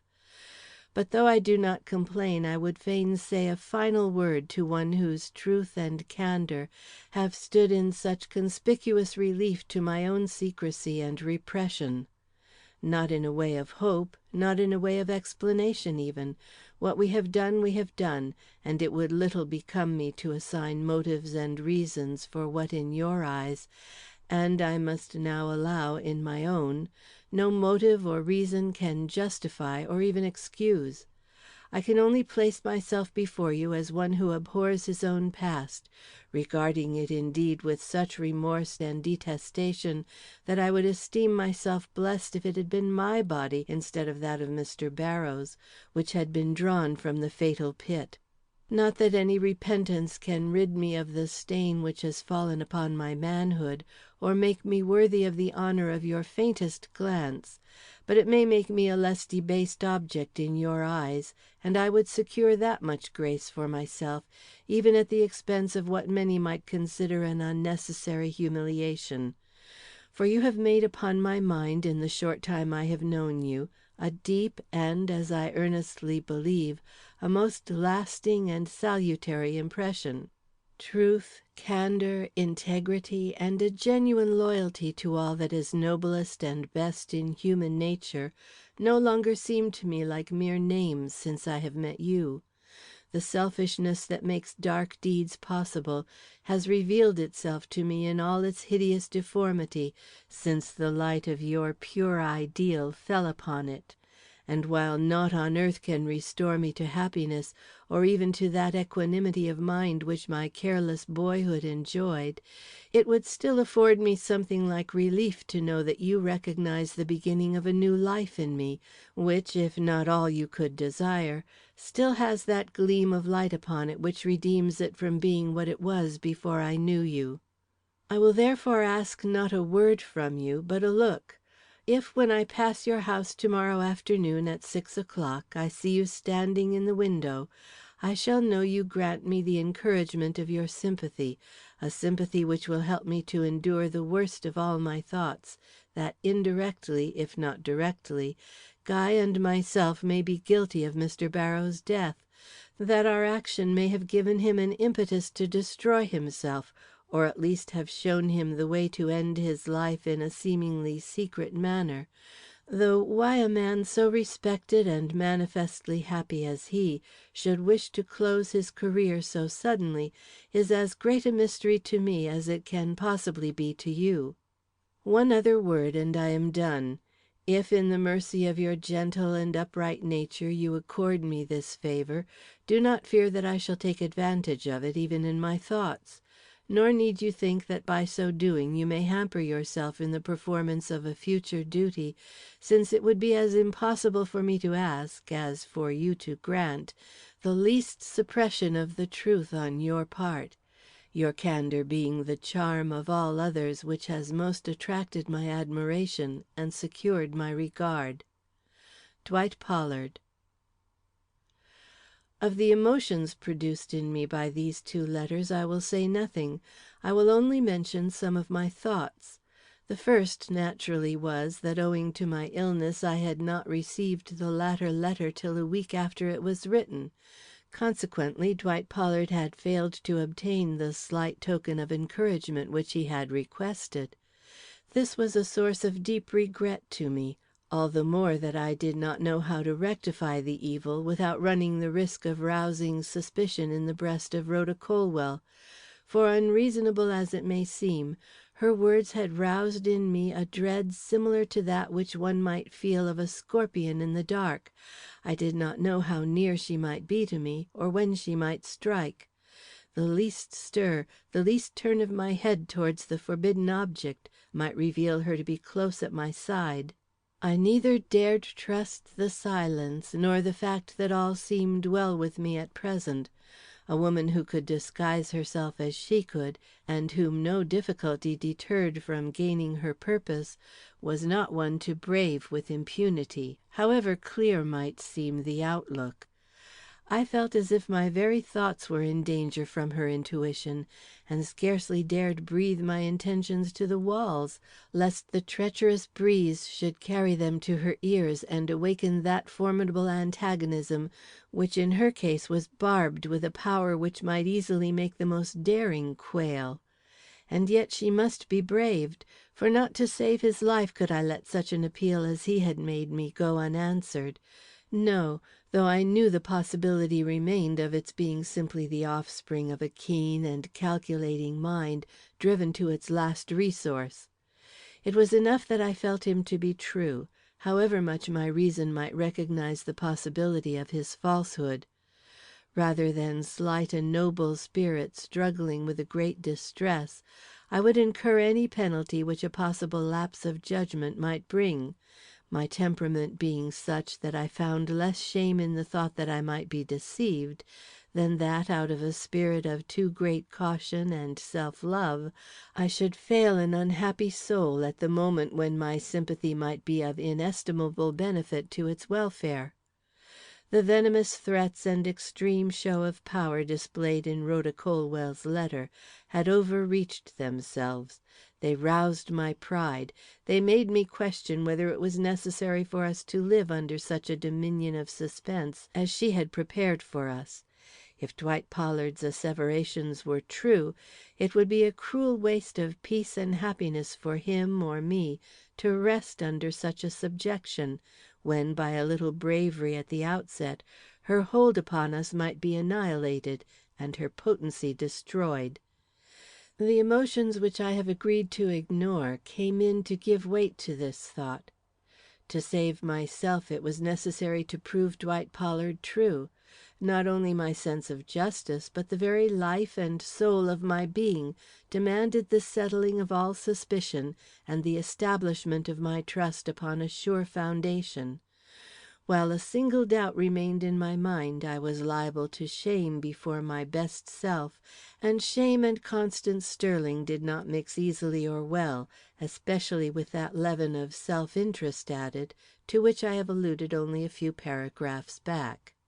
But how, with my lack of resources and the apparent dearth of all means for attaining the end I had in view, I was to prove Rhoda Colwell's insinuations false and Dwight Pollard's assertion true, was a question to which an answer did not come with very satisfactory readiness.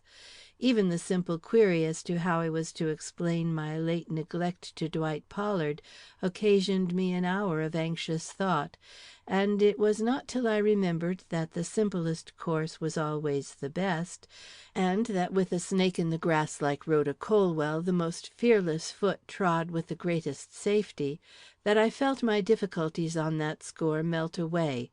I would write to Dwight Pollard, and I would tell Rhoda Colwell I had done so, thus proving to her that I meditated nothing underhanded, and could be trusted to say what I would do, and do what I should say. This decision taken, I sat down immediately and penned the following 2 notes. Miss Rhoda Colwell, owing to illness, your letter has just been read by me. To it I will simply reply that you are right in believing my regard could never be given to a guilty man. As long as the faintest doubt of Mr. Pollard remains in my mind, we are indeed separated by a gulf. But let that doubt in any way be removed, and I say to you frankly that nothing you could threaten or the world perform would prevent my yielding to him the fullest sympathy and the most hearty encouragement. I sent him to-day, in the same mail which carries this, a few lines, a copy of which I enclose for your perusal. Yours, Constance Sterling. Mr. Dwight Pollard, for 2 weeks I have been too ill to cross my room, which must account both for this note and the tardiness I have displayed in writing it.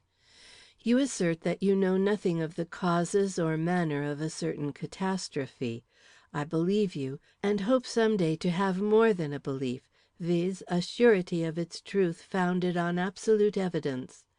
Till that time comes, we go our several ways, secure in the thought that to the steadfast mind calumny itself loses its sting when met by an earnest purpose to be and do only what is honest and upright. Constance Sterling. If you have any further communication to make to me, let me request that it be allowed to pass through the hands of Miss Colwell. My reasons for this are well founded. End of chapter 14.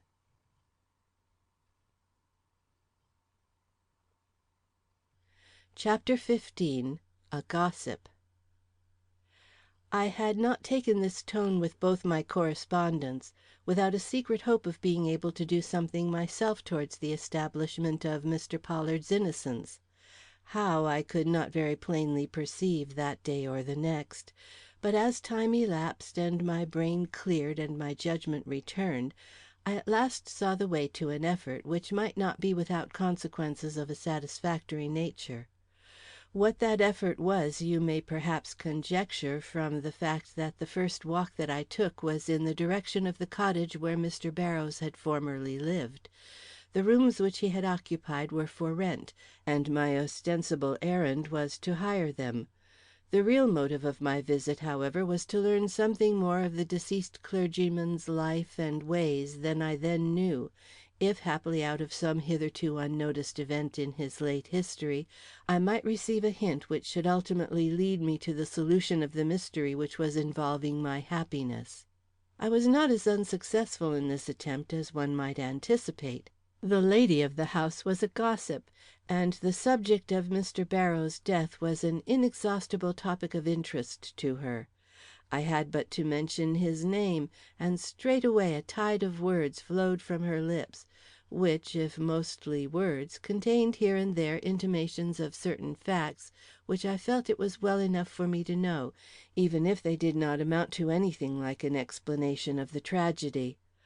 Among these was one which only my fear of showing myself too much interested in her theme prevented me from probing to the bottom. This was that for a month at least before his death, Mr. Barrows had seemed to her like a changed man. A month, that was about the interval which had elapsed between his first visit to the mill and his last, and the evidence that he showed an alteration of demeanour in that time might have its value and might not. I resolved to cultivate Mrs. Simpson's acquaintance, and sometime put her a question or two that would satisfy me upon this point. This determination was all the easier to make in that I found the rooms I had come to see sufficiently to my liking to warrant me in taking them. Not that I should have hesitated to do this had they been as unattractive as they were pleasant. It was not their agreeableness that won me, but the fact that Mr. Barrows' personal belongings had not yet been moved, and that for a short time at least I should find myself in possession of his library, and face to face with the same articles of taste and study which had surrounded him in his lifetime, and helped to mould, if not to make, the man. I should thus obtain a knowledge of his character, and some day, who knows, might flash upon his secret. For that he possessed one, and was by no means the plain and simple character I had been led to believe, was apparent to me from the first glimpse I had of these rooms, there being in every little object that marked his taste a certain individuality and purpose that betrayed a stern and mystic soul, one that could hide itself perhaps beneath a practical exterior, but which, in ways like this, must speak, and speak loudly, too, of its own inward promptings and tendency. The evening when I first brought these objects under a close and conscientious scrutiny was a memorable one to me. I had moved in early that day, and with a woman's unreasoning caprice had forborne to cast more than the most cursory glance around, being content to see that all was as I left it at my first visit, and that neither desk nor library had been disturbed. But when supper was over, and I could set myself with a free mind to a contemplation of my new surroundings, I found that my curiosity could no longer delay the careful tour of inspection to which I felt myself invited by the freshness and beauty of the pictures and one or two of the statuettes which adorned the walls about me. One painting in especial attracted me, and made me choose for my first contemplation that side of the room on which it hung. It was a copy of some French painting, and represented the temptation of a certain saint. A curious choice of subject, you may think, to adorn a Protestant clergyman's wall, but if you could have seen it, and marked the extreme expression of mortal struggle on the face of the tempted one, who, with eyes shut and hands clutching till it bent the cross of twigs stuck in the crevices of the rocks beneath which he writhed, waited for the victory over self that was just beginning to cast its light upon his brow, you would have felt that it was good to hang before the eyes of any one in whom conflict of any kind was waging. Upon me the effect was instantaneous, and so real that I have never been able to think of that moment without a sense of awe and rending of the heart. Human passion assumed a new significance in my mind, and the will and faith of a strong man suffering from its power, yet withstanding it to the very last gasp by the help of his trust in God, rose to such an exalted position in my mind that I felt then, as I feel now whenever I remember this picture, that my whole moral nature had received, from its contemplation, an impetus towards religion and self-denial. While I was still absorbed in gazing at it, my landlady entered the room, and seeing me posed before the picture, quite sympathizingly exclaimed, "Isn't that a dreadful painting, Miss Sterling, to have in any one's room? I don't wonder Mr. Barrows wanted to cover it up." "Cover it up?" I repeated, turning hastily in my surprise. "Yes," she replied, going to a drawer in his desk and taking out a small engraving which she brought me. For nearly a month before his death he had this picture stuck up over the other with pins. You can see the pinholes now if you look; they went right through the canvas. I thought it a very sensible thing to do myself, but when I spoke of it to him one day, remarking that I had always thought the picture unfit for any one to see, he gave me such a look that I thought then he must be crazy. But no one else saw anything amiss in him, and as I did not want to lose a good lodger, I let him stay on, though my mind did sometimes misgive me. The engraving she had handed me was almost as suggestive as the painting it had been used to conceal, but at this remarkable statement from Mrs. Simpson's lips, I laid it quickly down. "You think he was crazy?" I asked. "I think he committed suicide," she affirmed. I turned to the engraving again and took it up. What a change had come over me, that a statement against which I had once so honestly rebelled for Ada's sake should now arouse something like a sensation of joy in my breast. Mrs. Simpson, too much interested in her theme to notice me, went confidently on. You see, folks that live in the same house with a person learn to know them as other folks can't. Not that Mr. Barrows ever talked to me. He was a deal too much absorbed in his studies for that. But he ate at my table and went in and out of my front door, and if a woman cannot learn something about a man under those circumstances, then she is no good. That is all I have got to say about her.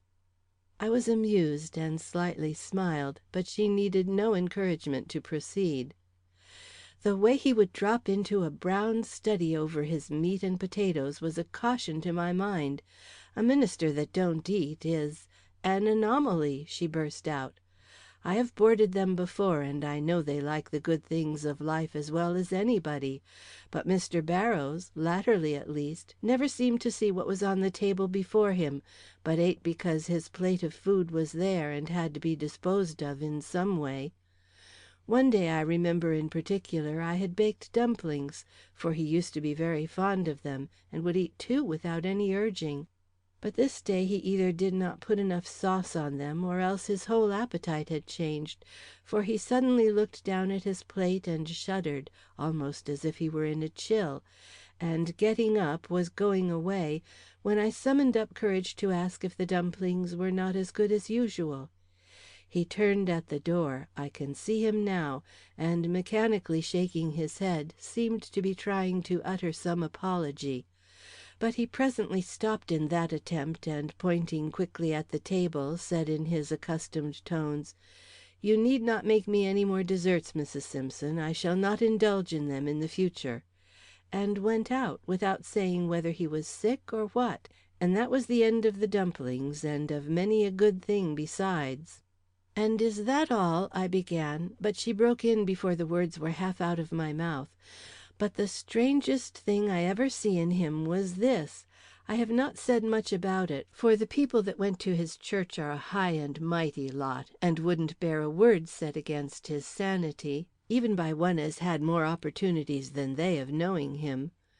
But you are a stranger in town, and can't have no such foolish touchiness about a person that is nothing to you, so I will just tell you all about it. You see, when he had visitors, and off and on a good many came, I used to seat them in the parlour below till I was sure he was ready to receive them. This had happened one evening, and I had gone up to his door to notify him that a stranger was downstairs, when I heard such a peculiar noise issuing from his room that I just stood stock still on the door mat to listen.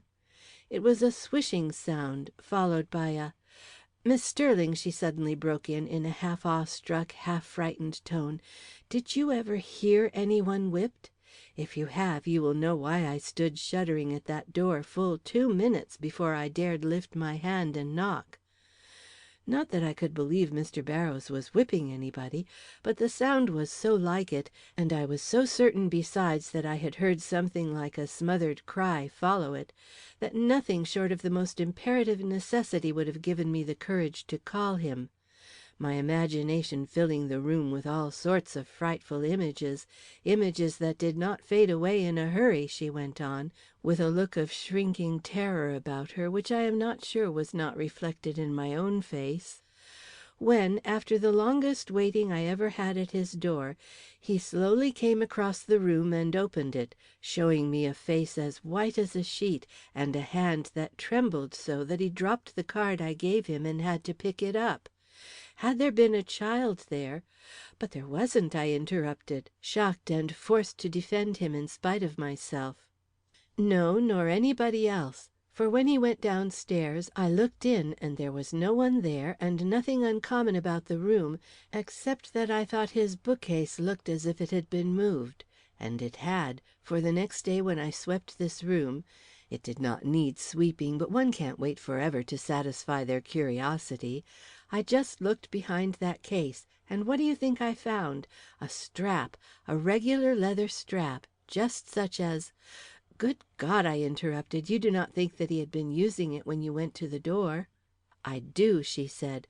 "I think he had a fit of something like insanity upon him, and had been swinging that strap well, I will not say against what, for I do not know, but might it not have been against the fiends and goblins with which crazy people sometimes imagine they are surrounded?" "Possibly," I acquiesced, though my tone could not have been one of any strong conviction. "Insane persons sometimes do strange things," she continued, "and that he did not show himself violent before folks is no sign he did not let himself out sometimes when he was alone. The very fact that he restrained himself when he went into the pulpit and visited among his friends may have made him wilder when he got all by himself. I'm sure I remember having heard of a case where a man lived for 10 years in a town without a single neighbor suspecting him of insanity, yet his wife suffered constantly from his freaks and finally fell a victim to his violence." "But Mr. Barrows was such a brilliant man," I objected. "His sermons up to the last were models of eloquence." "Oh, he could preach," she assented. Seeing that she was not to be moved in her convictions, I ventured upon a few questions. "Have you ever thought," I asked, "what it was that created such a change in him? You say you noticed it for a month before his death. Could anything have happened to disturb him at that time?" "Not that I know of," she answered, with great readiness.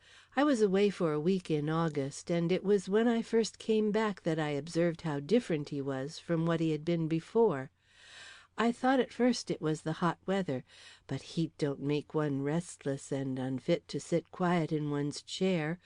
Nor does it drive a man to work as if the very evil one was in him, keeping the light burning sometimes till 2 in the morning while he wrote and walked and walked and wrote, till I thought my head would burst with sympathy for him."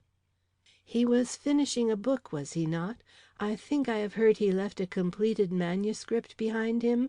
"Yes, and don't you think it very singular that the last word should have been written and the whole parcel done up and sent away to his publisher 2 days before his death, if he did not know what was going to happen to him?"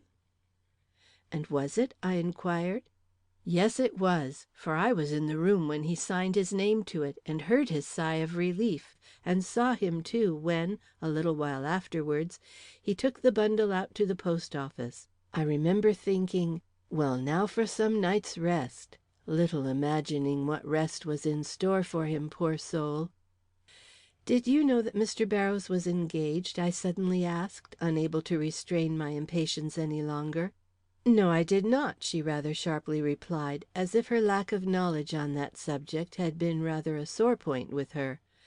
"I may have suspected there was some one he was interested in, but I am sure nobody ever imagined her as being the one. Poor girl, she must have thought a heap of him to die in that way." She looked at me as she said this, anticipating perhaps a return of the confidences she had made me. But I could not talk of Ada to her, and after a moment of silent waiting, she went eagerly on. "Perhaps a lover's quarrel lay at the bottom of the whole matter," she suggested. "Miss Reynolds was a sweet girl and loved him very devotedly, of course, but they might have had a tiff for all that, and in a nature as sensitive as his, the least thing will sometimes unhinge the mind." But I could only shake my head at this. The supposition was at once too painful and absurd. "Well, well," the garrulous woman went on, in no wise abashed, "there are some things that come easy and some things that come hard. Why Mr. Barrows went the way he did is one of the hard things to understand. But that he did go, and that of his own frenzied will, I am as sure as that 2 and 2 make 4, and 4 from 4 leaves nothing." I thought of all the others who secretly or openly expressed the same opinion, and felt my heart grow lighter. Then I thought of Rhoda Colwell, and then "Just what time was it," I asked, "when you were away in August? Was it before the 17th or after? I inquire because—" But evidently she did not care why I inquired. "It was during that week," she broke in. "I remember because it was on the 16th that Mr. Pollard died, and I was not here to attend the funeral. I came back—but it was no matter to me now when she came back. She had not been at home the night when Mr. Barrows was beguiled into his first visit to the mill, and she had mentioned a name I had long been eager to have introduced into the conversation. "You knew Mr. Pollard?" I therefore interposed without ceremony. "He was a very rich man, was he not?" "Yes," she assented. "I suppose the children will have the whole property, now that the old lady is gone. I hope Mr. Harrington will be satisfied. He just married that girl for her money. That I am sure you will hear everybody say." "Yet she is exceedingly pretty," I suggested. "Oh, yes, too pretty. She makes one think of a wax doll. But these English lords don't care for beauty without there is a deal of hard cash to back it, and if Agnes Pollard had been as poor as what other beauty have we in town?" "There is a girl called Rhoda Colwell," I ventured. "Rhoda Colwell! Do you call her a beauty? I know some folks think she is. Well, then, let us say as Rhoda Colwell. He would have made her any proposal sooner than that of his hand." "And is Mr. Harrington a lord?" I asked, feeling that I was lighting upon some very strange truths. "He is the next heir to one a nephew, I believe, or else a cousin. I cannot keep track of all those fine distinctions in people I never saw." "They were married privately and right after Mr. Pollard's death, I have heard." "Yes, and for no other earthly reason that one ever heard of than to have it settled and done, for Mr. Harrington did not take away his wife from the country, nor does he intend to, as far as I can learn. Everybody thought it a very strange proceeding, and none too respectful to Mr. Pollard's memory, either. I thought of all I had heard and seen in that house, and wondered. Mr. Pollard was such a nice man, too," she pursued in a musing tone. "Not a commanding person like his wife, but so good and kind and attentive to poor folks like me. I never liked a man more than I did Mr. Pollard, and I have always thought that if he had had a different kind of mother for his children but what is the use of criticizing the poor woman now? She is dead, and so is he, and the children will do very well now with all that money to back them in any caprice they may have." "You seem to know them well," I remarked, fearful she would observe the emotion I could not quite keep out of my face. "No," she returned, with an assumption of grimness which was evidently meant for sarcasm. "Not well. Every one knows the Pollards, but I never heard any one say they knew them well." "Didn't Mr. Barrows?" I tremblingly inquired, anxious for her reply, yet fearful of connecting those two names. "Not that I ever saw," she returned, showing no special interest in the question or in the fact that it was seemingly of some importance to me. "Didn't they used to come here to see him?" I proceeded, emboldened by her evident lack of perspicuity. "None of them?" I added, seeing her about to shake her head. "Oh, Dwight or Guy would come here if they had any business with him," she allowed.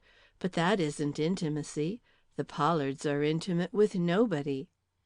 She seemed to be rather proud of it, and as I did not see my way just then to acquire any further information, I sank with a weary air into a chair, turning the conversation as I did so upon other and totally irrelevant topics.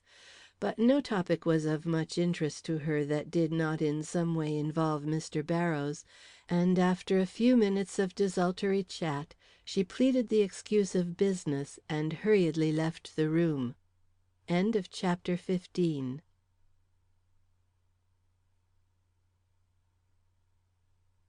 Chapter 16. The Green Envelope. Her departure was a relief to me. First, because I had heard so much I wanted an opportunity of digesting it, and secondly, because of my interest in the engraving she had shown me, and the impatience I felt to study it more closely. I took it up the moment she closed the door. It was the picture of a martyr, and had evidently been cut from some good-sized book. It represented a man clothed in a long white garment, standing with his back to the stake, and his hand held out to the flames which were slowly consuming it. As a work of art it was ordinary; as the illustration of some mighty fact it was full of suggestion. I gazed at it for a long time, and then turned to the bookcase. Was the book from which it had been taken there?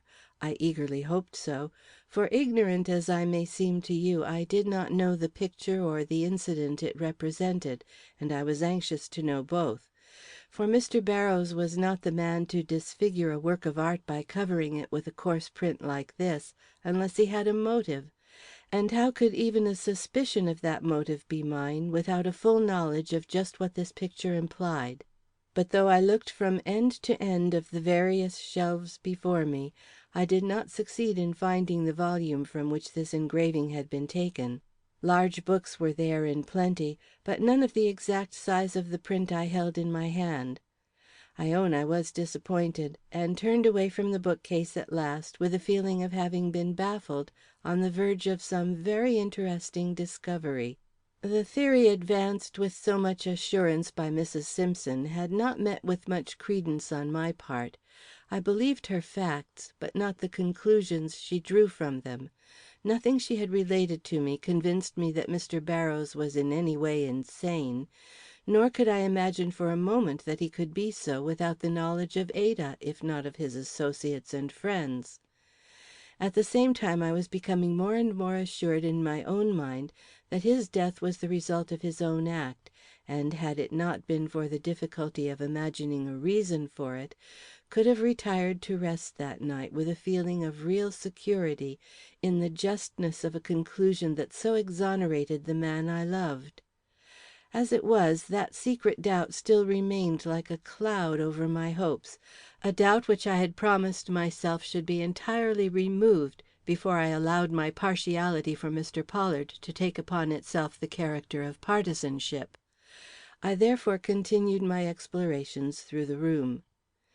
Mr. Barrows' desk presented to me the greatest attraction of anything there, one that was entirely of the imagination, of course, since nothing could have induced me to open it, notwithstanding every key stood in its lock and one of the drawers was pulled a little way out.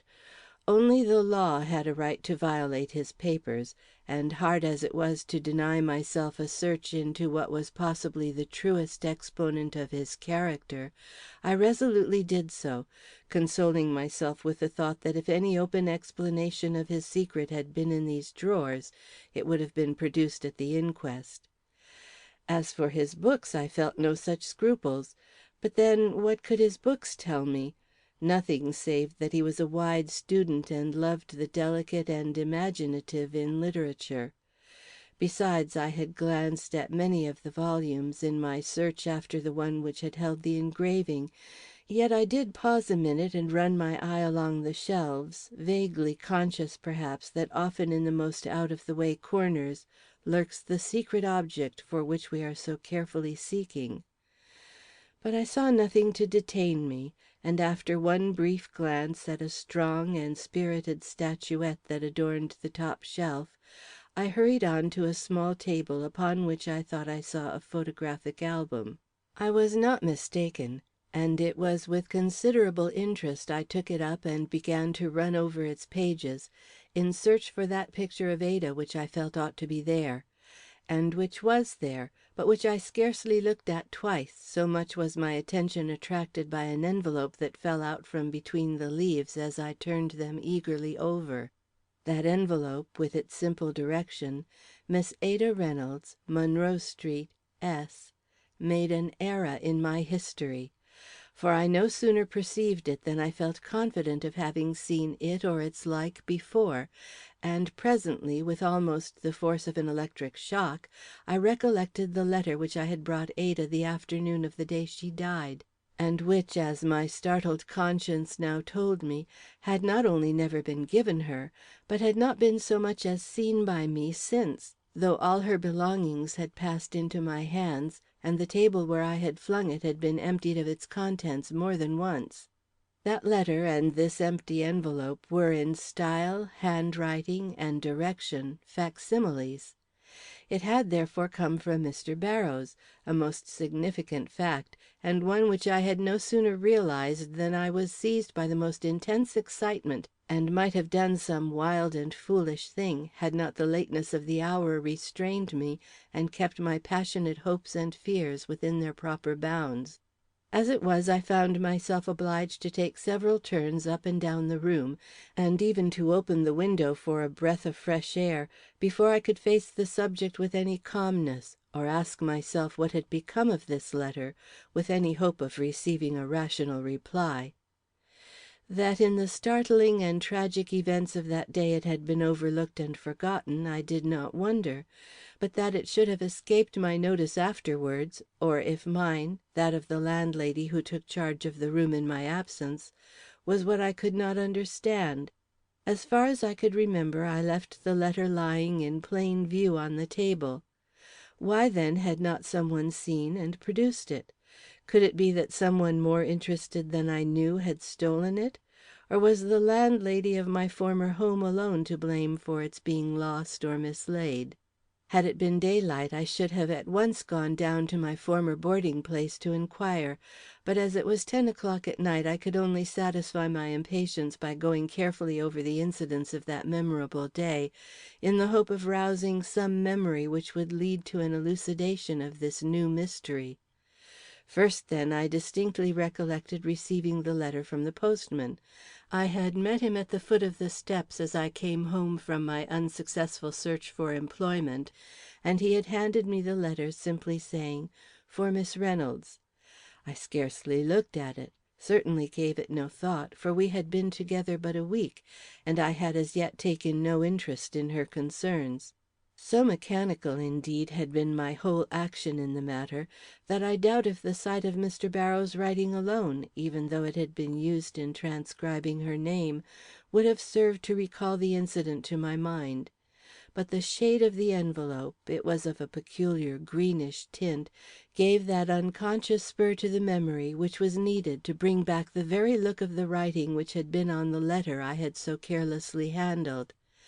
And I found, as others have found before me, that there is no real forgetfulness in this world, that the most superficial glance may serve to imprint images upon the mind, which only await time and occasion to reappear before us with startling distinctness. My entrance into my own room, my finding it empty, and the consequent flinging of the letter down on the table, all came back to me with the utmost clearness. Even the fact that the letter fell face downwards, and that I did not stop to turn it over. But beyond that, all was blank to me up to the moment when I found myself confronting Ada standing with her hand on her heart, in that sudden spasm of pain which had been the too sure precursor of her rapidly approaching doom. But wait, where was I standing when I first became conscious of her presence in the room? Why, in the window, of course. I remembered now just how hot the afternoon sun looked to me as I stared at the white walls of the cottage over the way. And she, where was she? Between me and the table? Yes. She had therefore passed by the letter and might have picked it up, might even have opened it and read it before the spell of my reverie was broken and I turned to find her standing there before my eyes. Her pallor, the evident distress under which she was laboring, even the sudden pain which had attacked her heart, might thus be accounted for, and what I had always supposed to be a purely physical attack proved to be the result of a mental and moral shock. But no, had she opened and read the letter, it would have been found there, or if not there, at least upon her person after death. Besides, her whole conduct between the moment I faced her and that of the alarm in the street below precluded the idea that anything of importance to her and her love had occurred to break her faith in the future and the man to whose care she was pledged. Could I not remember the happy smile which accompanied her offer of assistance and home to me? And was there anything but hope and trust in the tone with which she had designated her lover as being the best and noblest man in town? No, if she had read his communication and afterwards disposed of it in some way I did not observe, then it was not of the nature I suspected, but an ordinary letter, similar in character to others she had received, foretelling nothing, and only valuable in the elucidation of the mystery before me, from the fact of its offering proof presumptive that he did not anticipate death, or at all events did not meditate it. An important enough fact to establish, certainly, but it was not the fact in which I had come to believe, and so I found it difficult to give it a place in my mind, or even to entertain the possibility of Ada's having seen the letter at all. I preferred rather to indulge in all sorts of wild conjectures, having the landlady, the servant, even Dr. Farnham at their base. And it was not till I was visited by some mad thought of Rhoda Colwell's possible connivance in the disappearance of this important bit of evidence, that I realized the enormity of my selfish folly, and endeavored to put an end to its further indulgence by preparing stoically for bed. But sleep, which would have been so welcome, did not come, and after a long and weary night, I arose in anything but a refreshed state to meet the exigencies of what might possibly prove to be a most important day. The first thing to be done was undoubtedly to visit my old home and interview its landlady; if nothing came of that, to hunt up the nurse, Mrs. Gannon, whom, as you will remember, I had left in charge of my poor Ada's remains, when a sudden duty in the shape of Dr. Farnham carried me away to the bedside of Mrs. Pollard. And if this also came to naught, to burst the bonds of secrecy which I had maintained, and by taking this same Dr. Farnham into my confidence, obtain at least an adviser who would relieve me, if only partially, from the weight of responsibility which I now felt to be pressing rather too heavily upon my strength. But though I carried out this programme as far as seeking for and procuring an interview with Mrs. Gannon at her place of nursing, I did not succeed in obtaining the least clue to the fate of this mysteriously lost letter. Neither of the women mentioned had seen it, nor was it really believed by them to have been on the table when they arranged the room after my Ada's peaceful death. Yet even to this they could not swear, nor would the landlady admit but that it might still have been lying there when they came to carry Ada away, though she would say that it could not have been anywhere in view the next day, for she had thoroughly cleaned and tidied up the room herself, and as in doing this she had been obliged to shift every article off the table on to the bed and back again, she must not only have seen but handled the letter twice, and this she was morally certain she did not do. I was therefore in as great perplexity as ever, and was seriously meditating a visit to Dr. Farnham, when I bethought me of making one final experiment before resorting to this last and not altogether welcome alternative.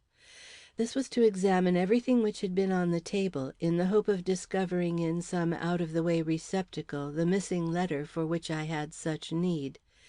To be sure, it was an effort that promised little, there having been but few articles on the table capable of concealing even such a small object as this I was in search of. But when one is at their wits' end, they do not stop to discuss probabilities, or even to weigh in too nice a scale the prospect of success. Recalling, therefore, just what had been on the table, I went to the trunk in which these articles were packed, and laid them out one by one on the floor. They were as follows: a work-basket of Ada's, a box of writing paper, a copy of Harper's Magazine, an atlas, and 2 volumes of poetry, one belonging to Ada and one to me. A single glance into the work-basket was sufficient, also into the box of stationery, but the atlas was well shaken, and the magazine carefully looked through, before I decided it was not in them. As for the 2 books of poetry, I disdained them so completely I was about to toss them back unopened, when there came upon me a disposition to be thorough, and I looked at them both, only to find snugly ensconced in my own little copy of Mrs. Browning the long-sought and despaired-of letter, with its telltale green envelope unbroken, and its contents, in so far as I could see, unviolated and undisturbed. End of chapter 16.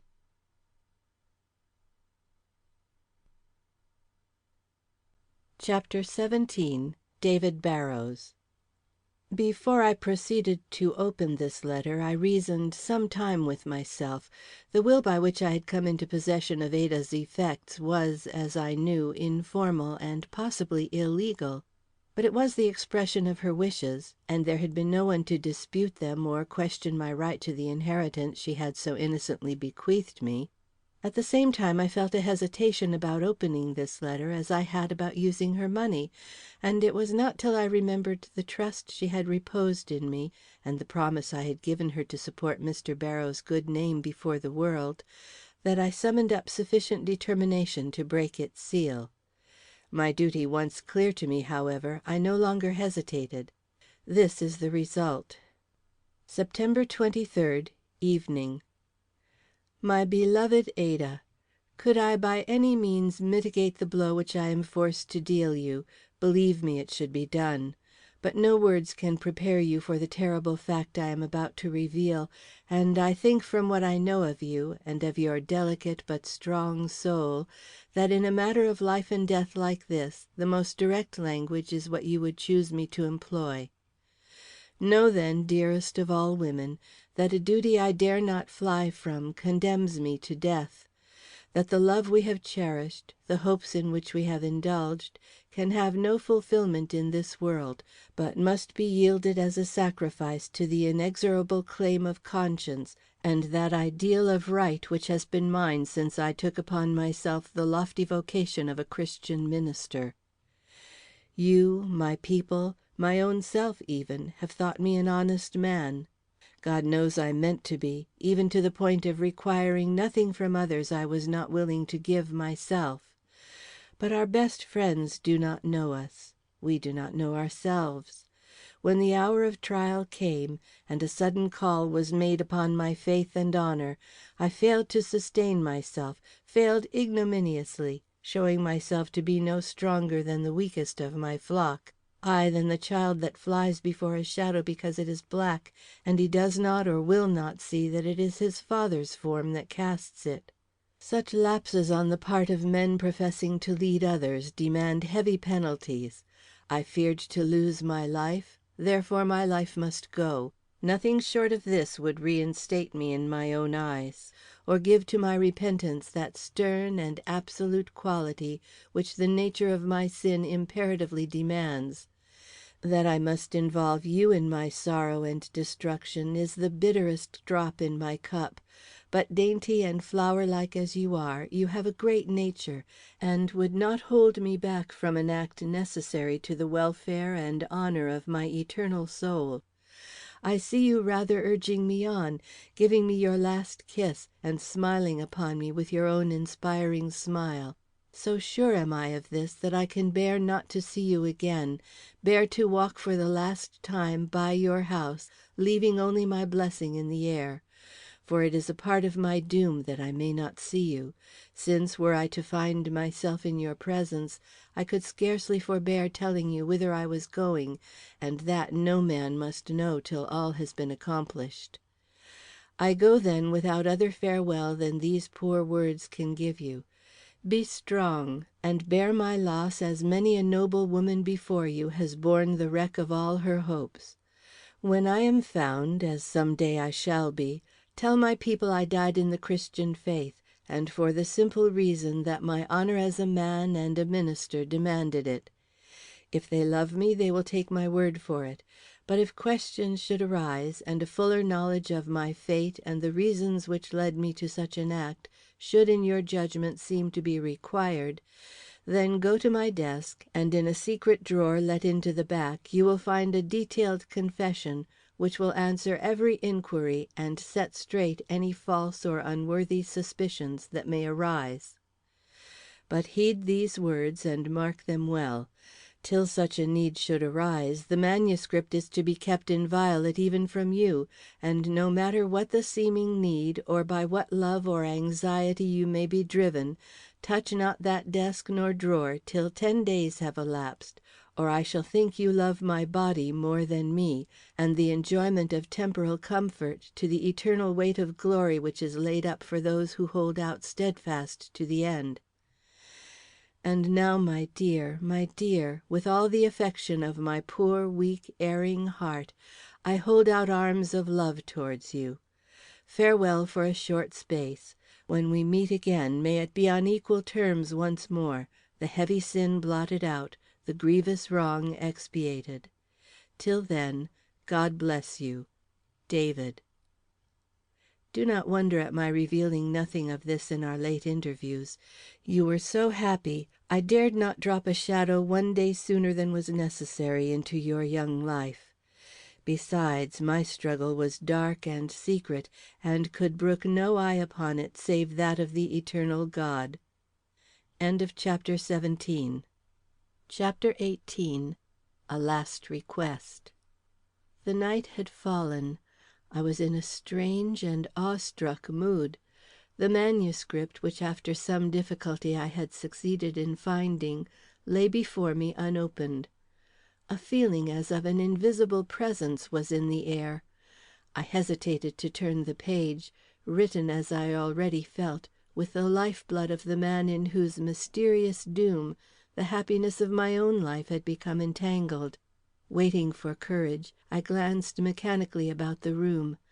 How strangely I had been led in this affair! How from the first I seemed to have been picked out and appointed for the solving of this mystery, till now I sat in the very room, at the very desk, in front of the very words of its victim. I thought of Dwight Pollard struggling with his fate, and unconscious that in a few minutes the secret of Mr. Barrows' death would be known; of Rhoda Colwell, confident of her revenge, and blind to the fact that I held in my hand what might possibly blunt her sharpest weapon, and make her most vindictive effort useless. Then each and every consideration of a purely personal nature vanished, and I thought only of the grand and tortured soul of him upon whose solemn and awesome history I was about to enter. Was it, as his letter seemed to imply, a martyr's story? I looked at the engraving of Cranmer, which had been a puzzle to me a few days before, and, understanding it now, gathered fortitude by what it seemed to suggest, and hastily unrolled the manuscript. This is what I read: "He that would save his life shall lose it." In order that the following tale of sin and its expiation may be understood, I must give a few words to the motives and hopes under which I entered the ministry. I am a believer in the sacred character of my profession, and the absolute and unqualified devotion of those embracing it to the aims and purposes of the Christian religion. Though converted, as it is called, in my 16th year, I cannot remember the time my pulse did not beat with appreciation for those noble souls who had sacrificed every joy and comfort of this temporal life for the sake of their faith and the glory of God.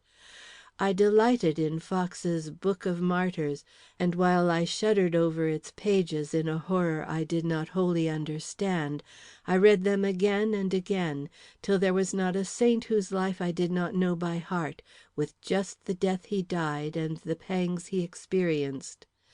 Such a mania did this become with me at one time, that I grew visibly ill, and had to have the book taken away from me and more cheerful reading substituted in its stead.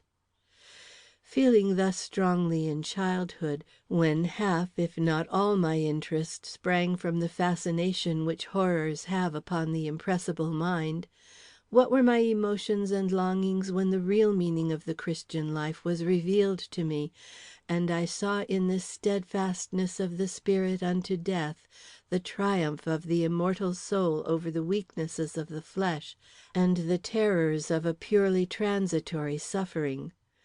That the days for such display of firmness in the fiery furnace were over was almost a matter of regret to me in the first flush of my enthusiasm for the cause I had espoused. I wished so profoundly to show my love, and found all modern ways so tame in comparison to those which demanded the yielding up of one's very blood and life.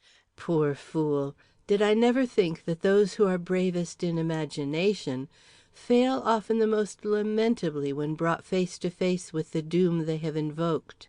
I have never been a robust man, and consequently have never entered much into those sports and exercises incident to youth and early manhood that show a man of what stuff he is made. I have lived in my books till I came to S, since which I have tried to live in the joys and sorrows of my fellow beings. The great rule of Christian living has seemed to me imperative: love your neighbor as yourself, or, as I have always interpreted it, more than yourself. For a man, then, to sacrifice that neighbor to save himself from physical or mental distress has always seemed to me not only the height of cowardice, but a direct denial of those truths upon which are founded the Christian's ultimate hope. As a man myself, I despise with my whole heart such weaklings. As a Christian minister, I denounce them. Nothing can excuse a soul for wavering in its duty because that duty is hard. It is the hard things we should take delight in facing. Otherwise we are babes and not men, and our faith a matter of expediency, and not that stern and immovable belief in God and his purposes which can alone please Deity and bring us into that immediate communion with his Spirit which it should be the end and aim of every human soul to enjoy. Such are my principles. Let us see how I have illustrated them in the events of the last 6 weeks. On the 16th of August, 5 weeks ago today, I was called to the bedside of Samuel Pollard. He had been long sinking with an incurable disease, and now the end was at hand, and my Christian offices required. I was in the full tide of sermon writing when the summons came, and I hesitated at first whether to follow the messenger at once, or wait till the daylight had quite disappeared, and with it my desire to place on paper the thoughts that were inspiring me with more than ordinary fervor. But a question to my own heart decided me. Not my sermon, but the secret disinclination I always felt to enter this special family, was what in reality held me back, and this was a reason which, as you will have seen from the words I have already written, I could not countenance. I accordingly signified to the messenger that I would be with Mr. Pollard in a few moments, and putting away my papers, prepared to leave the room. There is a saying in the Bible to the effect that no man liveth to himself, nor dieth to himself. If in the course of this narrative I seem to show little consideration for the secrets of others, let this be at once my explanation and excuse, that only in the cause of truth do I speak at all, and that in holding up before you the follies and wrongdoings of persons you know, I subject them to no heavier penalty than that which I have incurred through my own sin. I shall therefore neither gloss over nor suppress any fact bearing upon a full explanation of my fate, and when I say I hesitated to go to Mr. Pollard because of my inherent dislike to enter his house, I will proceed to give as my reason for this dislike my unconquerable distrust of his wife, who, if a fine-looking and capable woman, is certainly one to be feared by every candid and truth-loving nature. But as I said before, I did not yield to the impulse I had within me to stay, and merely stopping to cast a parting glance about my room, why, I do not know, for I could have had no premonition of the fact that I was bidding good-bye to the old life of hope and peace forever, I hastened after the messenger whom I had sent on before me to Mr. Pollard's home. Small occurrences sometimes make great impressions on the mind. As I was turning the corner at Halsey Street, the idiot boy Colwell came rushing by, and almost fell into my arms. I started back, shuddering as if some calamity had befallen me. An invincible repugnance to anything deformed or half-witted has always been one of my weaknesses, and for him to have touched me, I hate myself as I write it, but I cannot think of it now without a chill in my veins and an almost unbearable feeling of physical contamination. Yet, as I would be as just to myself as I hope to be to others, I did not let this incident pass without a struggle to conquer my lower nature. Standing still, I called the boy back, and deliberately, and with a reverential thought of the Christ, I laid my hand on his arm, and stooping, kissed him. It cost me much, but I could never have passed that corner without doing it. Nor were I to live years on this earth instead of a few short days, should I ever let another week go by without forcing my body into some such contact with what nature has afflicted and man contemned. The pallor which I therefore undoubtedly showed upon entering Mr. Pollard's room was owing to the memory of this incident rather than to any effect which the sight of the dying man had upon me. But before I had been many minutes in the room, I found my pulse thrilling with new excitement, and my manhood roused to repel a fresh influence more dangerous, if less repulsive, than the last. Let me see if I can make it plain to you. Mr. Pollard, whom we have all known as an excellent but somewhat weak man, lay with his face turned towards the room, and his gaze fixed with what I felt to be more than the common anxiety of the dying upon mine. At his side sat his wife, cold, formidable, alert, her hand on his hand, her eye on his eye, and all her icy and implacable will set, as I could plainly see, between him and any comfort or encouragement I might endeavor to impart.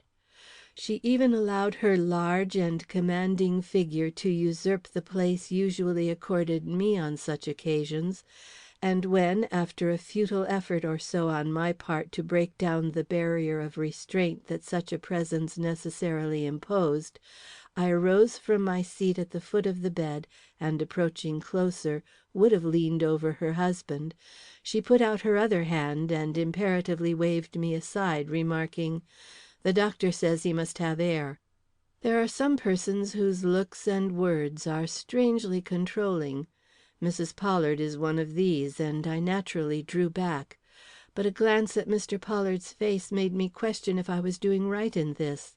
Such disappointment, such despair even, I had seldom seen expressed in a look, and convinced that he had something of real purport to say to me, I turned towards his wife and resolutely remarked, "The dying frequently have communications to make to which only their pastor's ear is welcome.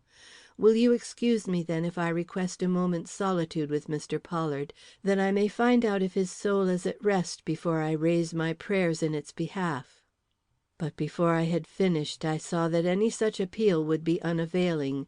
If her immovable expression had not given me this assurance, the hopeless closing of his weak and fading eyes would have sufficiently betrayed the fact. "I cannot leave Mr. Pollard," were the words with which she tempered her refusal. "If he has any communication to make, let him make it in my presence. I am his wife." And her hand pressed more firmly upon his, and her eyes, which had not stirred from his face, even when I addressed her, assumed a dark, if not threatening look, which gradually forced his to open and meet them. I felt that something must be done. "Mr. Pollard," said I, "is there anything you wish to impart to me before you die? If so, speak up freely and with confidence, for I am here to do a friend and a pastor's duty by you, even to the point of fulfilling any request you may have to make, so it be only actuated by right feeling and judgment." And determinedly ignoring her quick move of astonishment, I pressed forward and bent above him, striving with what I felt to be a purely righteous motive to attract his glance from hers, which was slowly withering him away as if it were a basilisk's. And I succeeded. After an effort that brought the sweat out on his brow, he turned his look on mine, and gathering strength from my expression probably, gave me one eager and appealing glance, and thrust his left hand under his pillow. His wife, who saw everything, leaned forward with an uneasy gesture. "What have you there?" she asked. But he had already drawn forth a little book and placed it in my hand. "Only my old prayer book," he faltered. "I felt as if I should like Mr. Barrows to have it." She gave him an incredulous stare, and allowed her glance to follow the book.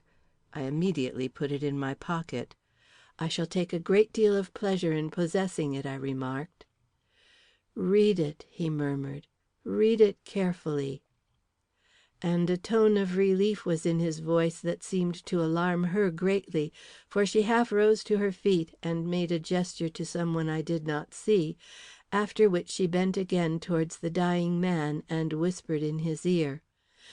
But though her manner had all its wonted force, and her words, whatever they were lacking in neither earnestness nor purpose, he did not seem to be affected by them. For the first time in his life, perhaps, he rose superior to that insidious influence, and, nerved by the near approach of death, kept his gaze fixed on mine, and finally stammered, "Will you do something else for me?" "I will," I began, and might have said more, but he turned from me, and with sudden energy addressed his wife. "Margaret," said he, "bring me my desk." Had a thunderbolt fallen at her feet, she could not have looked more astonished. I myself was somewhat surprised. I had never heard that tone from him before. "My desk," he cried again. "I want it here." At this repetition of his request, uttered this time with all the vehemence of despair, Mrs. Pollard moved, though she did not rise. At the same moment a quick, soft step was heard, and through the gloom of the now rapidly darkening chamber I saw their younger son draw near and take his stand at the foot of the bed. "I have but a few minutes," murmured the sick man. "Will you refuse to make them comfortable, Margaret?" "No, no," she answered hastily, guided as I could not but see by an almost imperceptible movement of her son's hand, and rising with a great show of compliance, she proceeded to the other end of the room. I at once took her place by the side of his pillow. "Is there no word of comfort I can give you?" said I, anxious for the soul thus tortured by earthly anxieties on the very brink of the grave. But his mind, filled with one thought, refused to entertain any other. "Pray God that my strength hold out," he whispered. "I have an act of reparation to make." Then, as his son made a move as if to advance, he caught my hand in his and drew my ear down to his mouth. "The book," he gasped. "Keep it safely. They may try to take it away. Don't—" But here his son intervened with some word of warning, and Mrs. Pollard, hurriedly approaching, laid the desk on the bed in such a way that I was compelled to draw back. But this did not seem to awaken in him any special distress. From the instant his eyes fell upon the desk, a feverish strength seemed to seize him, and looking up at me with something of his old brightness of look and manner, he asked to have it opened and its contents taken out. Naturally embarrassed at such a request, I turned to Mrs. Pollard. "It seems a strange thing for me to do," I began, but a lightning glance had already passed between her and her son, and with the cold and haughty dignity for which she is remarkable, she calmly stopped me with a quiet wave of her hand. "The whims of the dying must be respected," she remarked, and reseated herself in her old place at his side. I at once proceeded to empty the desk. It contained mainly letters and one legal looking document which I took to be his will. As I lifted this out, I saw mother and son both cast him a quick glance, as if they expected some move on his part. But though his hands trembled somewhat, he made no special sign of wishing to see or touch it. And at once I detected on their faces a look of surprise that soon took on the character of dismay, as with the lifting of the last paper from the desk he violently exclaimed, "Now break in the bottom and take out the paper you will find there. It is my last will and testament, and by every sacred right you hold in this world, I charge you to carry it to Mr. Nicholls, and see that no man or woman touches it till you give it into his hands." "His will!" echoed Mrs. Pollard, astonished. "He doesn't know what he says. This is his will," she was probably going to assert, for her hand was pointing to the legal looking document I have before mentioned. But a gesture from her son made her stop before the last word was uttered. "He must be wandering in his mind," she declared. "We know of no will hidden away in his desk." "Ah!" The last exclamation was called forth by the sudden slipping into view of a folded paper from between the crevices of the desk. I had found the secret spring. The next instant the bottom fell out, and the paper slipped to the floor. I was quick to recover it.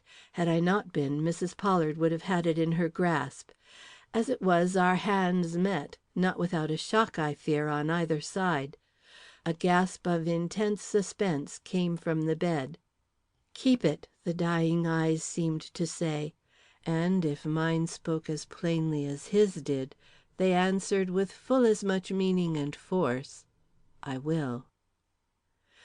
Guy Pollard and his mother looked at each other, then at the pocket into which I had already thrust the paper. The dying man followed their glances, and with a final exertion of strength, raised himself on his elbow. "My curse on him or her who seeks to step between me and the late reparation I have sought to make. Weaker than most men, I have submitted to your will, Margaret, up to this hour, but your reign is over at last, and The passionate words died away. The feverish energy succumbed, and with one last look into my face, Samuel Pollard fell back upon his pillow, dead. End of chapter 18.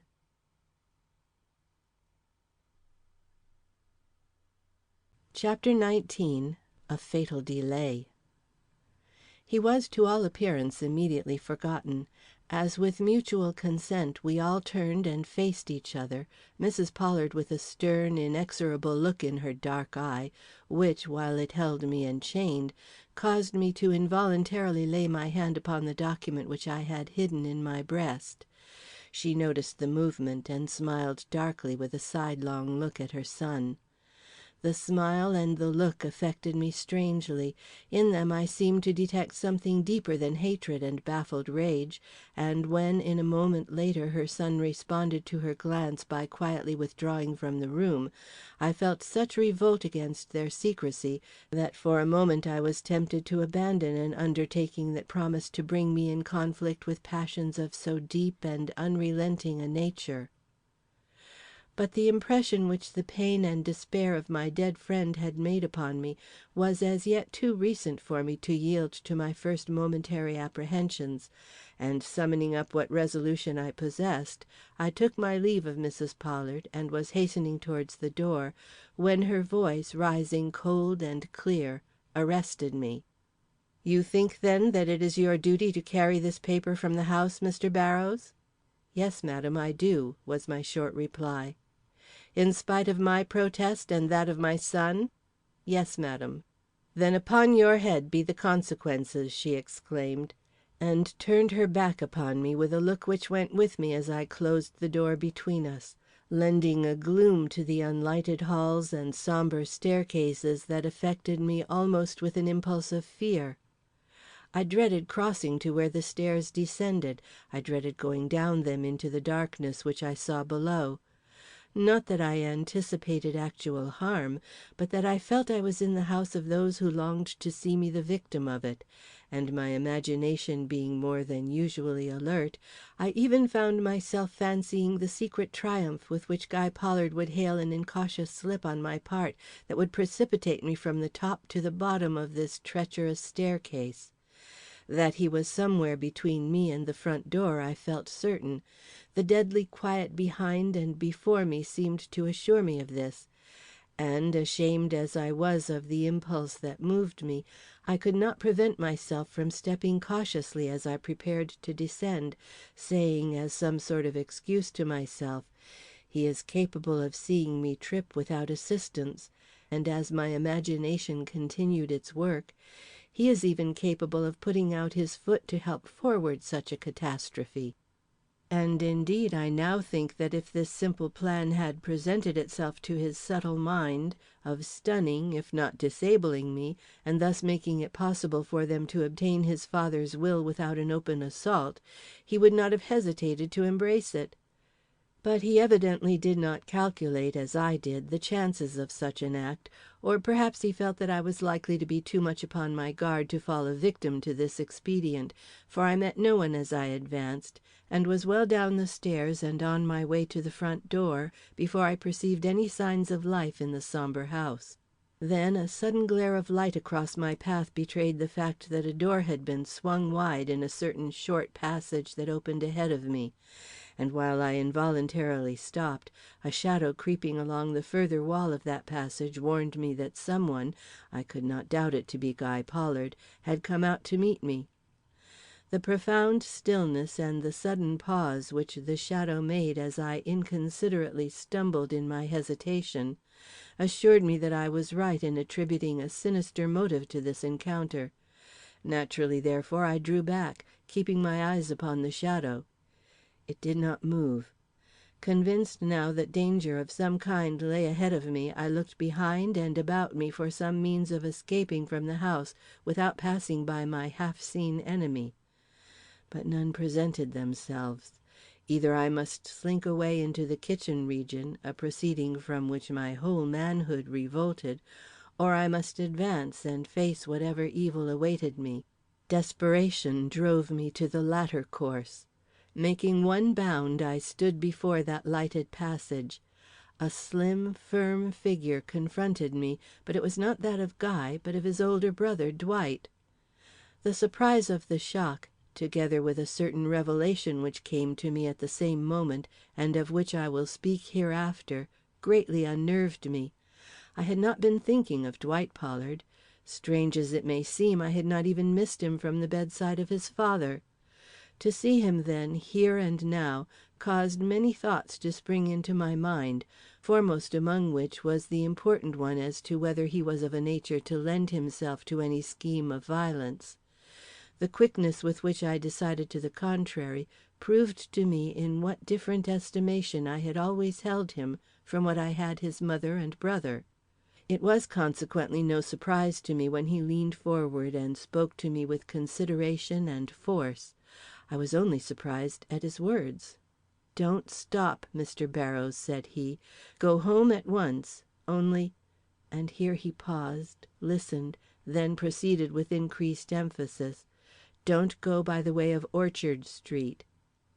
And without waiting for my reply, he stepped back and noiselessly regained the apartment he had left, while I, in a confusion of emotions difficult to analyze at the moment, hastily accepted his advice and withdrew from the house.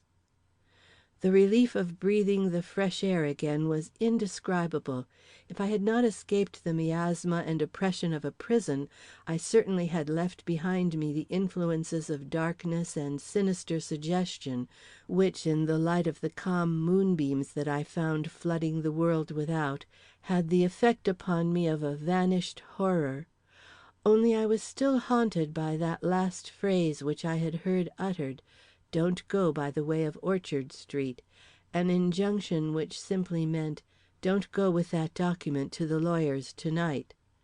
Now, was this order, given as it was by Dwight Pollard, one of warning or of simple threat? My good will toward this especial member of the Pollard family inclined me to think it the former. There was danger, then, lurking for me somewhere on the road to Mr. Nicholls' house. Was it my duty to encounter this danger? It appeared to me not, especially as it was not necessary for me to acquit myself so instantly of the commission with which I had been entrusted. I accordingly proceeded directly home. But once again in my familiar study, I became conscious of a strong dissatisfaction with myself. Indeed, I may speak more forcibly and say I was conscious of a loss of trust in my own manhood, which was at once so new and startling that it was as if a line had been drawn between my past and present. This was due to the discovery I had made at the moment I had confronted Dwight Pollard, a discovery so humiliating in its character that it had shaken me body and soul. I had found in the light of that critical instant that I, David Barrows, was a coward. Yes, gloss it over as I would, the knowledge was deep in my mind that I lacked manhood's most virile attribute, that peril, real or imaginary, could awaken in me fear, and that the paling cheek and trembling limbs of which I had been so bitterly conscious at that instant were but the outward signs of a weakness that extended deep down into my soul. It was a revelation calculated to stagger any man. How much more, then, one who had so relied upon his moral powers as to take upon himself the sacred name of minister? But this was not all. I had not only found myself to be a coward, but I had shown myself such to another's eyes. By the searching look which Dwight Pollard had given me before he spoke, and the quiet, half disdainful curve which his lips took at the disclosure of his scrutiny, I was convinced that he saw the defect in my nature and despised me for it, even while he condescended to offer me the protection which my fears seemed to demand. Or the thought could come now that I was at home and had escaped the dangers lying in wait for me on the road to my duty, he had made use of my weakness to gain his own ends. The carrying of that document to Mr. Nicholls meant loss of property to them all, perhaps, and he had but taken means, consistent with his character, to ensure the delay which his brother had possibly planned to gain in some more reprehensible manner. And I had yielded to my fears and let his will have its way. I hated myself as I considered my own weakness. I could find no excuse either for my pusillanimity or for that procrastination of my duty into which it had betrayed me. I found I could not face my own scorn, and rising from my study chair, I took my hat and went out. I had determined to make amends for my fault by going at once to Orchard Street. And I did. But alas for the result! The half hour I had lost was fatal. To be sure, I met with no adventure on my way, but I found Mr. Nicholls out. He had been summoned by a telegram to Boston, and had been absent from the house only 15 minutes. I meditated following him to the station, but the whistle sounded just as I turned away from his door, and I knew I should be too late. Humiliated still further in my own estimation, I went home to wait with what patience I could for the 2 or 3 days which must elapse before his return. Before I went to bed that night, I opened the book which Mr. Pollard had given me, in the expectation of finding a letter in it, or at least some writing on the title page or the blank pages of the book. But I was disappointed in both regards. With the exception of some minute pencil marks scattered here and there along the text, indications, doubtless, of favorite passages, I perceived nothing in the volume to account for the extreme earnestness with which he had presented it. End of chapter 19. Chapter 20. The Old Mill. I did not sleep well that night, but this did not prevent me from beginning work early in the morning. The sermon I had been interrupted in the afternoon before had to be completed that day, and I was hard at work upon it when there came a knock at my study door. I arose with anything but alacrity, and opened it. Dwight Pollard stood before me. It was a surprise that called up a flush to my cheeks, but daylight was shining upon this interview, and I knew none of those sensations which had unnerved me the night before. I was simply on my guard, and saw him seat himself in my own chair without any other feeling than that of curiosity as to the nature of his errand. He likewise was extremely self-possessed, and looked at me calmly for some instants before speaking. "Last night," he began, "you refused a request which my mother made of you." I bowed. "It was a mistake," he continued. "The paper which my father gave you cannot be one which he in his right senses would wish seen by the public. You should have trusted my mother, who knew my father much better than you did." "It was not a matter of trust," I protested. "A document had been given me by a dying man, with an injunction to put it into certain hands. I had no choice but to fulfill his wishes in this regard. Your mother herself would have despised me if I had yielded to her importunities and left it behind me." "My mother," he commenced. "Your mother is your mother," I put in. "Let us have respect for her widowhood, and leave her out of this conversation." He looked at me closely, and I understood his glance. "I cannot return you your father's will," I declared firmly. He held my glance with his. "Have you it still?" he asked. "I cannot return it to you," I repeated. He arose and approached me courteously. "You are doing what you consider to be your duty," said he. "In other words than my mother used, I simply add, on our heads must be the consequences. and his grave look, at once half sad and half determined, impressed me for the first time with a certain sort of sympathy for this unhappy family. "And this leads me to the purpose of my call," he proceeded deferentially. "I am here at my mother's wish, and I bring you her apologies. Though you have done and are doing wrong by your persistence in carrying out my poor father's wishes to the detriment of his memory, my mother regrets that she spoke to you in the manner she did, and hopes you will not allow it to stand in the way of your conducting the funeral services." "Mr. Pollard," I replied, "your father was my friend, and to no other man could I delegate the privilege of uttering prayers over his remains. But I would not be frank to you nor true to myself if I did not add that it will take more than an apology from your mother to convince me that she wishes me well, or is, indeed, anything but the enemy her looks proclaimed her to be last night." "I am sorry," he began, but meeting my eye, stopped. "You possess a moral courage which I envy you," he declared, and waiving the subject of his mother, he proceeded to inform me concerning the funeral and the arrangements which had been made. I listened calmly. In the presence of this man I felt strong. Though he knew the secret of my weakness, and possibly despised me for it, he also knew what indeed he had just acknowledged, that in some respects I was on a par with him. The arrangements were soon made, and he took his leave without any further allusion to personal matters. But I noticed that at the door he stopped and cast a look of inquiry around the room. It disconcerted me somewhat, and while I found it difficult to express to myself the nature of the apprehensions which it caused, I inwardly resolved to rid myself as soon as possible of the responsibility of holding Mr. Pollard's will. If Mr. Nicholls did not return by the day of the funeral, I would go myself to Boston and find him. No occurrence worth mentioning followed this interview with Dwight Pollard. I conducted the services as I had promised, but found nothing to relate concerning them, save the fact that Mrs. Pollard was not present. She had been very much prostrated by her husband's death, and was not able to leave her room, or so it was said. I mistrusted the truth of this, however, but must acknowledge I was glad to be relieved of a presence not only so obnoxious to myself, but so out of tune with the occasion. I could ignore Guy, subtle and secret as he was, but this woman could not be ignored.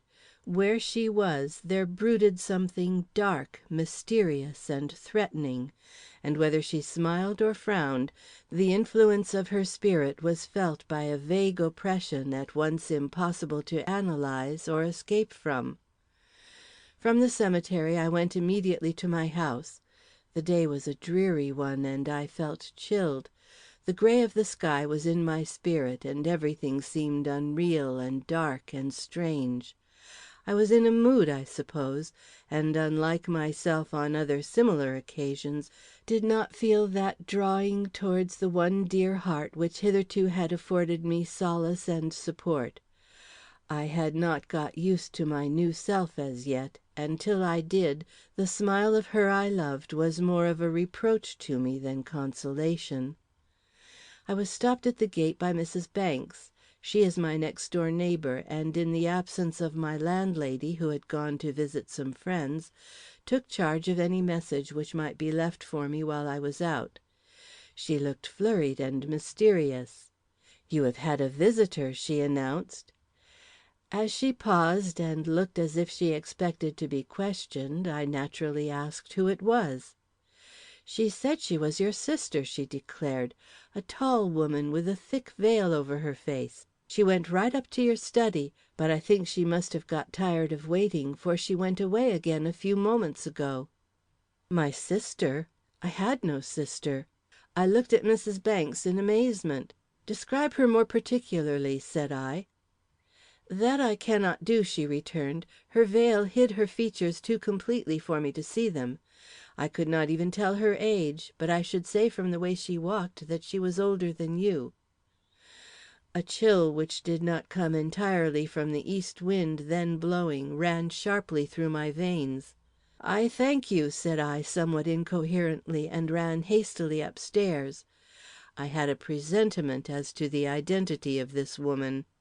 At the door of my study I paused and looked hurriedly around. No signs of any disturbance met my eye. Crossing over to my desk, I surveyed the papers which I had left scattered somewhat loosely over it. They had been moved. I knew it by the position of the blotter, which I had left under a certain sheet of paper, and which now lay on top. Hot and cold at once, I went immediately to the spot where I had concealed Mr. Pollard's will.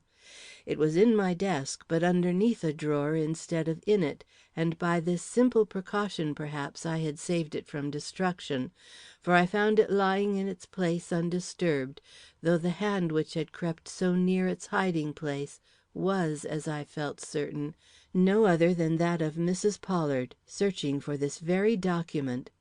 It gave me a shuddering sense of disquiet to think that the veiled figure of this portentous woman had glided over my floors, reflected itself in my mirrors, and hung, dark and mysterious in its veiling drapery, over my desk and the papers which I had handled myself so lately.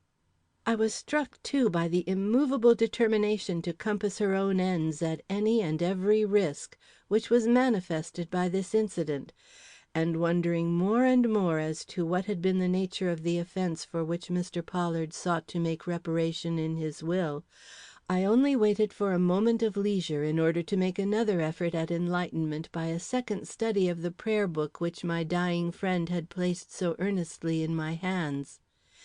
It came, as I supposed, about 8 o'clock that evening. The special duties of the day were done, and I knew of nothing else that demanded my attention. I therefore took the book from my pocket, where I had fortunately kept it, and was on the point of opening its pages, when there came a ring at the door bell below. As I have said before, my landlady was away. I consequently went to the door myself, where I was met by an unexpected visitor in the shape of the idiot boy, Colwell. Somewhat disconcerted at the sight of a face so repugnant to me, I was still more thrown off my balance when I heard his errand. He had been sent, he said, by a man who had been thrown from his wagon on the North Road, and was now lying in a dying condition inside the old mill before which he was picked up. Would I come and see him? He had but an hour or so to live, and wished very much for a clergyman's consolation. It was a call anything but agreeable to me. I was tired. I was interested in the attempt which I was about to make to solve a mystery that was not altogether disconnected with my own personal welfare, and, let me acknowledge it, since events have proved I had reason to fear this spot, I did not like the old mill. But I was far from conceiving what a wretched experience lay before me, nor did the fact that the unwelcome request came through the medium of an imbecile arouse any suspicion in my mind as to the truth of the message he brought; for foolish as he is in some regards, his reliability as an errand boy is universally known, while his partiality for roaming, as well as for excitements of all kinds, fully accounted for the fact of his being upon the scene of accident. I had, then, nothing but my own disinclinations to contend with, and these, strong as they were, could not at that time, and in the mood which my late experience had induced, long stand in the way of a duty so apparent. I consequently testified my willingness to go to the mill, and in a few minutes later set out for that spot with a mind comparatively free from disagreeable forebodings. But as we approached the mill, and I caught a glimpse of its frowning walls glooming so darkly from out the cluster of trees that environed them, I owned that a sensation akin to that which had been awakened in me by Mrs. Pollard's threats and the portentous darkness of her sombre mansion once again swept with its chilling effect over my nerves. Shocked, disgusted with myself at the recurrence of a weakness for which I had so little sympathy, I crushed down the feelings I experienced, and advanced at once to the door. A tall and slim figure met me, clothed in some dark enveloping garment, and carrying a lantern. "The injured man is within," said he. Something in the voice made me look up. His face was entirely in shadow. "Who are you?" I asked. He did not reply. "Let us go in," he said. A week before I would have refused to do this without knowing more of my man, but the shame from which I had suffered for the last few days had made me so distrustful of myself that I was ready to impute to cowardice even the most ordinary instinct of self preservation. I accordingly followed the man, though with each step that I took I felt my apprehensions increase.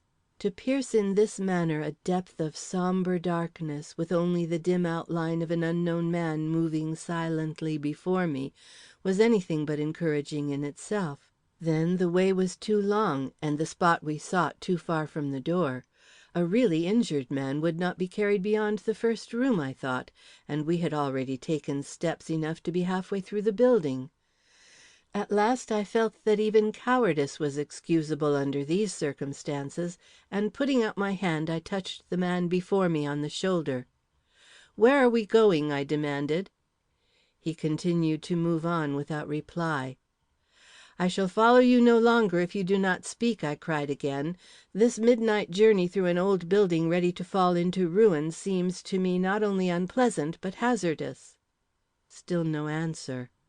"I warned you," I said, and stopped, but the next moment I gave an almost frantic bound forward. A form had come up against me from behind, and I found that a man was following as closely upon my steps as I had been following those of the person who stalked before me. The thrill of this discovery will never be forgotten by me. For a moment I could not speak, and when I did, the sound of my voice only added to my terrors. "You have me in a trap," said I. "Who are you, and what are your intentions with me?"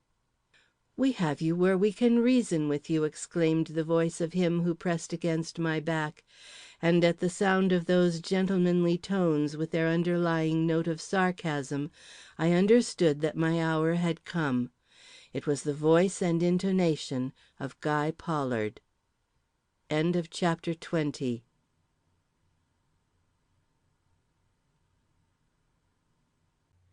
Chapter 21. The Vat. I quivered with shame, for I felt my heart sink, but there was no pause in the smooth, sarcastic tones behind me. When a man persists in judging of his duty contrary to the dictates of reason, he must expect restraint from those who understand his position better than he does himself. "Then," quoth I, with suddenly acquired strength, "I am to understand that the respectable family of Pollard finds itself willing to resort to the means and methods of highwaymen in order to compass its ends and teach me my duty?" "You are," a determined voice returned. At that word, uttered as it was in a tone inexorable as fate, my last ray of hope went out. The voice was that of a woman. I, however, made a strong effort for the preservation of my dignity and person. "And will Samuel Pollard's oldest and best beloved son, the kind hearted and honest Dwight, lend himself to a scheme of common fraud and violence?" I asked. The reply came in his brother's most sarcastic tones. "Dwight has left us," he declared. "We have no need of honesty or kind heartedness here. What we want for this business is an immovable determination." Startled, I looked up. The lantern which had hitherto swung from the hand of my guide stood on the floor. By its light, three things were visible. First, that we stood at the head of a staircase descending into a depth of darkness which the eye could not pierce. Secondly, that in all the area about me but two persons stood.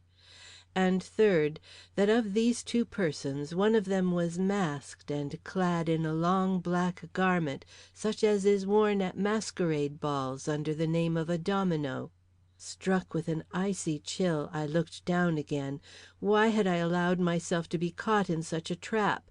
Why had I not followed Mr. Nicholls immediately to Boston when I heard that he was no longer in town? Or better still, why had I not manufactured for myself a safeguard in the form of a letter to that gentleman, informing him of the important document which I held, and the danger in which it possibly stood from the family into whose toils I had now fallen? I could have cursed myself for my dereliction. "David Barrows," came in imperative tones from the masked figure. "Will you tell us where this will is?" "No," I returned. "Is it not on your person?" the inquisitorial voice pursued. "It is not," I answered firmly, thankful that I spoke the truth in this. "Is it in your rooms, then? In your desk, perhaps?" I remained silent. "Is it in your rooms?" the indomitable woman proceeded. "You who have been there should know," I replied, feeling my courage rise as I considered that they could not assail my honor, while my life without my secret would benefit them so little that it might be said to stand in no danger. "I do not understand you," the icy voice declared, while Guy, stepping forward, planted his hand firmly on my shoulder and said: "Wherever it is, it shall be delivered into our keeping to night.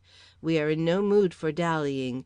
Either you will give us your solemn promise to obtain this will and hand it over to us without delay and without scandal, or the free light of heaven is shut out from you forever. You shall never leave this mill." "But," I faltered, striving in vain to throw off the incubus of horror which his words invoked, "what good would my death do you? Could it put Mr. Pollard's will in your hands?" "Yes," was the brief and decided reply, "if it is anywhere in your rooms." It was a word that struck home. The will was in my rooms, and I already saw it in my imagination, torn from its hiding place by the unscrupulous hand that held me. Mastering my emotion with what spirit I could, I looked quickly about me. Was there no means of escape? I saw none. In the remote and solitary place which they had chosen for this desperate attempt, a cry would be but waste breath, even if we were in that part of the mill which looked toward the road. But we were not. On the contrary, I could see by the aid of the faint glimmer which the lantern sent forth, that the room in which we had halted was as far as possible from the front of the building, for its windows were obscured by the brushwood which only grew against the back of the mill. To call out, then, would be folly, while to seek by any force or strategy to break away from the two relentless beings that controlled me could only end in failure, unless darkness would come to my aid and hide my road of escape. But darkness could only come by the extinguishing of the lantern, and that it was impossible for me to effect, for I was not strong enough to struggle in its direction with Guy Pollard, nor could I reach it by any stretch of foot or hand. The light must burn, and I must stay there, unless— The thought came suddenly. I could take advantage of the flight of steps at the head of which I stood, and by a sudden leap gain the cellar, where I would stand a good chance of losing myself amid intricacies as little known to them as to myself. But to do this I must be free to move, and there was no shaking myself loose from the iron clutch that held me. "You see you are in our power," hissed the voice of the woman from between the motionless lips of her black mask. "I see I am," I acknowledged, "but I also see that you are in that of God," and I looked severely towards her, only to drop my eyes again with an irrepressible shudder. For, lay it to my weakness or to the baleful influence which emanated from the whole ghostly place, there was something absolutely appalling in this draped and masked figure, with its gleaming eyes and cold, thin voice. "Shall we have what we want before your death or after?" proceeded Guy Pollard, with a calm but cold ignoring of my words that was more threatening than any rudeness. I did not answer at first, and his grip upon me tightened; but next moment, from what motive I cannot say, it somewhat relaxed, and startled, with the hope of freedom, I exclaimed with a vehemence for which my former speech must have little prepared them: "You shall not have it at all. I cannot break my word with your father, and I will not stay here to be threatened and killed." And making a sudden movement, I slipped from his grasp and plunged down the steps into the darkness below. But scarcely had my feet touched the cellar floor before I heard the warning cry shrill out from above: "Take care! There is an open vat before you. If you fall into that, we shall be free of your interference without lifting a hand." An open vat! I had heard of the vats in the old mill cellar. Instinctively recoiling, I stood still, not knowing whether to advance or retreat. At the same moment I heard the sound of steps descending the stairs. "So you think this a better place for decision than the floor above?" exclaimed Guy Pollard, drawing up by my side. "Well, I am not sure but you are right," he added. And I saw by the light of the lantern which his companion now brought down the stairs, the cold glimmer of a smile cross his thin lips and shine for a moment from his implacable eyes. Not knowing what he meant, I glanced anxiously about, and shrank with dismay as I discerned the black hole of the vat he had mentioned yawning within 3 feet of my side. Was it a dream, my presence in this fearful spot? I looked at the long stretch of arches before me, glooming away into the darkness beyond us, and felt the chill of a nameless horror settle upon my spirit. Was it because I knew those circles of blackness held many another such pit of doom as that into which I had so nearly stumbled? Or was it that the grisly aspect of the scene woke within me that slumbering demon of the imagination which is the bane of natures like mine?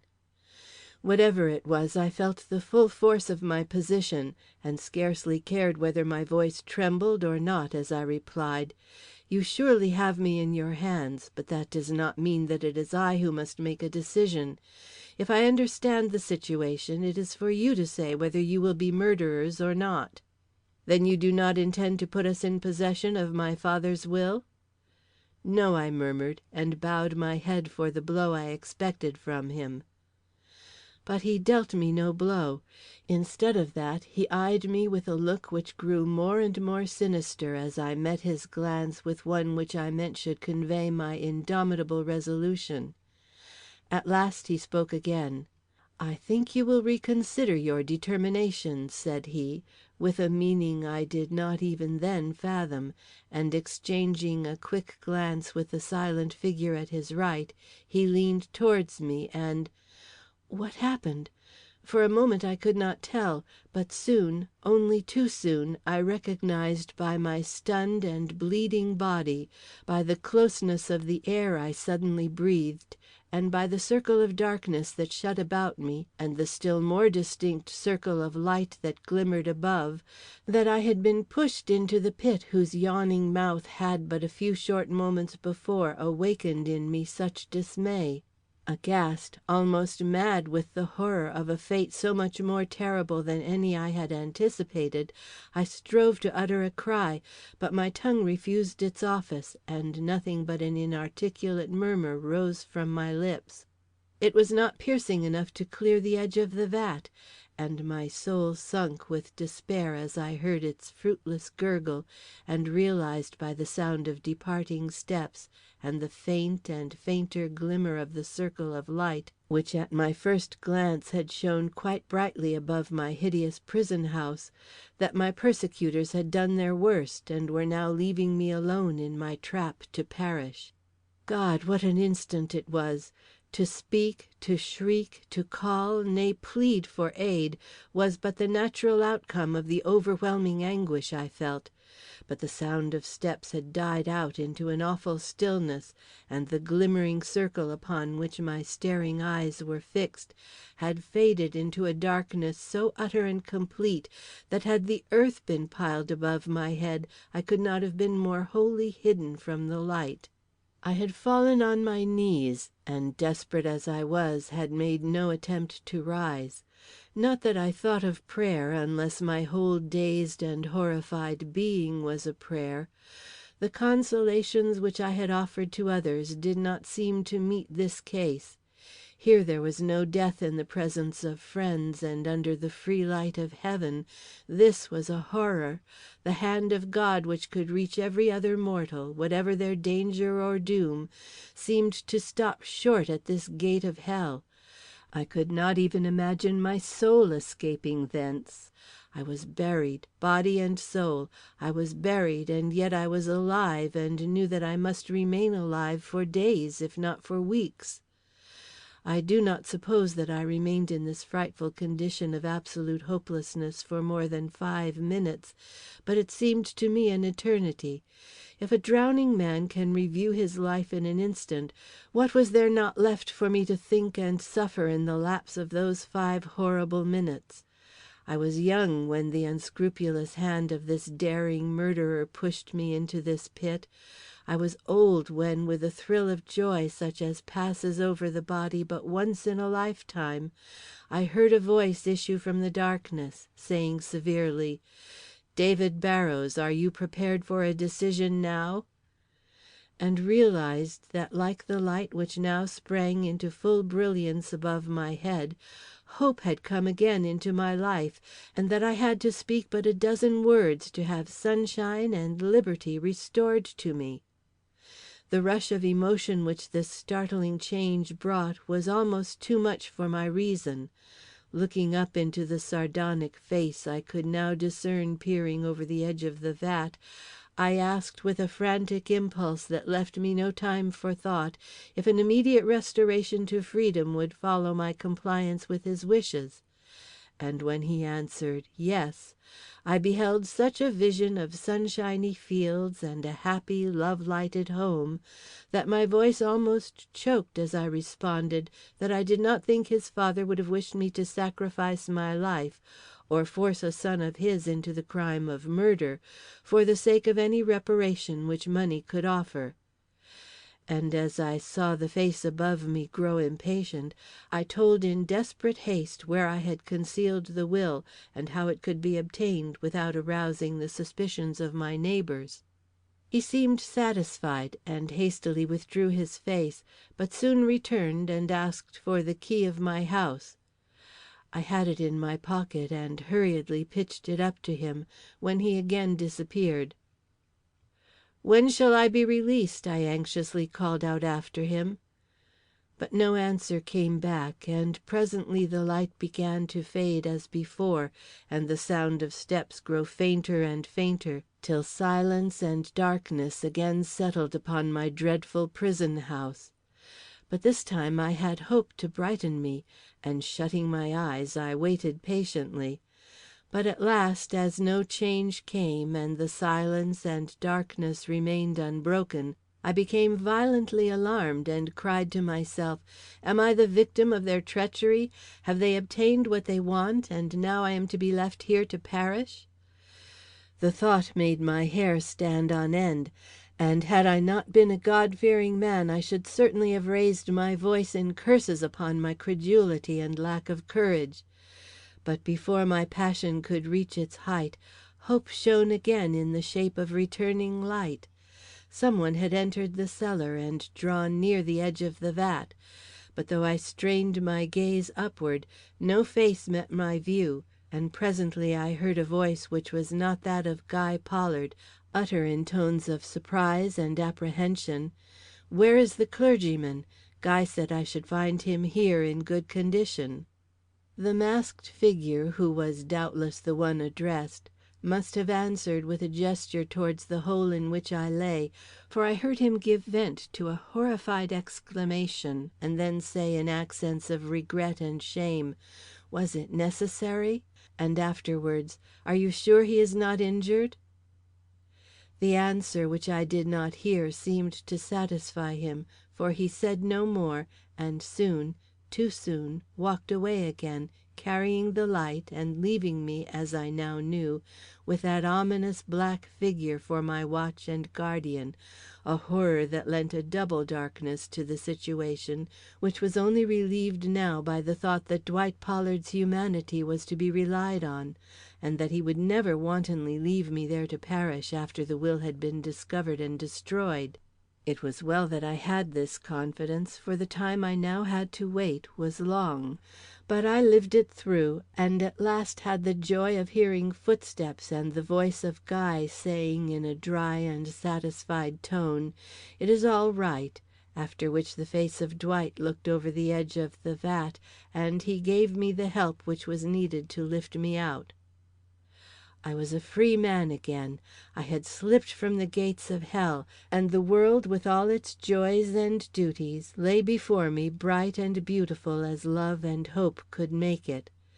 Yet whether it was the gloom of the cellar in which we still lingered, or the baleful influence that emanated from the three persons in whose presence I once more stood, I felt a strange sinking at my heart, and found myself looking back at the pit from which I had just escaped with a sensation of remorse, as if in its horrid depths I had left or lost something which must create a void within me forever. My meditations in this regard were interrupted by the voice of Guy. "David Barrows," said he, "we hold the paper which was given you by my father." I bowed with a slight intimation of impatience. "We have looked at it, and it is, as he said, his will. But it is not such a one as we feared, and to morrow, or as soon as we can restore the seal, we shall return it to you for such disposition as your judgment suggests." I stared at him in an amazement that made me forget my shame. "You will give it back?" I repeated. "To morrow," he laconically replied. End of chapter 21.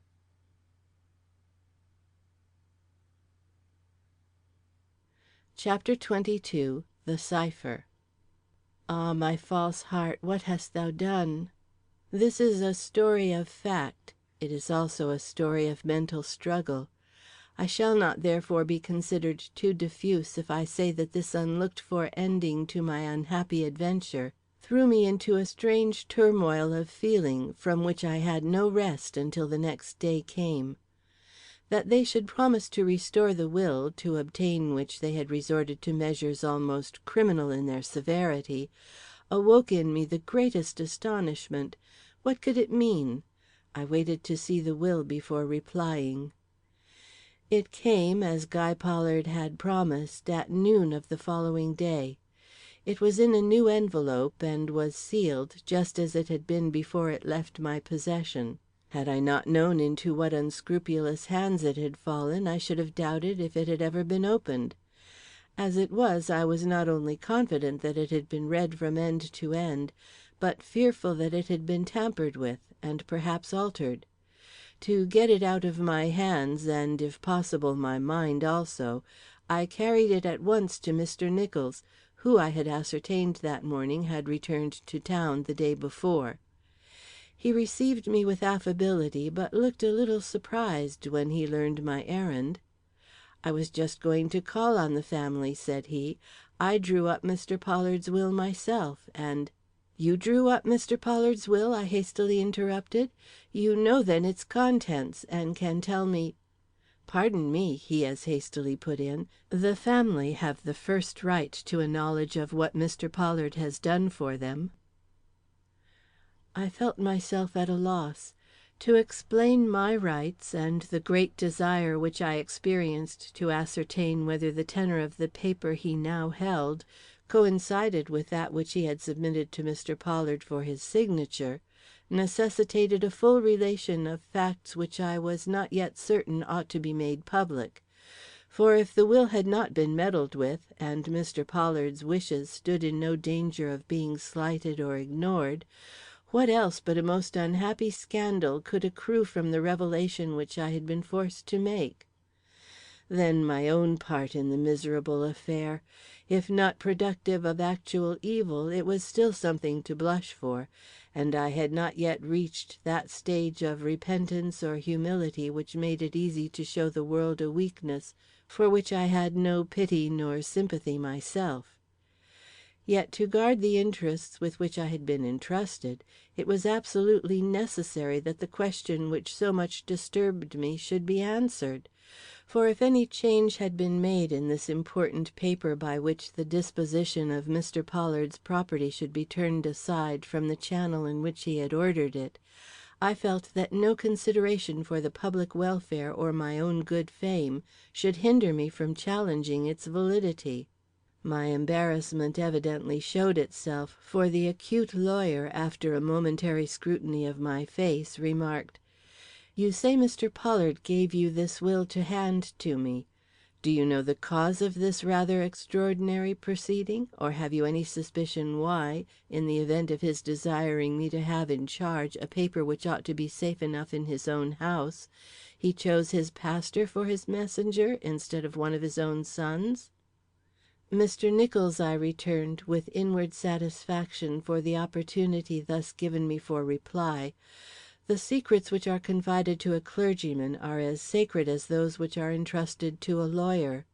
I could not tell you my suspicions if I had any. I can only state the facts.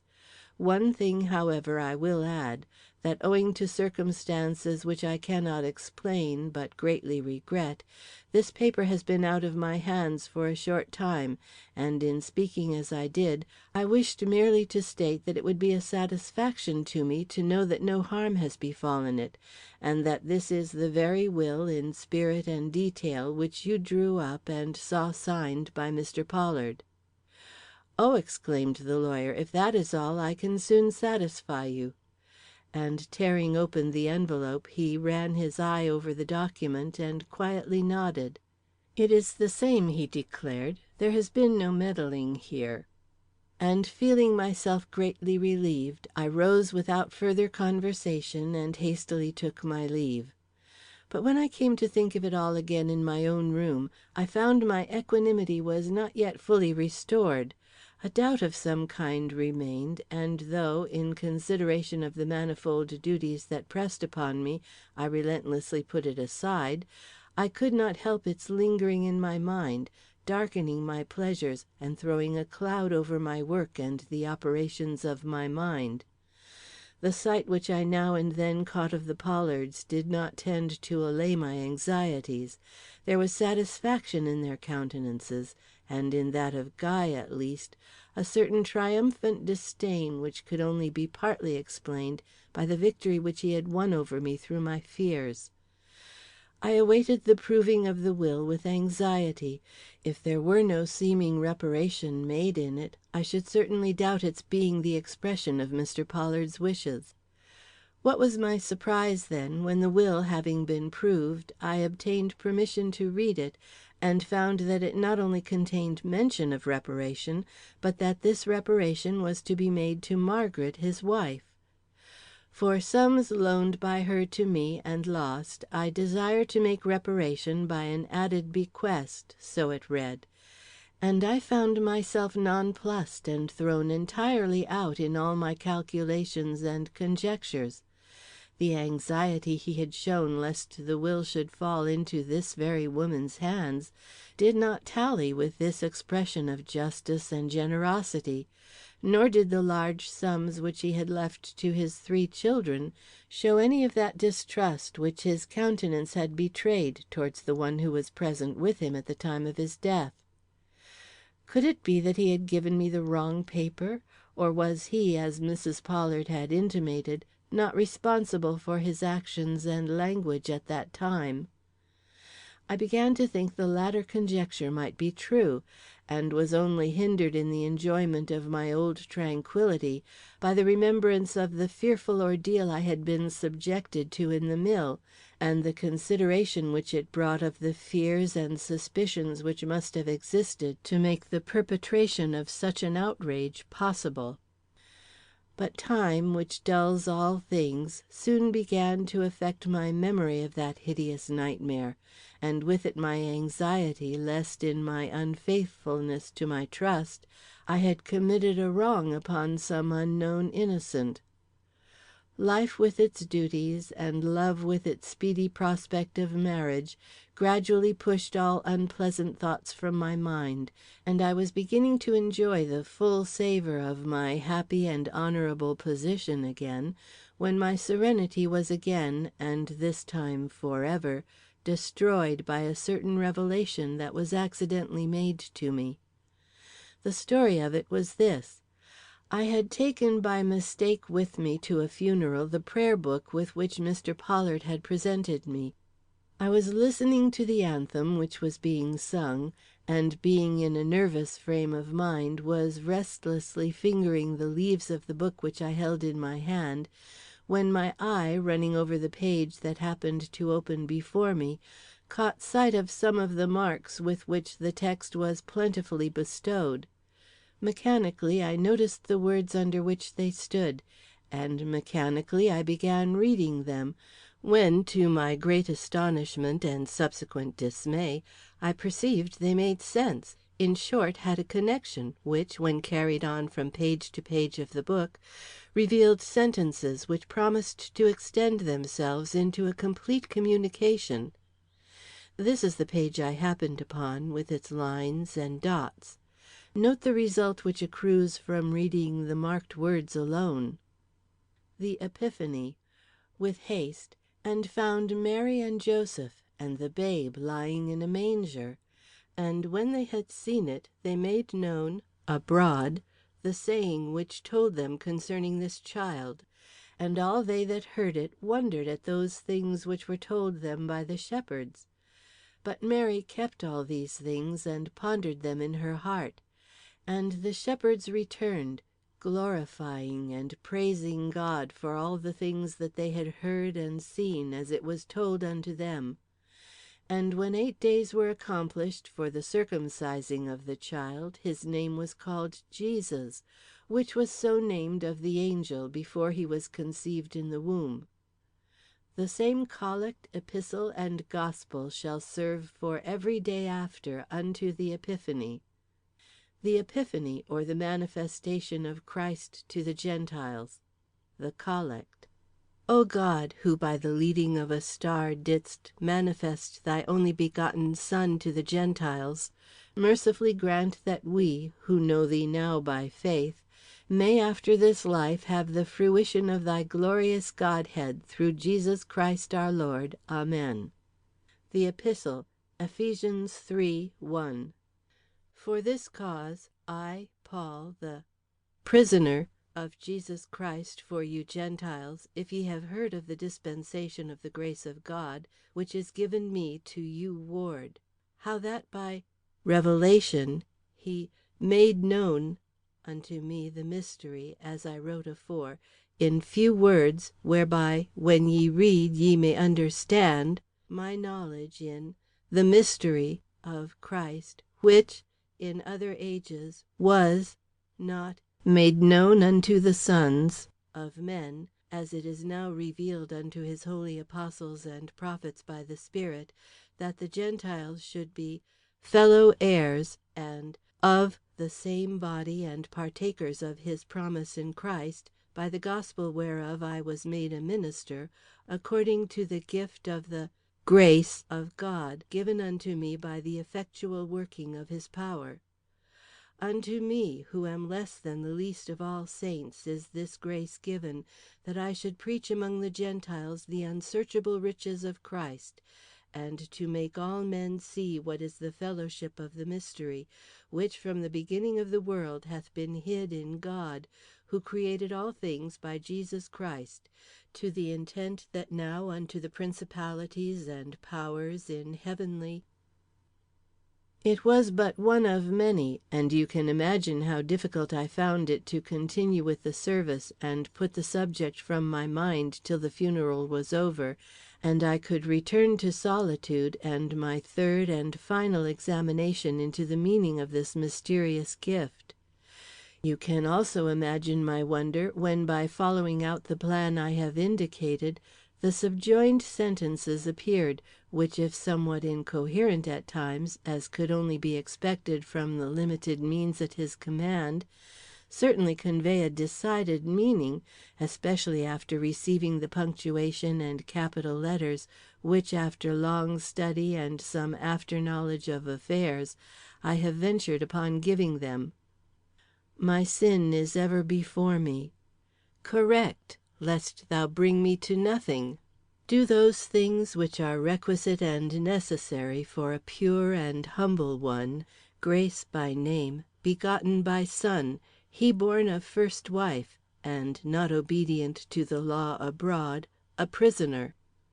Revelation made known in few words, whereby when ye read ye may understand the mystery which was made known unto the sons, fellow heirs of grace.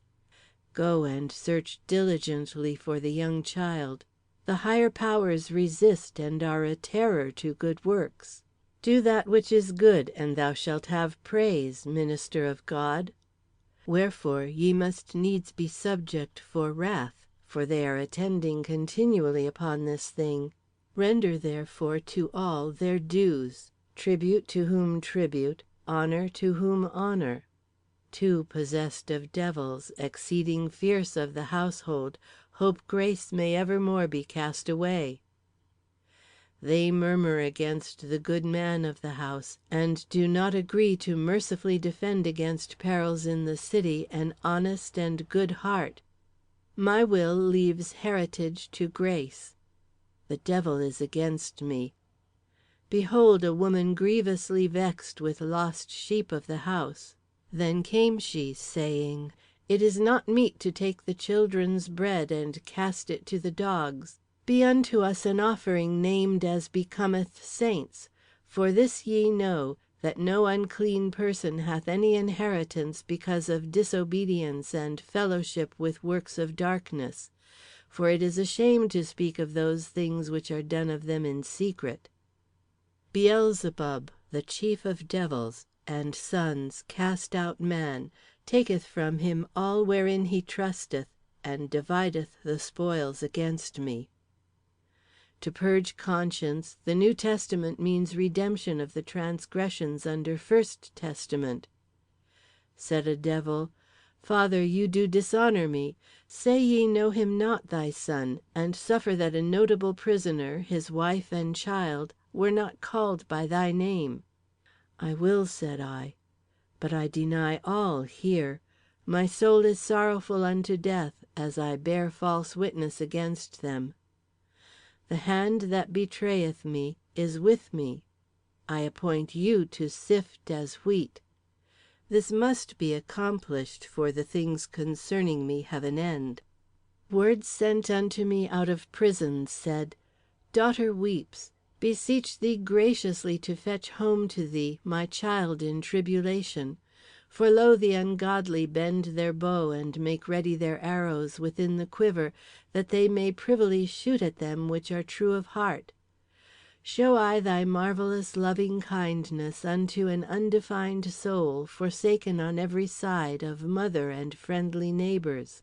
Make haste to deliver and save. I am clean forgotten, as a dead man out of mind. I am become as a broken vessel.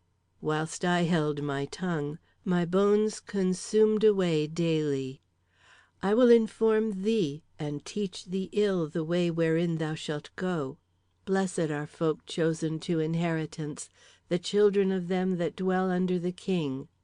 Poor grace come over the sea, unaware that I were sick. Deliver my darling from the lions, so will I give thee thanks. O let not them that are mine enemies triumph that hate me. They imagine deceitful words against them that are quiet in the land. Child is in thy land. Look after daughter among honourable women. House in city of the east wind. CHARLESSTREET.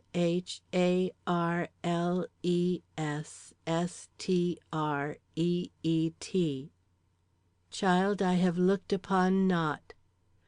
I promised with my lips and spake with my mouth, but God turned his mercy upon me, and upon health hath sent forth his voice, yea, and that a mighty voice. I sink, and the deep waters drown me.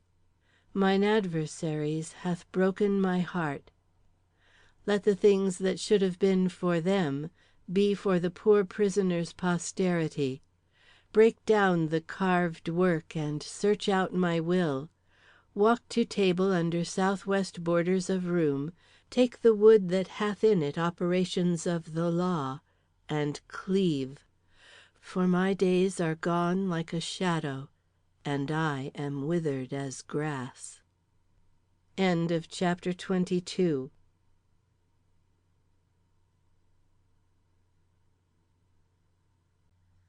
Chapter 23. Too late.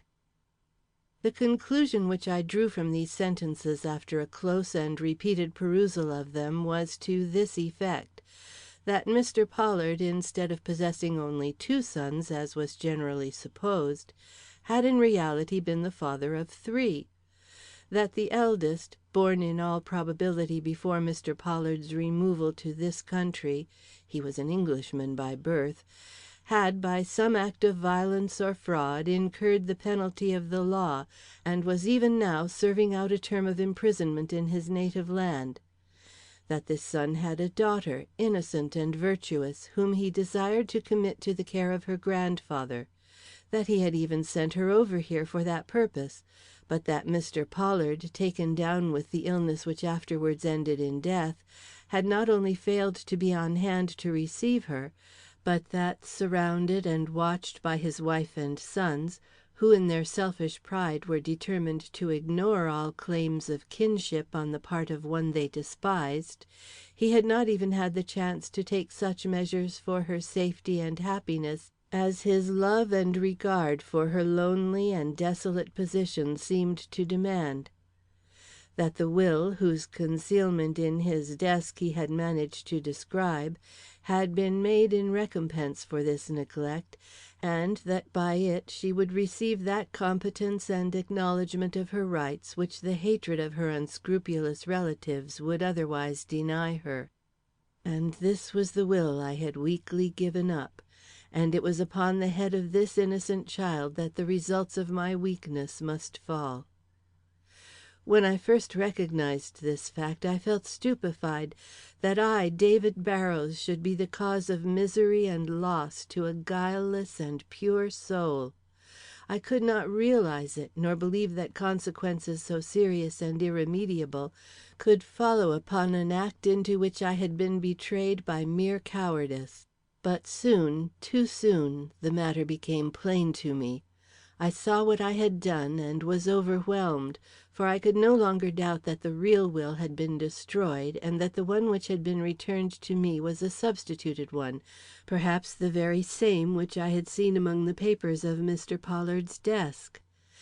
The result of my remorse was an immediate determination on my part to search out the young girl, left in this remarkable manner to my care, and by my efforts in her behalf do what I could to remedy the great evil which, through my instrumentality, had befallen her. The purpose was no sooner taken than I prepared to carry it out. S could hold no duty for me now paramount to this. I was a father, and my child lingered solitary and uncared for in a strange place. I took the first train the next morning for the City of the East Wind. The hour at which I arrived at No. Charles Street was one of deep agitation to me. I had thought so continually upon my journey of the young waif I was seeking. Would she be the embodiment of ingenuousness which her grandfather had evidently believed her to be? Should I find her forgiving and tractable, or were the expectations I had formed false in their character, and founded rather upon Mr. Pollard's wishes than any knowledge he had of her disposition and acquirements? The house was, as far as I could judge from the exterior, of a most respectable character, and the lady who answered my somewhat impatient summons was one of those neat and intelligent-looking persons who inspire confidence at first glance. To my inquiries as to whether there was living in her house a young English lady by the name of Grace, I did not like to venture upon that of Pollard, there being some phrases in the communication I have shown you which led me to think that Mr. Pollard had changed his name on coming to this country. She gave me a look of such trouble and anxiety that I was instantly struck with dismay. "Miss Merriam?" she exclaimed. Then, as I bowed with seeming acquiescence, continued in a tone that conveyed still more disquiet than her face. "She was here, but she is gone, sir. A woman took her away." A woman? I must have grown pale, for she swung wide the door and asked me to come in. "We can talk better in the hall," she remarked, and pointed to a chair, into which I half fell. "I have a great interest in this young lady," I observed. "In short, I am her guardian. Can you tell me the name of the person with whom she went away, or where she can be found now?" "No, sir," she answered, with the same expression of trouble. "The woman gave us no name nor address, and the young lady seemed too much frightened to speak.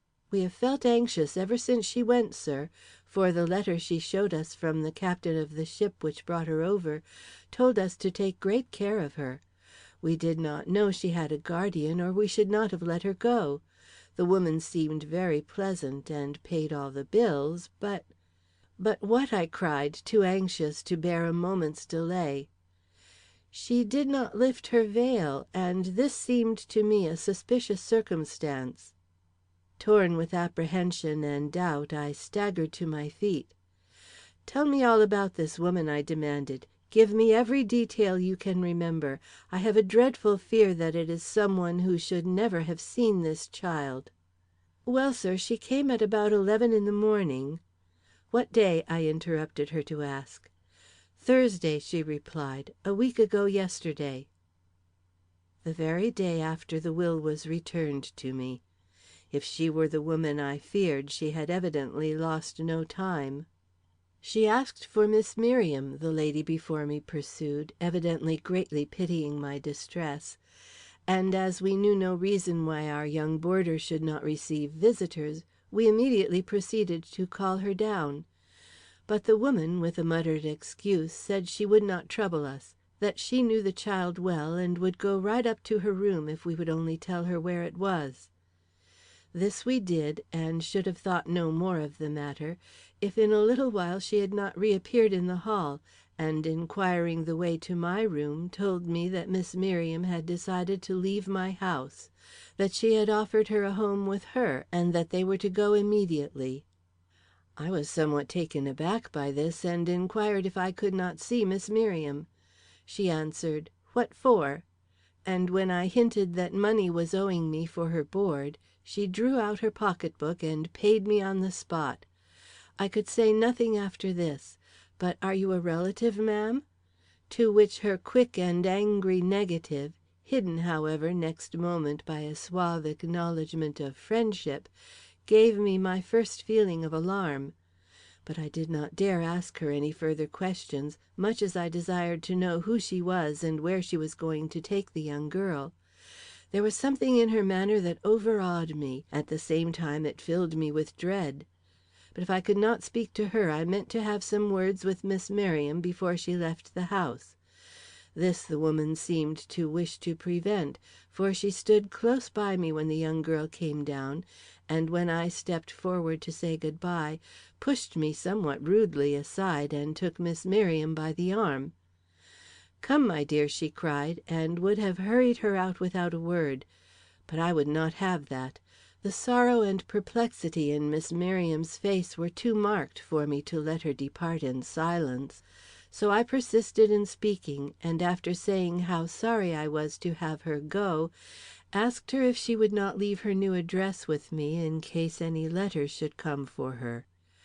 Her answer was a frightened look at her companion, who immediately spoke for her. 'I have told you,' said she, 'that Miss Merriam goes home with me. It is not likely she will have any letters, but if she should, you can send them to the place mentioned on this card.' And she pulled a visiting card from her bag and gave it to me, after which she immediately went away, dragging Miss Merriam after her. "'And you have that card?' I cried. 'Why did you not show it to me at once?' "'Oh, sir,' she responded with a sorrowful shake of her head, 'it was a fraud, a deception. The card was not hers, but another person's, and its owner don't even know Miss Merriam.' "'How do you know this?' I asked. 'Have you seen this other person?' "'Yes, sir, I had occasion to, for a letter did come for Miss Merriam only a short time after she left. So thinking it a good opportunity to see where she had gone, I carried it to the address which was on the card given me, and found, as I have told you, that it was not the same lady at all who lived there, and there was not only no Miss Merriam in the house, but that her name was not even known there.' "'And you saw the lady yourself?' "'Yes, sir.' "'And are you sure it was not the same as the one who was here?' "'Oh, yes, she was short and stout and had a frank way of speaking, totally unlike that of the veiled woman.' "'And the latter, how was she shaped? You have not told me.' I asked this in trembling tones. Though I was sure what the answer would be, I dreaded to have my fears confirmed. "Well, sir, she was tall and had a full commanding figure, very handsome to look at.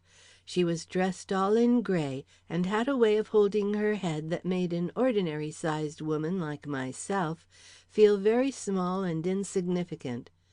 Yet she was not agreeable in her appearance, and I am sure that if I could have seen her face, I should have disliked her still more, though I do not doubt it was in keeping with her figure, and very handsome." I could have no doubts as to whom this described, yet I made one final effort to prove my suspicions false. "You have given me the description of a person of some pretensions to gentility," I remarked, "yet from the first you have forborne to speak of her as a lady." An involuntary expression of my distrust and dislike, I suppose. Then her dress was very plain, and the veil she wore quite common. I thought of the dress and veil which my self designated sister had worn in the visit she paid to my rooms, and wondered if they would not answer to the description of these. "What was the color of her veil?" I inquired. "Dark blue." That was the color of the one which had been worn by my mysterious visitor, as I had found from subsequent questions put to my neighbor, and I could no longer have the least uncertainty as to who the woman was who had carried off Mr. Pollard's grandchild. Sick at heart, and fearing I scarcely knew what, I asked for the letter which had been left for Miss Merriam, and receiving it from the hand of this amiable woman, in whom I appeared to have inspired as much confidence as her former visitor had alarm, I tore it open, and in my capacity of guardian, read what it contained. Here it is: "My dear Miss Merriam, the gentleman in the hope of whose protection you came to this country is dead. I am his son, and naturally feel it incumbent upon me to look after your interests. I am, therefore, coming shortly to see you. But till I do so, remember that you are not to receive any one who may call, no matter what their name, sex, or apparent business.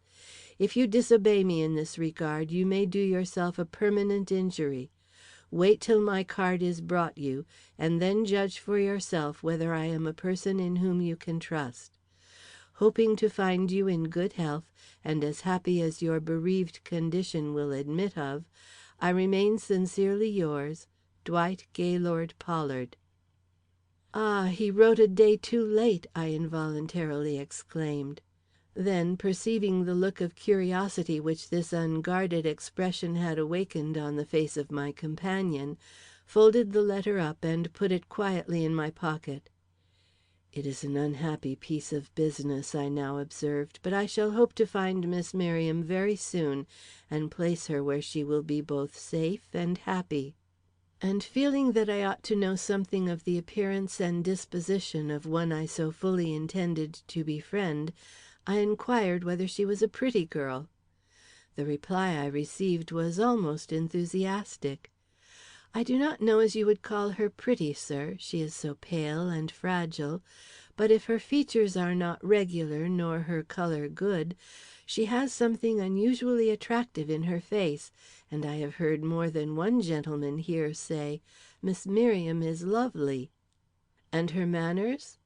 "Very modest, sir, and timid. She seems to have a secret sorrow, for I have often seen her eyes fill when she thought no one was looking at her." "Do you know her history or connections?" "No, sir." "Then she never talked to you about herself?" "No, sir. Though so young, she was strangely like a woman in many things. An uncommonly sweet child, sir, an uncommonly sweet child." I felt a sting of great reproach in my heart, and anxious to hide the depth of my emotion, rose to leave. But the good woman, detaining me, inquired what she should do with Miss Merriam's trunk. "What!" I exclaimed. "Is that still here?"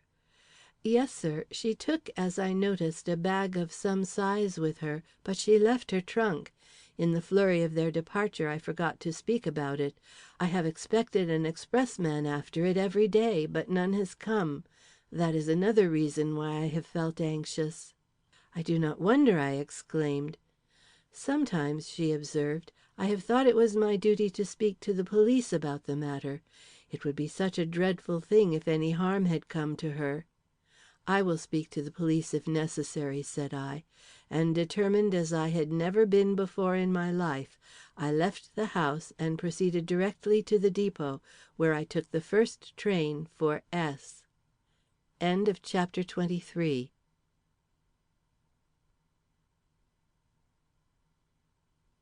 Chapter 24. Confronted. Being in the confessional, I have not forborne to tell the worst of myself. I will not, therefore, hesitate to tell the best. When on that very afternoon I entered Mrs. Pollard's grounds, it was with a resolve to make her speak out that had no element of weakness in it. Not her severest frown, nor that diabolical look from Guy's eye, which had hitherto made me quail, should serve to turn me aside from my purpose, or thwart those interests of right and justice which I felt were so deeply at stake. If my own attempt, backed by the disclosures which had come to me through the prayer book I had received from Mr. Pollard, should fail, then the law should take hold of the matter and wrench the truth from this seemingly respectable family, even at the risk of my own happiness and the consideration which I had always enjoyed in this town. The house, when I approached it, struck me with an odd sense of change. I did not stop at the time to inquire why this was, but I have since concluded, in thinking over the subject, that the parlor curtains must have been drawn up, something which I do not remember ever having seen there before or since. The front door also was ajar, and when I rang the bell it was so speedily answered that I had hardly time to summon up the expression of determination which I felt would alone gain me admittance to the house. But my presence, instead of seeming unwelcome, seemed to be almost expected by the servant who opened to me. He bowed, smiled, and that, too, in almost a holiday fashion, and when I would have asked for Mrs. Pollard, interrupted me by a request to lay off my overcoat in a side room, which he courteously pointed out to me. There was something in this and in the whole aspect of the place which astonished me greatly. If this sombre dwelling, with its rich but dismally dark halls and mysterious recesses, could be said to ever wear an air of cheer, the attempt certainly had been made to effect this to day.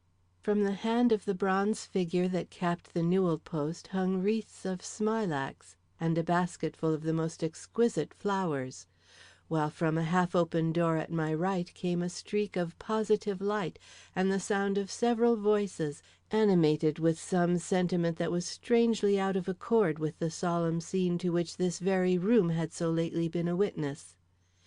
"Can they be having a reception?" I asked myself, and almost ashamed of the surmise, even in the house of one so little respected, I nevertheless turned to the civil servant before me and remarked: "There is something going on here of which I was ignorant. Is Mrs. Pollard entertaining guests to day?" "Did you not know, sir?" he inquired. "I thought you had been invited, perhaps. Miss Pollard is going to be married this afternoon." Miss Pollard going to be married! Could anything have been worse? Shocked, I drew back. Miss Pollard was a beautiful girl, and totally innocent, in as far as I knew, of any of the wrong which had certainly been perpetrated by some members of her family.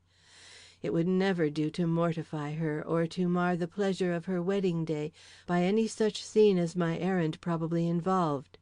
She must be saved sorrow, even if her mother— But at that instant the vague but pathetic form of another young girl flitted in imagination before my eyes, and I asked myself if I had not already done enough injury to the helpless and the weak, without putting off, for another hour even, that attempt at rescue which the possibly perilous position of Mr. Pollard's grandchild so imperatively demanded.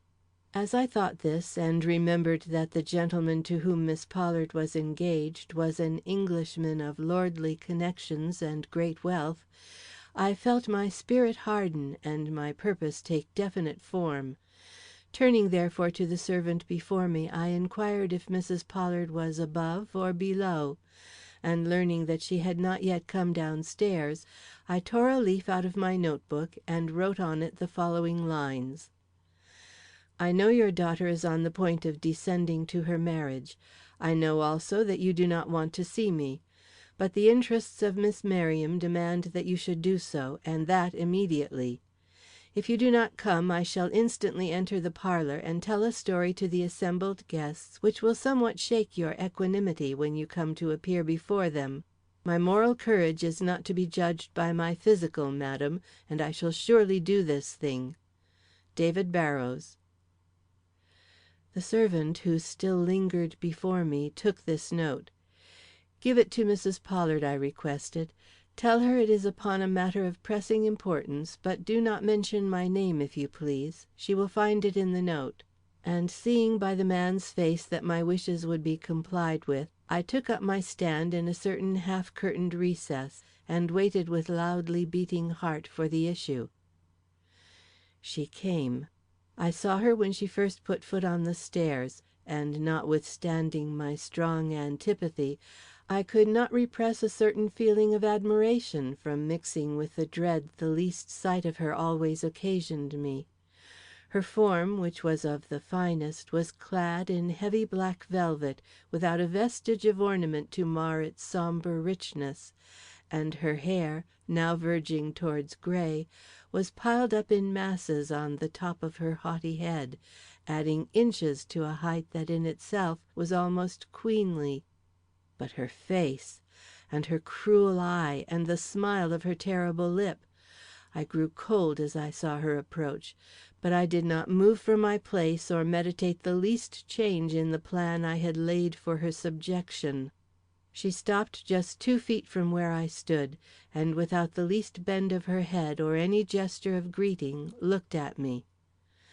I bore it with quietude, and even answered glance with glance, until I saw her turn pale with the first hint of dismay which she had possibly ever betrayed. Then I bowed and waited for her to speak. She did so with a hiss like a serpent. "What does this mean?" she cried. "What do you hope to gain from me that you presume to write me such a letter on an occasion like this?" "Madam," I rejoined, "you are in haste, and so am I. So, without expressing any opinion of the actions which have driven me to this step, I will merely say that I want but one thing of you, but that I want immediately, without hesitation and without delay. I allude to Miss Merriam's address, which you have, and which you must give me on the spot." She shrank. This cold, confident, imperious woman shrank, and this expression of emotion, while it showed she was not entirely without sensation, awoke within me a strange fear, since how dark must be her secret if she could tremble at the thought of its discovery. She must have seen that I was affected, for her confidence immediately returned. "I do not know," she began to say, but I mercilessly interrupted her. "But I know," said I, with an emphasis on the pronoun, "and know so much that I am sure the company within would be glad to hear what I could tell them. Mr. Harrington, for instance, who I hear is of a very honorable family in England, would be pleased to learn—" "Hush!" she whispered, seizing my wrist with a hand of steel. "If I must tell you, I will, but no more words from you, do you hear? No more words." I took out my notebook and thrust it into her hand. "Write," I commanded, "her full address, mind you, that I may find her before the day is over." She gave me a strange glance, but took the book and pencil without a word. "There," she cried, hurriedly writing a line and passing the book back to me. "And now go. Our time for further conversation will come later." But I did not stir. I read aloud the line she had given me, and then said: "Madam, this address is either a true or a false one. Which, I shall soon know. For upon leaving here I shall proceed immediately to the telegraph office, from which I shall telegraph to the police station nearest to this address for the information I desire. I shall receive an answer within the hour, and if I find you have deceived me, I shall not hesitate to return here, and so suitably accompanied that you will not only open to me, but rectify whatever mistake you may have made. Your guests will not be gone in an hour," I ruthlessly added. Her face, which had been pale, turned ghastly. Glancing up at a clock which stood a few feet from the recess in which we stood, she gave an involuntary shudder and looked about for Guy. "Your son, fertile as he is in resources, cannot help you," I remarked. "There is no pit of darkness here. Besides, I have learned a lesson, madam, and not death itself would deter me now from doing my duty by this innocent child. So if you wish to change this address—" I stopped. A strain of music had risen from the parlor. It was Mendelssohn's Wedding March. Mrs. Pollard started, cast a hurried look above, and tore the note book out of my hands. "You are a fiend," she hissed, and hurriedly scratching out the words she had written, she wrote another number and name. "You will find she is there," she cried, "and since I have complied with your desire, you will have no need to return here till you bring the young girl home." The emphasis she placed on the last word startled me. I looked at her and wondered if Medea wore such a countenance when she stabbed her children to the heart. But it flashed and was gone, and the next moment she had moved away from my side and I had stepped to the door. As I opened it to pass out, I caught one glimpse of the bride as she came down the stairs. She looked exquisite in her simple white dress, and her face was wreathed in smiles. Chapter 25. The Final Blow. The distrust which I felt for Mrs. Pollard was so great that I was still uncertain as to whether she had given me the right address. I therefore proceeded to carry out my original design, and went at once to the telegraph office. The message I sent was peremptory, and in the course of half an hour this answer was returned: "Person described, found. Condition critical. Come at once." There was a train that left in 15 minutes. Though I had just come from Boston, I did not hesitate to return at once. By 6 o'clock of that day, I stood before the house to which I had been directed. My first sight of it struck me like death. God, what was I about to encounter? What sort of a spot was this, and what was the doom that had befallen the child committed to my care? Numb with horror, I rang the doorbell with difficulty, and when I was admitted by a man in the guise of an officer, I felt something like an instantaneous relief, though I saw by his countenance that he had anything but good news to give me. "Are you the gentleman who telegraphed from S?" he asked. I bowed, not feeling able to speak. "Relative or friend?" he went on. "Friend," I managed to reply. "Do you guess what has happened?" he inquired. "I dare not," I answered, with a fearful look about me on walls that more than confirmed my suspicions. "Miss Merriam is dead," he answered. I drew a deep breath. It was almost a relief. "Come in," he said, and opened the door of a room at our right. When we were seated, and I had by careful observation made sure we were alone, I motioned for him to go on. He immediately complied. "When we received your telegram, we sent a man here at once. He had some difficulty in entering, and still more in finding the young lady, who was hidden in the most remote part of the house. But by perseverance and some force, he at last obtained entrance to her room, where he found— pardon my abruptness, it will be a mercy to you for me to cut the story short—that he had been ordered here too late. The young lady had taken poison and was on the point of death." The horror in my face reflected itself faintly in his. "I do not know how she came to this house," he proceeded, "but she must have been a person of great purity and courage, for though she died almost immediately upon his entrance, she had time to say that she had preferred death to the fate that threatened her, and that no one would mourn her, for she had no friends in this country, and her father would never hear how she died." I sprang wildly to my feet. "Did she mention no names?" I asked. "Did she not say who brought her to this hell of hells, or murmur even with her dying breath one word that would guide us in fixing this crime upon the head of her who is guilty of it?" "No," answered the officer. "No, but you are right in thinking it was a woman. But what woman, the creature below evidently does not know." Feeling that the situation demanded thought, I composed myself to the best of my ability. "I am the Reverend David Barrows, of S," said I, "and my interest in this young girl is purely that of a humanitarian. I have never seen her. I do not even know how long she has been in this country. But I learned that a girl by the name of Grace Merriam had been beguiled from her boarding place, here in the city, and fearing that some terrible evil had befallen her, I telegraphed to the police to look her up." The officer bowed. "The number of her boarding place?" asked he. I told him, and not waiting for any further questions, demanded if I might not see the body of the young girl. He led me at once to the room in which it lay, and stood respectfully at the door while I went in alone. The sight I saw has never left me. Go where I will, I see ever before me that pure young face, with its weary look hushed in the repose of death. It haunts me, it accuses me, it asks me where is the noble womanhood that might have blossomed from this sweet bud, had it not been for my pusillanimity and love of life. But when I try to answer, I am stopped by that image of death, with its sealed lips and closed eyes, never to open again. Never, never, whatever my longing, my anguish, or my despair. But the worst shock was to come yet. As I left the room and went stumbling down the stairs, I was met by the officer, and led again into the apartment I had first entered on the ground floor.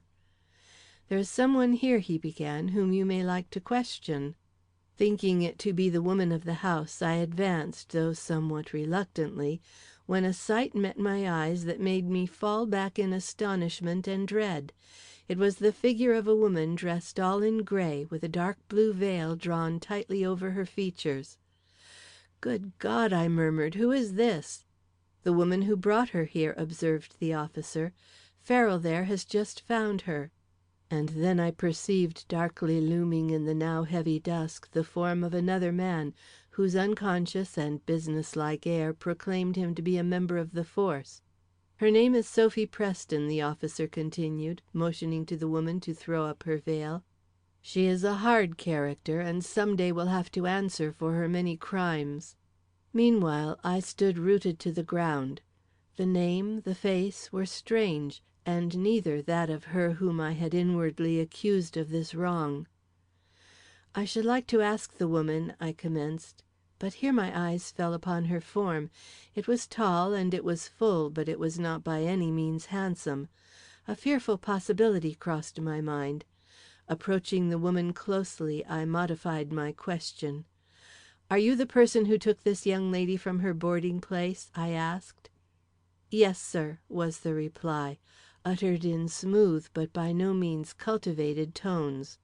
"And by what arts did you prevail upon this young and confiding creature to leave her comfortable home and go out into the streets with you?" She did not speak. She smiled. Oh, heaven, what depths of depravity opened before me in that smile! "Answer!" the officer cried. "Well, sir, I told her," she now replied, "that I was such and such a relative, grandmother, I think I said, and being a dutiful child." But I was now up close to her side, and leaning to her very ear, I interrupted her. "Tell me on which side of the hall was the parlor into which you went?" "The right," she answered, without the least show of hesitation. "Wrong," I returned. "You have never been there." She looked frightened. "Oh, sir," she whispered, "hush, hush! If you know—" And there she stopped, and instantly cried aloud, in a voice that warned me I should make nothing by pressing my suspicions at this time and in this place. "I lured the young lady from her home, and I brought her here.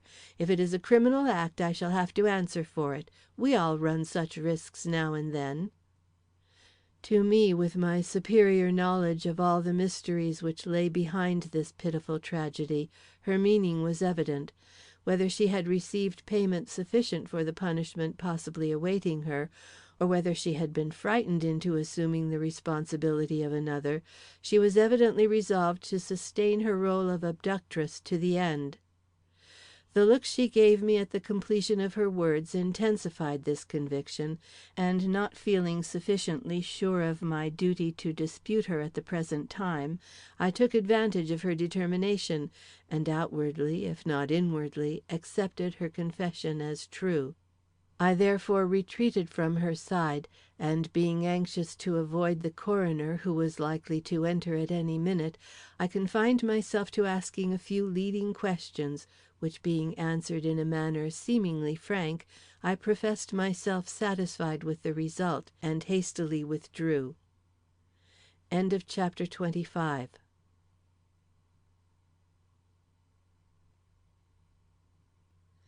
Chapter 26. A Feline Touch.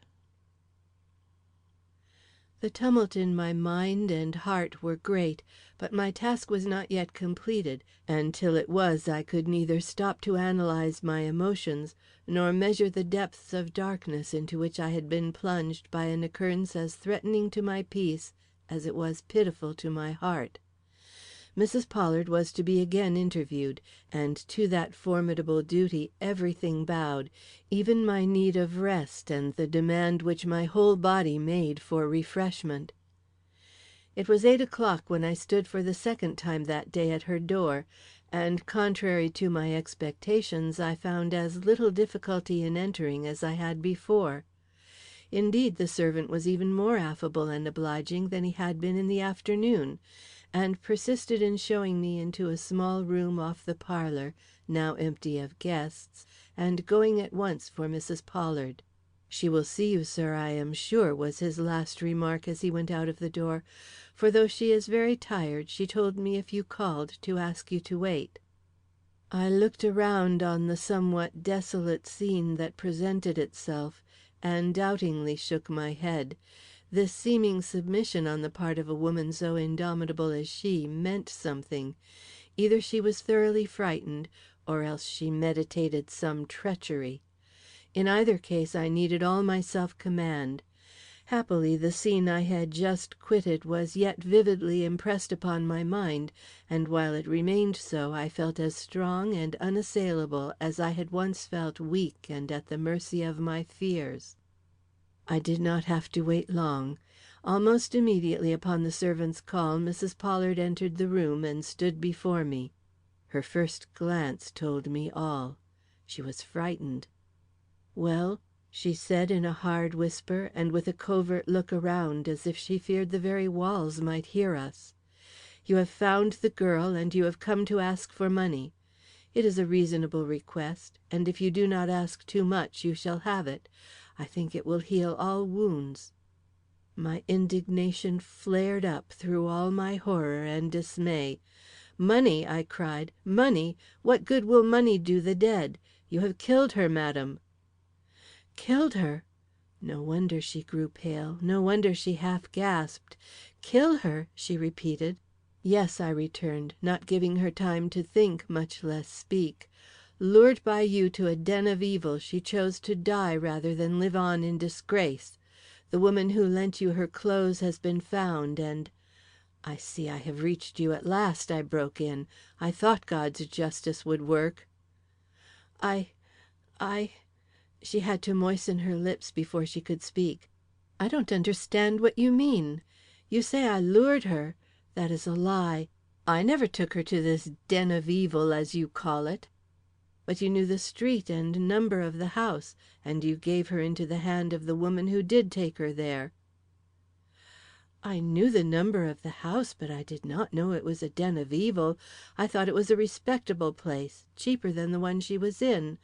I am sorry—" "Madam," I interrupted, "you will find it difficult to make the world believe you so destitute of good sense as not to know the character of the house to which such a woman as you entrusted her with would be likely to lead her. Besides, how will you account for the fact that you wore a dress precisely like that of this creature when you enticed Miss Merriam away from her home? Is there any jury who will believe it to be a coincidence, especially when they learn that you kept your veil down in the presence of every one there? But what proof have you that it was I who went for Miss Merriam? The word of this woman whom you yourself call a creature?" The word of the landlady, who described Miss Miriam's visitor as tall and of a handsome figure, and my own eyesight, which assured me that the woman who came with her to her place of death was not especially tall, nor of a handsome figure. Besides, I talked to the latter and found she could tell me nothing of the interior of the house where Miss Miriam boarded. She did not even know if the parlors were on the right or the left side of the hall. "Indeed," came in Mrs. Pollard's harshest and most cutting tones. But the attempted sarcasm failed. She was shaken to the core, and there was no use in her trying to hide it. I did not therefore seek to break the silence which followed the utterance of this bitter exclamation, for the sooner she understood the seriousness of her position, the sooner I should see what my own duty was. Suddenly she spoke, but not in her former tones. The wily woman had sounded the depths of the gulf upon the brink of which she had inadvertently stumbled, and her voice, which had been harsh and biting, now took on all the softness which hypocrisy could give it. But her words were sarcastic as ever. "I asked you a moment ago," said she, "what money you wanted. I do not ask that now, as the girl is dead, and a clergyman is not supposed to take much interest in filthy lucre. But you want something, or you would not be here. Is it revenge? It is a sentiment worthy of your cloth, and I can easily understand the desire you may have to indulge in it." "Madam," I cried, "can you think of no other motive than a desire for vengeance or gain? Have you never heard of such a thing as justice?" "And do you intend—" she whispered. "There will be an inquest held," I continued. "I shall be called as a witness, and so doubtless will you. Are you prepared to answer all and every question that will be put to you?" "An inquest?" Her face was quite ghastly now. "And have you taken pains to publish abroad my connection with this girl?" "Not yet." "She is known, however, to be a grandchild of Mr. Pollard?" "No," said I. "What is known?" she inquired. "That she was Mr. Pollard's protégée." "And you alone, hold the key to her real history?" "Yes," I assented, "I." She advanced upon me with all the venom of her evil nature sparkling in her eye. I met the glance unmoved. For a reason I will hereafter divulge, I no longer felt any fear of what either she or hers might do. "I alone know her history and what she owes to you," I repeated. She instantly fell back. Whether she understood me or not, she saw that her hold upon me was gone, that the cowardice she had been witness to was dead, and that she, not I, must plead for mercy. "Mr. Barrows," said she, "what is this girl to you that you should sacrifice the living to her memory?" "Mrs. Pollard," I returned with equal intensity, "shall I tell you? She is the victim of my pusillanimity. That is what she is to me, and that is what makes her memory more to me than the peace or good name of her seemingly respectable murderers." Was it the word I used, or did some notion of the effect which a true remorse can have upon a conscientious soul pierce her cold heart at last? I cannot tell. I only know that she crouched for an instant as if a blow had fallen upon her haughty head. Then, rising erect again, she was a proud woman still, and would be to her death, whatever her fate or fortune, she gave me an indescribable look, and in smothered tones remarked: "Your sympathies are with the innocent. That is well. Now come with me. I have another innocence to show you, and after you have seen it, tell me whether innocence living or innocence dead has the most claim upon your pity and regard." And before I realized what she was doing, she had led me across the room to a window, from which she hastily pulled aside the curtain that hung across it. The sight that met my eyes was like a dream of fairyland let into the gloom and terror of a nightmare. The window overlooked the conservatory, and the latter being lighted, a vision of tropical verdure and burning blossoms flashed before us. But it was not upon this wealth of light and color that the gaze rested in the fullest astonishment and delight. It was upon two figures seated in the midst of these palm trees and cacti, whose faces, turned the one towards the other, made a picture of love and joy that the coldest heart must feel, and the most stolid view with delight. It was the bridegroom and his bride, Mr. Harrington and the beautiful Agnes Pollard. I felt the hand that lay upon my arm tremble. "Have you the heart to dash such happiness as that?" murmured a voice in my ear. Was it Mrs. Pollard speaking? I had never heard such a tone as that from her before. Turning, I looked at her. Her face was as changed as her voice. There was not only softness in it, but appeal. It was no longer Mrs. Pollard who stood beside me, but the mother. "She has never made a mistake," continued this terrible being, all the more terrible to me now that I saw capabilities of feeling in her. "She is young and has her whole life before her. If you pursue the claims of justice, as you call them, her future will be wrecked. It is no fool she has married, but a proud man, the proudest of his race. If he had known she had for a brother one whom his own country had sentenced to perpetual imprisonment, he would not have married her had his love been 10 times what it was. It was because her family was honored and could bestow a small fortune upon her in dowry that he braved his English prejudices at all. What then do you think would be the result if he knew that not only was her brother a convict, but her mother—" She did not finish, but broke in upon herself with a violence that partook of frenzy. "He would first ignore her, then hate her. I know these Englishmen well." It was true. The happiness or misery of this young creature hung upon my decision. A glance at her husband's face made this evident. He would love her while he could be proud of her. He would hate her the moment her presence suggested shame or opprobrium. My wily antagonist evidently saw I was impressed, for her face grew still softer and her tone more insinuating. "She was her father's darling," she whispered. "He could never bear to see a frown upon her face or a tear in her eye.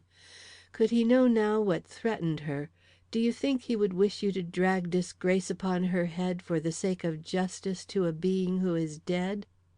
I did not reply. The truth was, I felt staggered. "See what an exquisite creature she is," the mother now murmured in my ear. "Look at her well. She can bear it.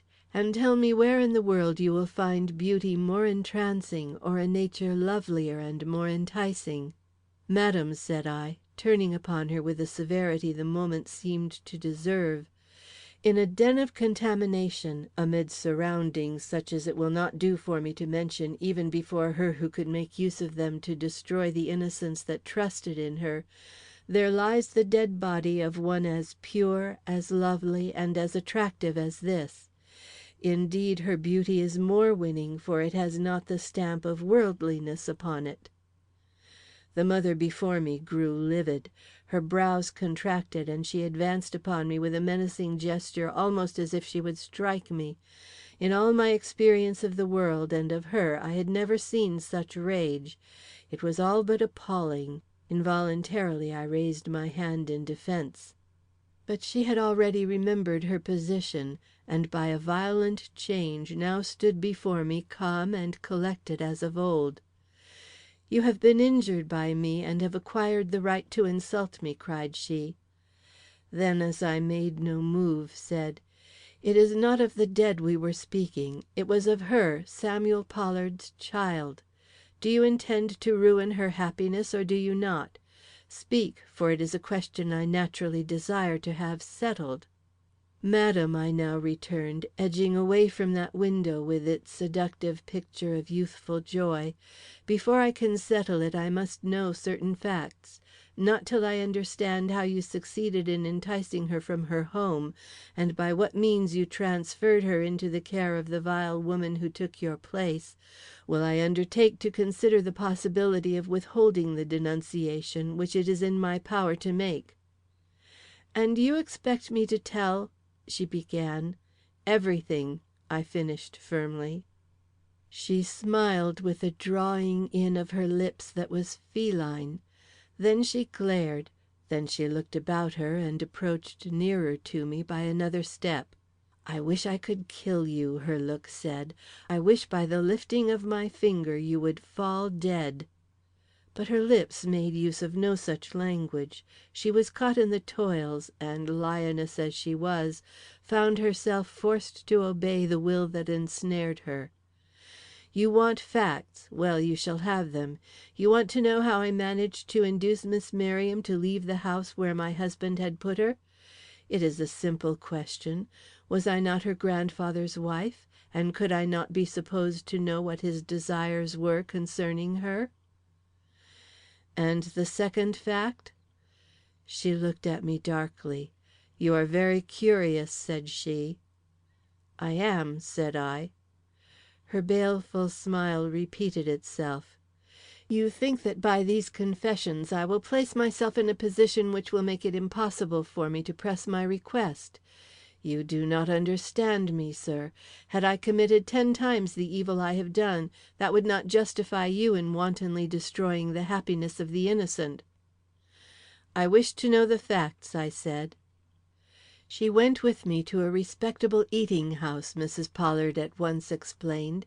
"Leaving her to eat her lunch, I went to a place near by, where the woman you saw met me by appointment, and putting on the clothes I had worn, went back for the girl in my stead. As I had taken pains not to raise my veil except just at the moment when I wanted to convince her I was her natural guardian, the woman had only to hold her tongue to make the deception successful. That she did this is evident from the result. Is there anything more you would like to know?" "Yes," I replied, inwardly quaking before this revelation of inconceivable wickedness, yet steadily resolved to probe it to the very depths. "What did you hope to gain by this deliberate plan of destruction? The girl's death, or simply her degradation?" The passion in this woman's soul found its vent at last. "I hoped to lose her, to blot her out of my path and hers," she more gently added, pointing with a finger that trembled with more than one fierce emotion at the daughter for whom she had sacrificed so much. "I did not think the girl would die. I am no murderess, whatever intimation you may make to that effect. I am simply a mother." A mother! Oh, horrible! I looked at her and recoiled.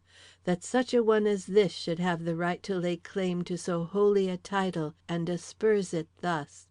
She viewed my emotion, but made no sign of understanding it.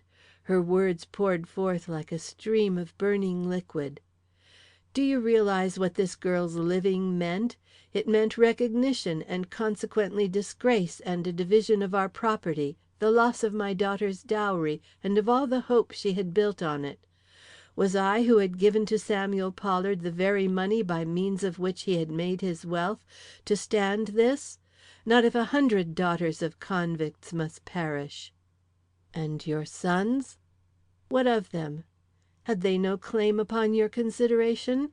When you plunged them into this abyss of greed and deceit, did no phantom of their lost manhood rise and confront you with an unanswerable reproach?" But she remained unmoved. "My sons are men. They can take care of themselves." "But Dwight—" Her self possession vanished.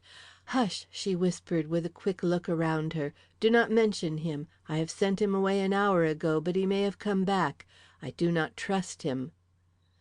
This last clause she uttered beneath her breath and with a spasmodic clutch of her hand which showed she spoke involuntarily.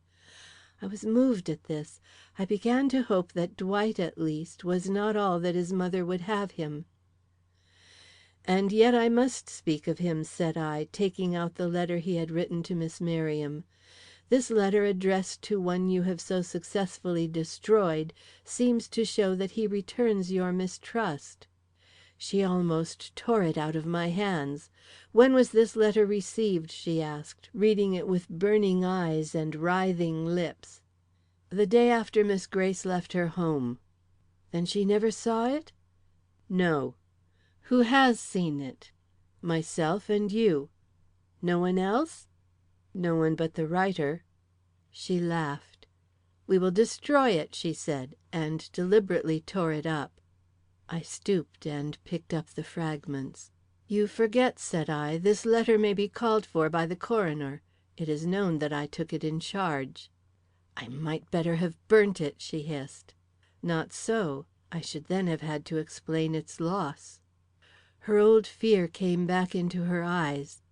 "Now I have merely to give it up and leave it to Mr. Dwight Pollard to explain it. He doubtless can. My son will never betray his mother. Yet he could write this letter." She frowned. "Dwight has his weakness," said she. "It is a pity his weakness did not lead him to send this letter a few hours sooner.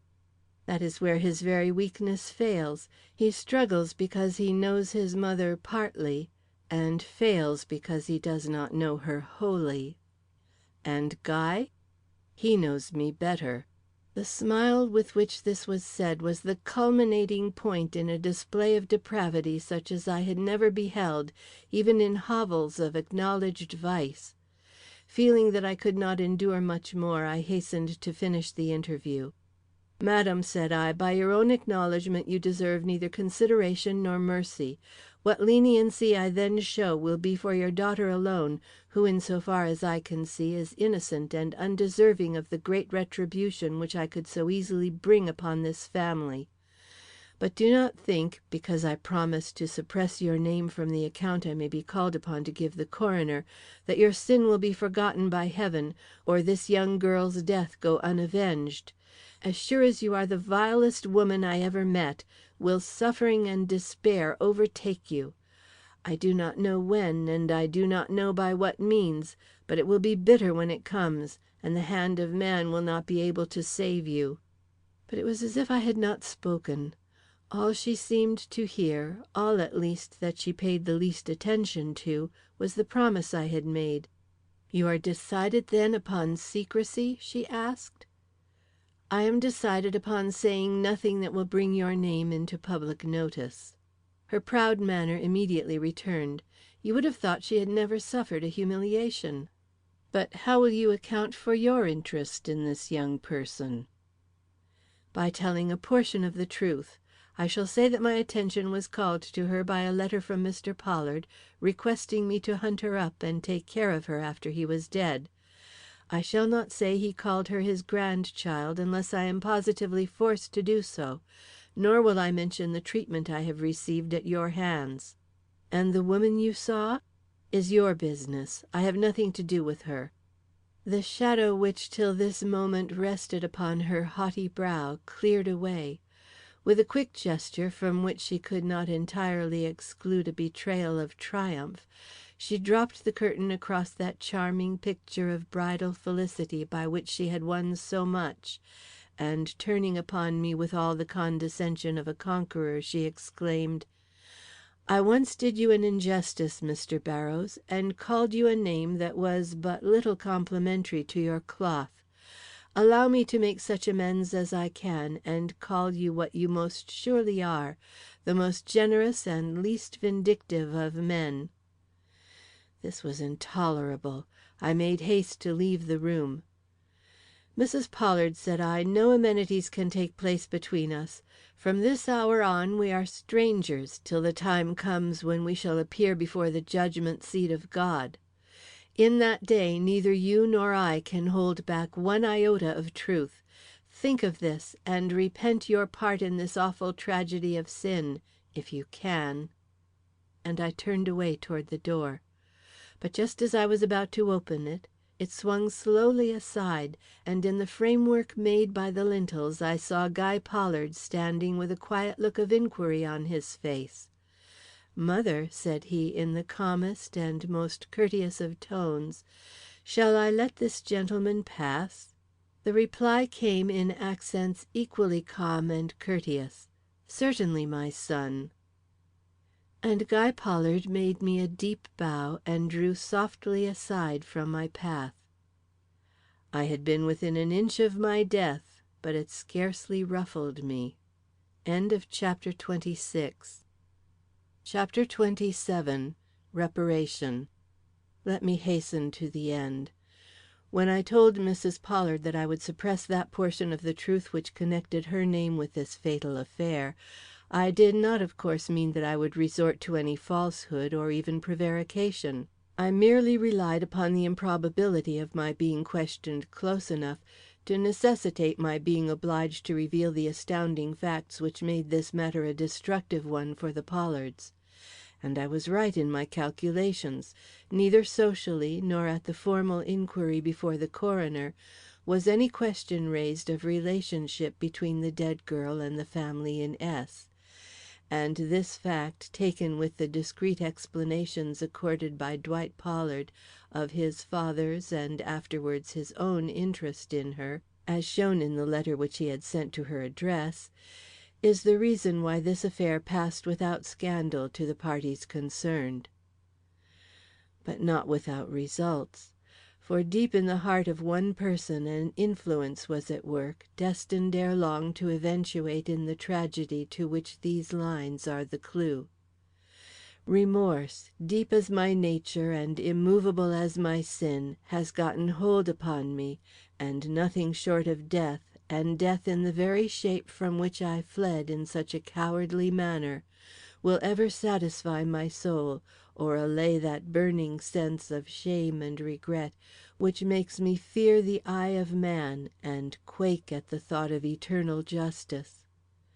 For in a final interview with Dwight Pollard I have become convinced that however unprincipled his brother might be, it was with no intention of carrying out his threats that he plunged me into the vat on that fatal night; that recognizing the weakness in me, he had resorted to intimidation to ensure his ends, and that all the consequences which followed might have been averted if I had but remained true to my trust. Being a Christian minister, and bound by my creed and faith to resist the devil and face the wrath of men, my dereliction in this regard acquires an importance not to be measured by the ordinary standard of law or social usage; for when I failed to support my principles under trial, Christian faith was betrayed, and the avowed power of God put to mockery and shame. I go, therefore, to the death I then shunned, deliberately, conscientiously, determinedly. For the sake of God, for the sake of honor, for the sake of higher principles which it should be the glory of men to sustain at all risk and in every furnace of affliction, I lay down youth, love, and life, confident that if in doing so I rob one sweet soul of its happiness, I sow anew in other hearts the seed of that stern belief in God and the requirements of our faith which my cowardly act must have gone so far to destroy. May God accept the sacrifice in the spirit in which I perform it, and in his glorious mercy make light, not the horrors of the pit into which I am about to descend, but the heart of him who must endure them. Whether long or short, they will be as he sends me, and the end must be peace. End of chapter 27.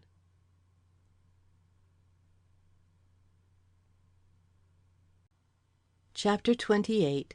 2 or 1. I had finished it. The last line had been read, and I sat in a maze of astonishment and awe. What my thoughts were, what my judgment upon this astounding act of self-destruction for conscience' sake, it will not interest you to know. In a matter so complicated with questions of right and wrong, each man must feel for himself, and out of his own nature adjudge praise or express censure. I, Constance Sterling, shall do neither. I can only wonder and be still. One point, however, in this lengthy confession I will allude to, as it involves a fact. Mr. Barrows says that he goes to his death, the same death from which he fled when he yielded to the threats of Guy Pollard and gave up the will. He expected, therefore, to find the vat dry, and looked forward to hours, if not days, of long-drawn suffering, in a spot devoid of warmth, light, water, and food. His injunction to Ada in that last letter of his, not to make any move to find him for 10 days, favours this idea, and proves what his expectations were.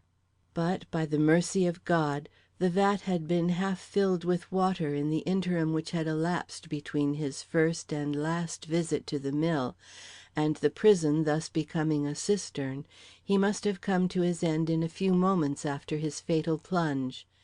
It was the one relief which a contemplation of this tragedy brought to my overwrought mind. But with the next day came a reaction, and with a heart full of rejoicing, I prepared to communicate to Dwight Pollard the fact of his release from the dominion of Rhoda Colwell. For whether this record of the past showed him to be a man worthy of full honor or not, it certainly sufficed to exonerate him from all suspicion of being the direct cause of David Barrows' death. And I knew her well enough, or thought I did, to feel certain that no revenge unless the greatest would ever satisfy her, and that in losing her hold upon his life and love, she would make no attempt that would merely darken his name before the world. It was, therefore, with a fearless heart I penned the following lines: Miss Colwell, your suspicions were unfounded. I have Mr. Barrows' own words to the effect that he meditated death by imprisonment in the vat. I go to acquaint Dwight Pollard with the fact that any accusation on your part must fail before the minute and circumstantial confession which Mr. Barrows has left behind him. Signing this letter, I dispatched it at once to its destination. Then, taking the important manuscript in my hand, I set out for the Pollard mansion. It was a day full of sunshine and promise. As I sped through the streets and approached that end of the town which hitherto it had taken all my courage to face, I was astonished at the lightness of my own heart and the beneficent aspect which every object about me seemed to have acquired. Even the place I had come to visit looked less dreary than usual, and I found myself in the grounds and halfway up the stoop before I realized the least falling of that shadow which seemed inseparable from this particular spot. And even now it only came with the thought of Guy, whose possible presence at the door would be anything but desirable. But my errand being one of peace, I was enabled to contemplate even this contingency with equanimity, and was about to ring the bell with a trembling but determined hand, when the door suddenly opened and Dwight Pollard stood before me. The look of surprise and delight which he gave me brought the color to my cheeks. "Ah, what a pleasure!" he murmured. Then, with a quick look in my face, added earnestly, "You bring good news." "The best," I answered cheerily, and following him in, I took my stand once more in that dismal parlour where 3 weeks ago I had received my first intimation of the feeling which his every look and gesture now conveyed. "Mr. Pollard," I now managed to say with a certain dignity, "you see me here because Providence has lately put into my hands a document which completely exonerates you from the charges which Rhoda Colwell has threatened to make against you. Read it, and when you understand the tragedy we so much deplore, we will see how much or how little can be done with the lives it has so deeply affected." And placing the thickly written sheets in his hands, I withdrew to the first window I saw, and mechanically threw aside the curtains that hid it. The sight that met my gaze made me for an instant forget the importance of what I had just done. The window I had chosen was the one which looked into the conservatory, and the picture which Mr. Barrows describes as having seen from this spot was then and there before my eyes. The tropical growth, the gorgeous blossoms, even the beautiful woman and the sturdy man. Mr. and Mrs. Harrington were lovers then still. The mother's death and that of the devoted clergyman had not served to reveal the secret which secured the happiness of this bright, attractive, if somewhat worldly pair. I own I was glad of this, little as I felt myself in sympathy with the radiant but superficial Agnes. Youth, love, and joy are so precious that it lightens the heart to behold their sunshine, even on the faces of those whose characters we do not envy. Nevertheless, the thoughts suggested by this unexpected scene did not long serve to distract me from the more serious matter in hand. Dropping the curtains, I cast one look toward Mr. Pollard. He was sitting with his face bent over the manuscript. A deep corrugation marked his brow, and a settled look of pain his mouth. I turned away again. I could not bear that look. All my strength was needed for the effort which it might possibly be my duty to make. I sat down in a remote corner and diligently set my soul to patience. It was well, for my suspense was long, so long that hope and courage began to fail, and an inward trembling to take the place of the joyous emotions with which I had placed this confession in his hands. Nevertheless, it came to an end at last, and with an agitation easy to conceive, I heard him roll the manuscript up, rise, and approach to where I sat. I did not look up. I could not, but I felt his gaze burning through my half-closed lids, and terrified lest I should reveal my weakness and my hopes, I set my lips together and stilled the beatings of my heart, till I must have struck his sense with the chill and immobility of a totally insensible woman. The despair which the sight caused him showed itself in his tone when he spoke. "You share my own opinion of myself," said he. "You consider me the destroyer of Mr. Barrows." I looked up. What grief, what shame, what love I beheld in the face above me. Slowly I shook my head. "Mr. Barrows does not accuse you," said I. Then, determined to be truthful to the core at all risks and at all hazards, I added earnestly, "But you were to blame, greatly to blame. I shall never hide that fact from you or from myself.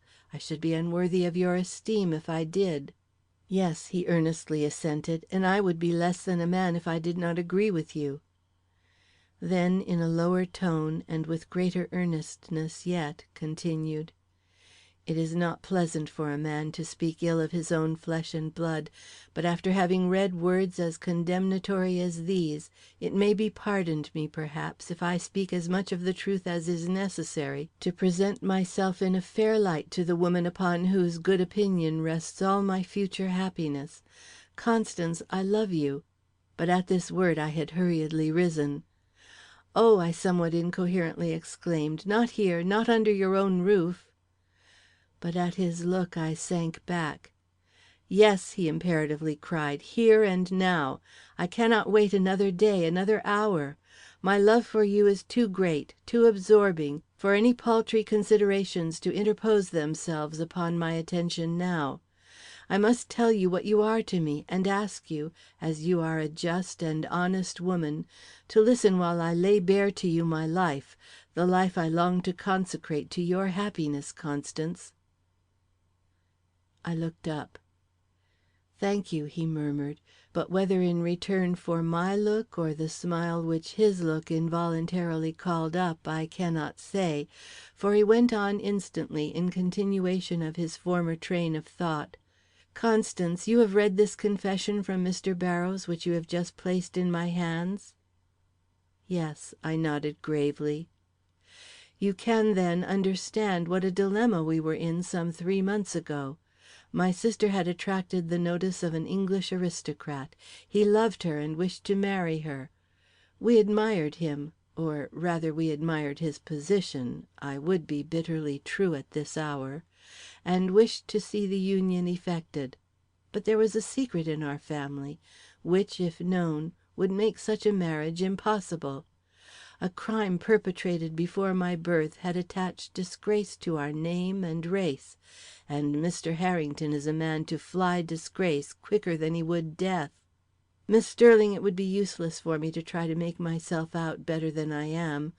When I heard that my father, whom I am just beginning to revere, but of whom in those days I had a rather careless opinion, was determined to acknowledge his convict son through the daughter which had been sent over here, I revolted. Not that I begrudged this young girl the money he wished to leave her, though from a somewhat morbid idea of reparation which my father possessed, he desired to give her an amount that would materially affect our fortunes, but that I loved my sister, and above all loved the proud and isolated position we had obtained in society, and could not endure the results which the revelation of such a stain in our family must produce. Not my mother, whose whole life since her marriage had been one haughty protest against this secret shame, nor Guy, with all his cynicism and pride, felt stronger on this point than I.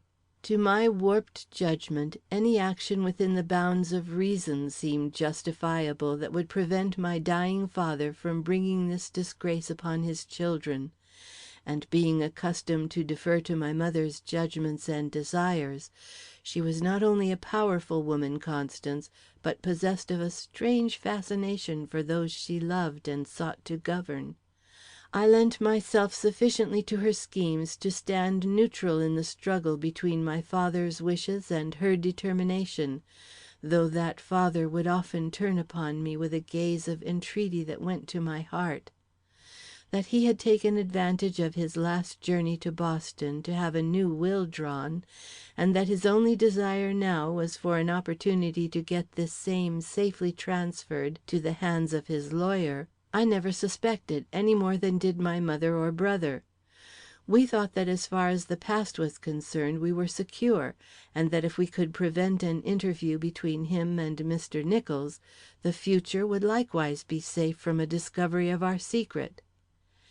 It was therefore a terrible shock to my mother, and afterwards to me, when we learned that he had already accomplished the act we so much dreaded, and that the clergyman we had called in at my father's urgent request had been entrusted with the paper that was to proclaim our shame to the world.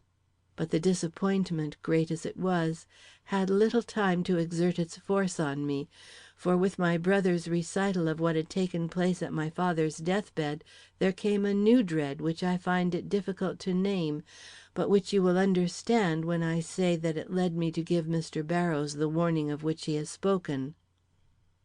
My brother, I cannot speak of him with calmness, is a man to be feared, Miss Sterling. Not that I would not be a match for him in all matters of open enmity, but in ways of secrecy and deep dealing he is master, and all the more to be dreaded that he makes it impossible for one to understand him or measure the depths of turpitude to which he would descend. When, therefore, I heard him say he should have that will back before it could pass into the hands of Mr. Nicholls, I trembled. And as the night passed and morning came without showing any diminution in the set determination of his expression, I decided upon visiting Mr. Barrows in the hope of influencing him to return the will of his own accord. But I soon saw that in spite of the weakness I had detected in him, there was small prospect of his doing this; and turning my steps home again, I confronted my mother and brother and asked them what they meant to do.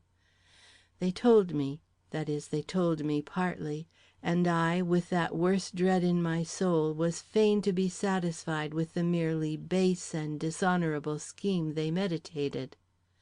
To take Mr. Barrows at a disadvantage, to argue with him, threaten him, and perhaps awe him by place and surroundings, to surrender to them the object of their desires, did not seem to me so dreadful when I thought of what they might have done or might yet attempt to do if I stood in their way too much. So merely stipulating that they would allow me to accompany them to the mill, I let matters take their course, and true to my own secret desire to retain their confidence and so save him, and if possible them, from any act that would entail consequences of a really serious nature, I gave them my assistance to the extent of receiving Mr. Barrows at the door and conducting him through the mill to the room which my brother had designated to me as the one in which they proposed to hold their conference. But the task was uncongenial, and at the first words which Guy chose to employ against Mr. Barrows, I set down my lantern on the floor and escaped to the outer air again. Money, station, fame before the world, seemed to me but light matters at the moment, and if I had followed my first impulse, I should have rushed back to the assistance of Mr. Barrows. But considerations terrible and strange prevented me from following this impulse. In the first place, I was not myself free from a desire to see the contents of the will and judge for myself to what extent my father had revealed our disgrace to the world. And secondly, the habit of years is not broken in an instant, and this mother who gave her countenance to an act I so heartily disapproved, had, for all her reserve and a nature seriously differing from my own, ever been the dominator of my actions and the controlling force of my life. I could not brave her, not yet, not while any hope remained of righting matters, without a demonstration that would lead to open hostilities. So with a weakness I now wonder at, I let the minutes go by till the sound of coming steps warned me that my brother was at hand. What he told me was brief and to the point. He had obtained the clergyman's consent to read the will, and was on his way to get it. "But Mr. Barrows?" I inquired. "Is in the cellar there with mother." "The cellar?" I repeated. But he was already in the yard, on his way to the town. I was disturbed. The calmness of his tone had not deceived me. I felt that something was wrong. What, I could not tell. Taking the lantern he had left behind him, I made my way to the cellar. It seemed empty, but when I had reached the other end, I found myself confronted by a ghostly figure, in which I was forced to recognize my mother, though the sight of her in the masquerade costume she had adopted gave me a shock serious as the interests involved. But this surprise, great as it was soon lost in that of finding her alone, and when to my hurried inquiry as to where Mr. Barrows was, she pointed to the vat, you can imagine the tide of emotions that swept over me. But no, that is impossible. They were not what you would have felt. They were not what I would feel now. Mingled with my shame and the indignant protest of my manhood against so unworthy an exercise of power, was that still dominating instinct of dread which any interference with my mother's plans or wishes had always inspired. And so when I learned that the worst was over and that Mr. Barrows would be released on Guy's return, I subdued my natural desire to rescue him and went away, little realizing that in thus allying myself with his persecutors, I had laid the foundations of a remorse that would embitter my whole after existence. The return of my brother with the will caused me fresh emotions. As soon as I saw him, I knew there was a struggle before me, and in handing him back the lantern, I took occasion to ask if he had opened the document. He looked at me a moment before replying, and his lip took a sinister curl. "I have," he said. "And what does it contain?" "What we wish," he answered, with a strange emphasis. I was too much astonished to speak. I could not believe this to be true, and when Mr. Barrows having been released, we had all returned home, I asked to see the will and judge for myself. But Guy refused to show it. "We are going to return it," he said, and said no more. Nor would my mother give me any further information. Either I had betrayed myself in the look I gave Guy on his return to the mill, or else some underlying regard for my feelings had constrained her to spare me actual participants in a fraud. At all events, I did not know the truth till the real will had been destroyed and the substituted one placed in Mr. Nicholls' hands. And then it was told to me in a way to confound my sense of right and make me think it would be better to let matters proceed to this false issue, than by a public acknowledgment of the facts bring down upon me and mine the very disgrace from which I had been so desirous of escaping. I was caught in the toils, you see, and though it would have been a man's part to have broken through every constraint and proclaimed myself once and for all on the side of right, I had nothing whereby to show what the last wishes of my father had been, and could only say what would ruin us without benefiting the direct object of those wishes. I therefore kept their counsel and my own, stilling my conscience when it spoke too loud, by an inward promise to be not only a friend to my older brother's child, but to part with the bulk of my fortune to her. That she would need my friendship I felt, as the letter I wrote to her shows; but that such evil would come upon her as did, or that my delay to see her would make it impossible for me ever to behold her in this world, I had yet too much filial regard to imagine. I was consequently overwhelmed by the news of her death, and though I never knew the whole truth till now, I was conscious of a distrust so great that from that day to the worser ones which followed, I never looked at those nearest to me without a feeling of deep separation, such as is only made by some dark and secret crime. I was alone, or so I felt, and was gradually becoming morbid from a continual brooding on this subject, when the great blow fell which changed whatever vague distress I felt into an active remorse and positive fear. Mr. Barrows was found dead, drowned in the very vat into which my brother had forced him a month or so before. What did it mean? It was impossible for me to guess the truth, but I could not but recognize the fact that we were more or less responsible for his death, that the frenzy which had doubtless led to this tragedy was the outcome of the strain which had been put upon his nerves; and though personally I had had nothing to do with placing him in the vat, I was certainly responsible for allowing him to remain there a moment after I knew where he was. It was, therefore, with the deepest horror and confusion that I rushed home with this news, only to find that it had outstripped me, and that my mother, foreseeing the dangers which this death might bring upon us, had succumbed to the shock, and lay, as you know, in a most alarming condition herself. The perilous position into which we were thrown by these two fatal occurrences necessitated a certain confidence between my brother and myself. To watch our mother, and stifle any unguarded expressions into which she might be betrayed; to watch you, and when we saw it was too late to prevent your sharing our secret, to make our hold upon you such that you would feel it to your own advantage to keep it with us, was perhaps only pardonable in persons situated as we were.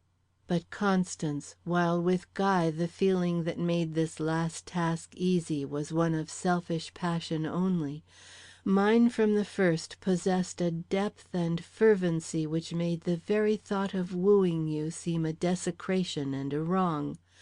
For already had your fine qualities produced their effect, and in the light of your high and lofty nature, my own past looked deformed and dark. And when the worst came, and Rhoda Colwell's threats put a seemingly immovable barrier between us, this love which had sprung up in the very nightmare of trouble only seemed to take deeper and more lasting root, and I vowed that whether doomed to lifelong regret or not, I would live worthy of you, and be in misery what I could so easily be in joy, the man you could honor, if not love. That this hour would ever come, I dared not dream; but now that it has, can you, will you give me so much as you have, and not give me more? I know I have no right to ask anything from you, that the secrets of our family are a burden which any woman would well shrink from sharing; but if you do not turn from me, will you turn from them? Love is such a help to the burdened, and I love you so fondly, so reverently. He was on his knees, his forehead was pressed against my arm. The emotion which shook his whole body communicated itself to me. I felt that whatever his past weaknesses had been, he possessed a character capable of the noblest development; and yielding to the longing with which my whole being was animated, I was about to lay my hand upon his head, when he lifted his face, and gazing earnestly at me, said: "One moment. There is yet a cloud which ought to be blown away from between us. Rhoda Colwell. I loved her. I sought her love. But once gained, my eyes opened. I saw her imperfections. I felt the evil in her nature. I knew if I married her I should ruin my life. I left her. I seemed to have no choice, for my love died with my esteem, and she was not a woman to marry without love. Could I have done differently, Constance?" I answered as my whole heart inclined me to. I could not refuse this love coming into my desolate life. It seemed to be mine. Whatever trials, fears, or disquietude it might bring, the joy of it was great enough to make these very trials desirable, if only to prove to him and me that the links which bound us were forged from truest metal, without any base alloy to mar their purity and undermine their strength. And so that spot of gloom, which had been the scene of so much that was dark and direful, became the witness of a happiness which seemed to lift it out of the veil of reserve in which it had been shrouded for so long, and make of the afternoon sun, which at that moment streamed in through the western windows, a signal of peace, whose brightness as yet has never suffered change or eclipse. End of chapter 28. End of The Mill Mystery by Anna Katharine Green.